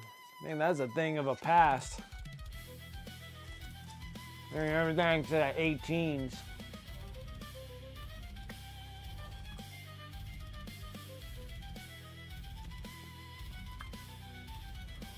Alright, they couldn't possibly give you 12 milliliters more, but they can give you 5, charge you arm and a leg for that.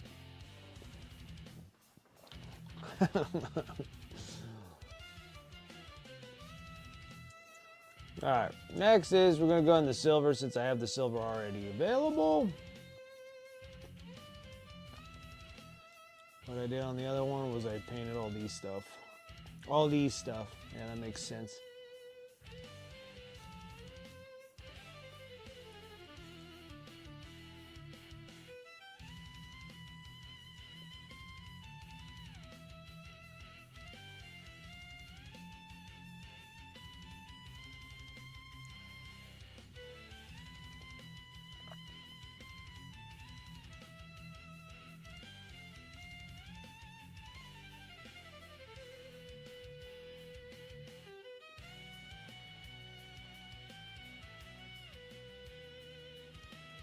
Ghosts with chainmail.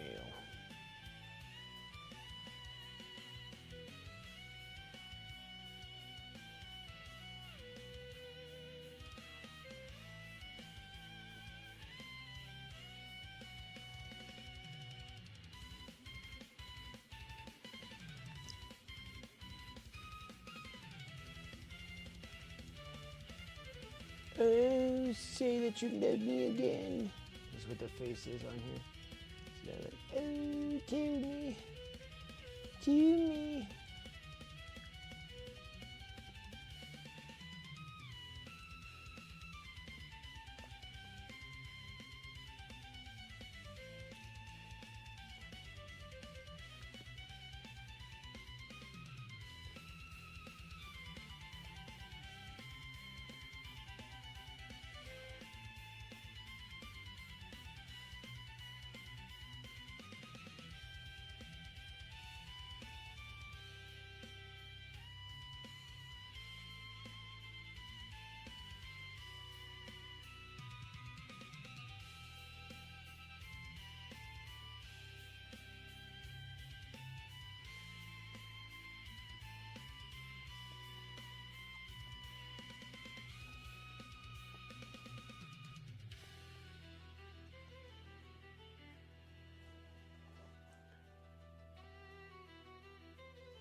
Use it once, it's less than half full.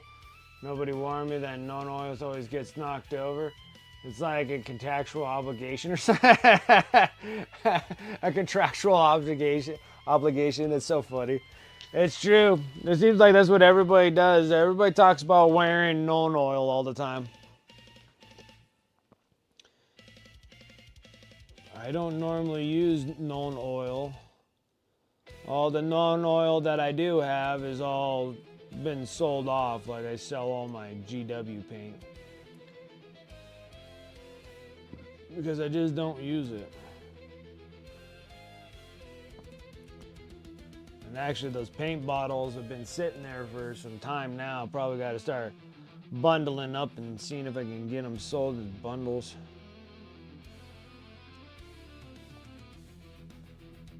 Do bundle deals and get rid of them.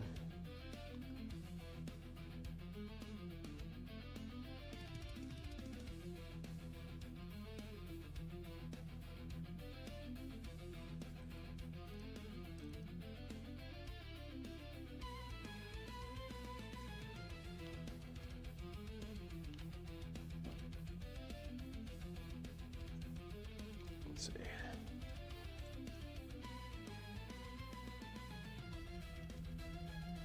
It's like 24 milliliters, only used once, half gone. Knocked it over, spilled half of it. That sounds like par for the course right there.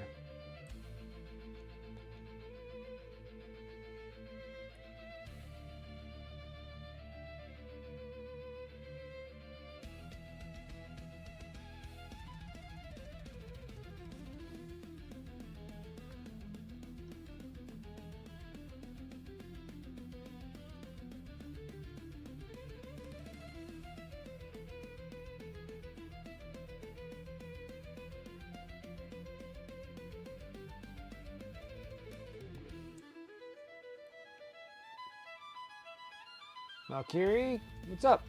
Hello, how's it going? I said something right when I was just looking at the screen. It was perfect timing. Perfect timing.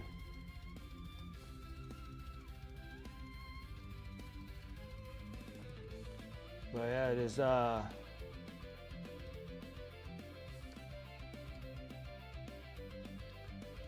really nice getting all these dudes done too. It makes me excited. Now the Imperial Knight stuff is all done. Now we're doing this one. I'm like, oh, I'm gonna finally have like an Age of Sigmar model done, or Age of Sigmar model army done. My gosh, cat caught my tongue on that one.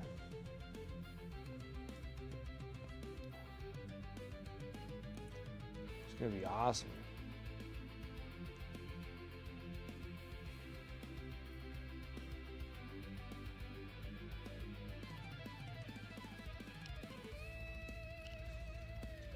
Trying to decide on my next project, mostly procrastinating now.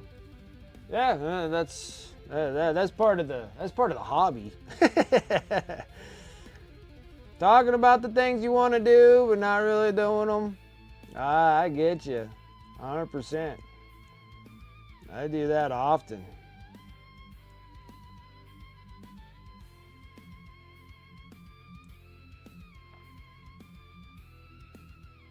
Nolan oil is great with a little coffee. It spills all the time, man.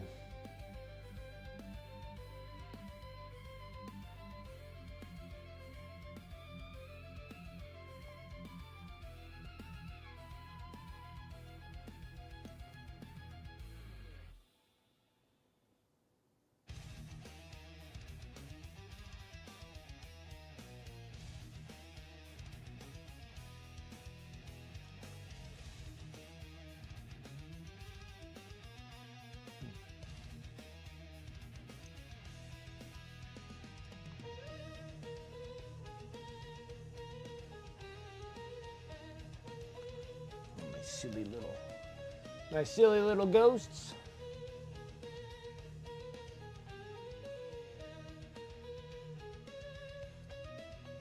Yeah, because we're gonna have this dude for starting Tuesday. So December, we're gonna work on this little gobo, the gobo surprise.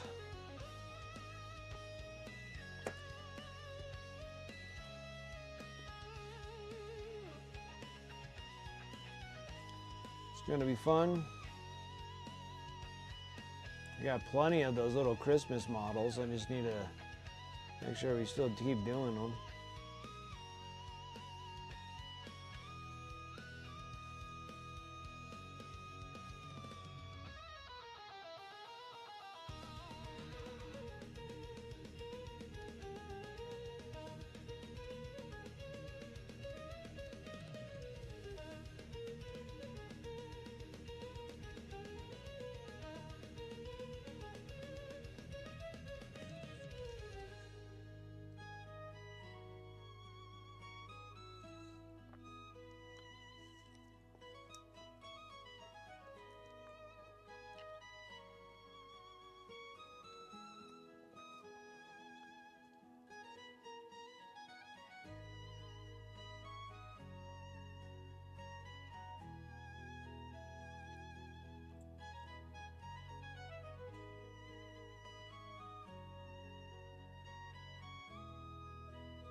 It's like, were you talking about me?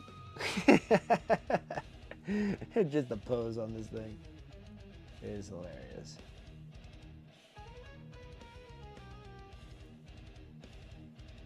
It's like, what were you saying?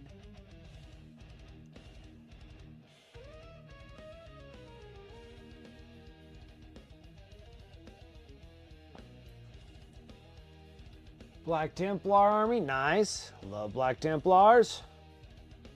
I just picked up the Crew Terminatus box, which I really wanted to work on, but I don't want to start working on it. That's understandable.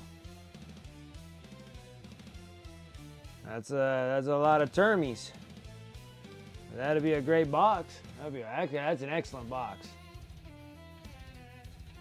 Flail paints, most were never used. Even if I got $1 a bottle, that would be like almost 50 bucks. Yeah, exactly, right?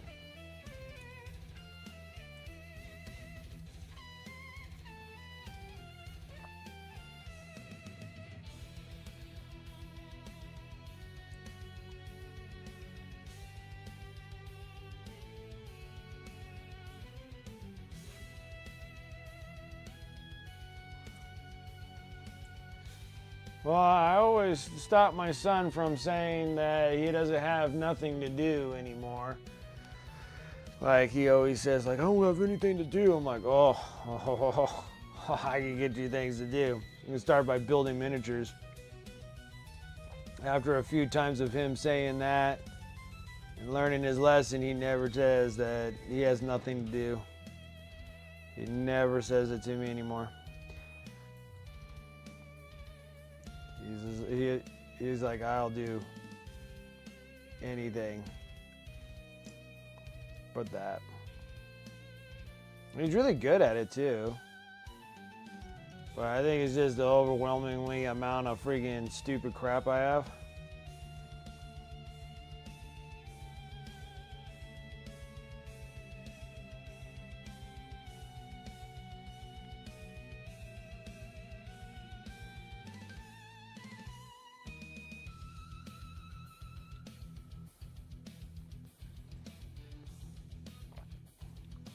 And Eldar kind of somewhat sucked to put together. I just put some Howling Banshees together.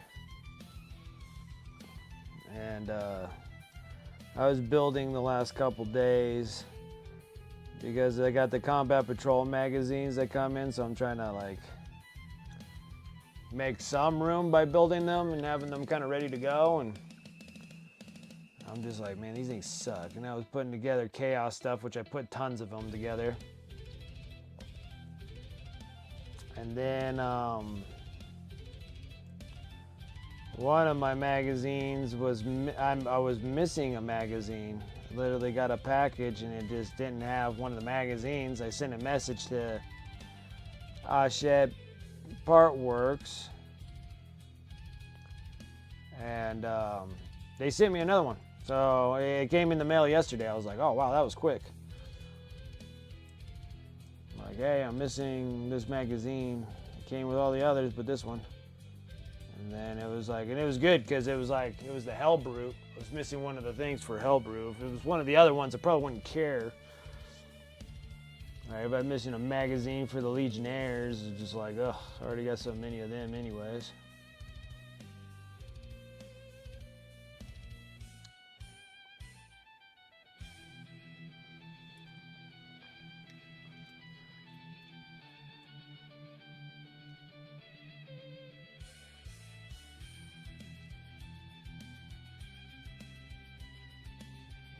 Yeah, they are very shallow details on those Eldar. Yeah, I was putting them together and I was like, man, these things freaking kind of suck. They're not that fun. They're not that fun.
chains.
Getting the chains. Oh, hey. You knock one, they all fall over. It's like dominoes with these dudes. I'm gonna have to get some like small weights. I don't want to put like change on them, but get like some small weights. Normally get like double stick like lead weights. They come in like little squares, so just be done.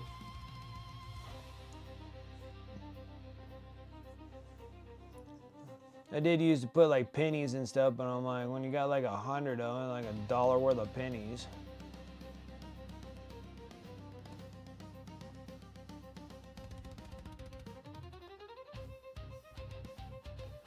But then maybe not a bad deal because it's only $1 for 100 pennies, so maybe not that bad gig, huh?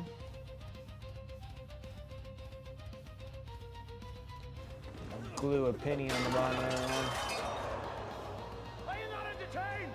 I don't think I have any more than 100. Is this not why you were here?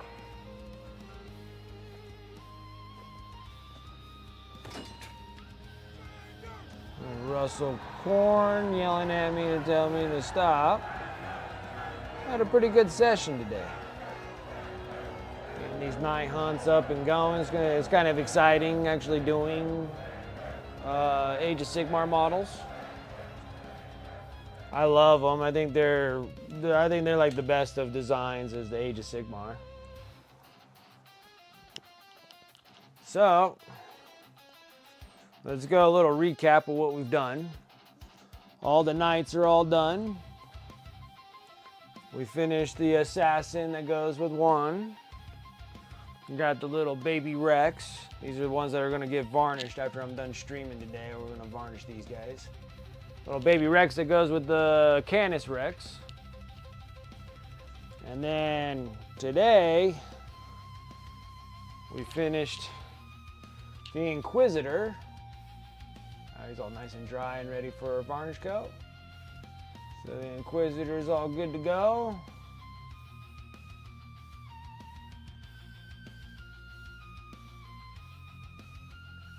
So we finished this one on this stream today. Crack a window, enjoy the coolness. Yeah, it's always hot where you're at. Yeah, this one's really fun. I enjoyed this one immensely, so. Yeah, this one was really cool. A lot of fun to do. And then that one actually completes the in between the stuff that needs 2,000 points of Imperial Knights. So we just finished up. So we got the, now I did 6 already, and I had to do 2 more armigers to get up to 8 of them. So 2 knights and 8 armigers, and that Inquisitor gives me 2,000 points. Okay. And then that assassin with 3 knights. And then there's the other big knights. So you got the big dudes. Yeah, the OSL and everything came out good on that Inquisitor. I really liked it. So then we got this knight. And he's ready to go. I'm excited. Got a little bit of Ashtrath on the top there.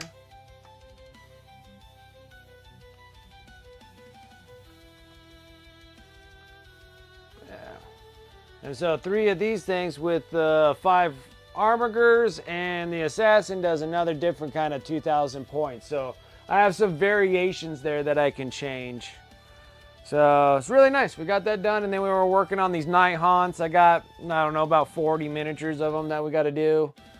And then that'll be 2,000 plus points of Nighthaunts that I can kind of vary in around a little bit. It's probably like 2,500 or so. And points, so I have some like here and there. Can like take away, add more. Needs more bling on the pauldrons on the knights.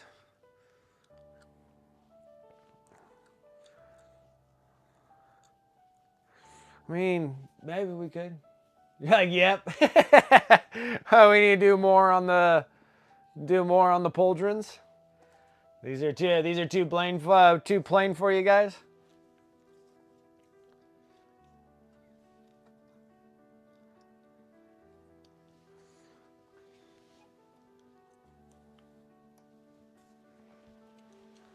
Alrighty, guys. So yeah, that's a wrap. Let's go ahead and close things up. Make sure thanking everybody for all your guys' support. I do appreciate you so much. For the subs, resubs, following. Malkiri, thank you.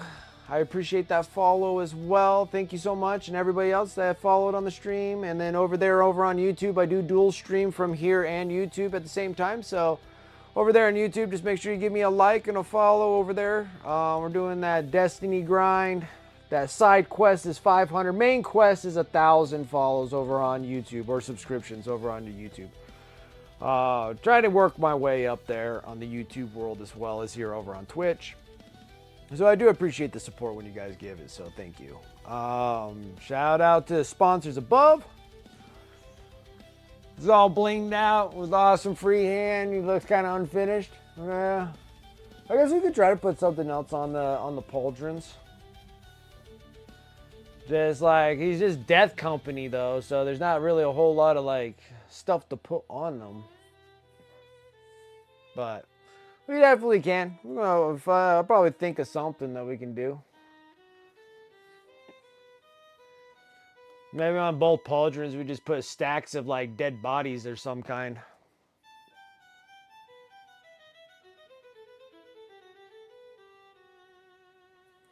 And then, yeah, so shout out to the sponsors above. You can use those commands in chat. You can go over to my Discord, !Discord.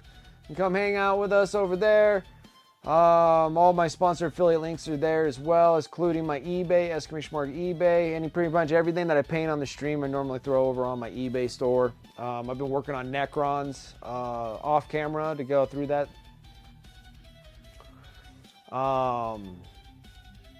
Yeah, so I've been working on Necrons. I put a bunch of Necron warriors on there. I'm going to put Lich Guard on there next. Flayed ones and all that kind of stuff. So I'm working on those. Yeah, Discord, eBay, YouTube. I do appreciate everybody over there on YouTube. So thank you guys for the likes and follows over there. And then also my socials, !Socials. You can follow me over on the Instagram. I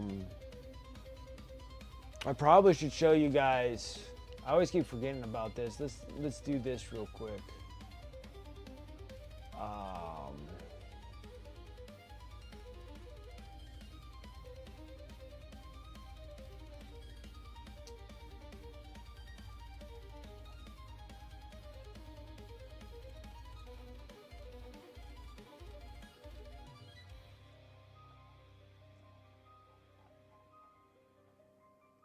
Let's see here.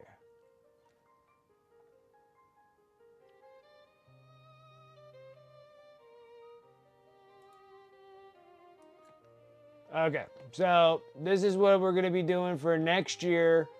The mental health charity painters. I'm going to be painting this big bad boy right here. This big bad gal here. This is Scotty, however you want to say it, the goddess of winter. Skady, with the 3 wolves and everything going on here. This is going to be the one I'm going to be painting. This thing's supposed to be just a big old sucker too. But yeah, this is going to be for the 2026 for the paint job for this, for the raffle for the mental health charity painters. So it's going to be this model. It's a lot with 3 wolves, big throne, huge base, everything icy. It's going to be a good challenge, but challenge nonetheless. But just to let you guys know, that's what I'm going to be working on. Starting in 2026. We might start that at the end of January, February-ish. And then I have to get that thing ready for August.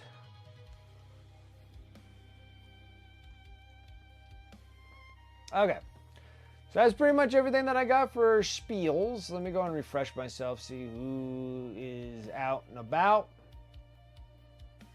Because you never know.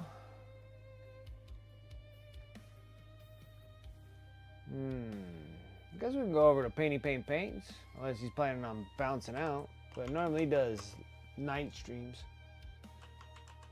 Painty underscore paint underscore paints. Alright, let's go and fire that up over here and get the raid going. Go see Painty Paint Paints and see what he is up to. Other than that, guys, thank you so much. I do appreciate you guys coming hanging out with me on this weekend, on this Sunday. You guys enjoy the rest of your Sunday or your weekend, and I will catch you guys Tuesday. We'll be working on this little Gobo surprise on Tuesday, so it's going to be a lot of fun. I'm going to be priming that after we're done with the stream today. So other than that, thank you guys so much. You have a wonderful evening, and I'll catch you guys on Tuesday. Till then, take care.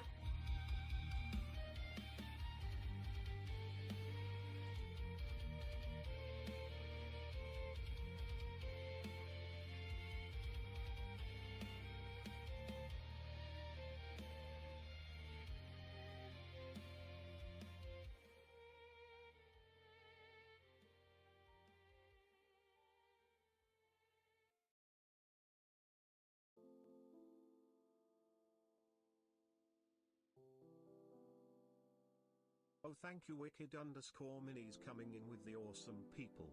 I knew it was about that time you showed up. Wicked, how are you?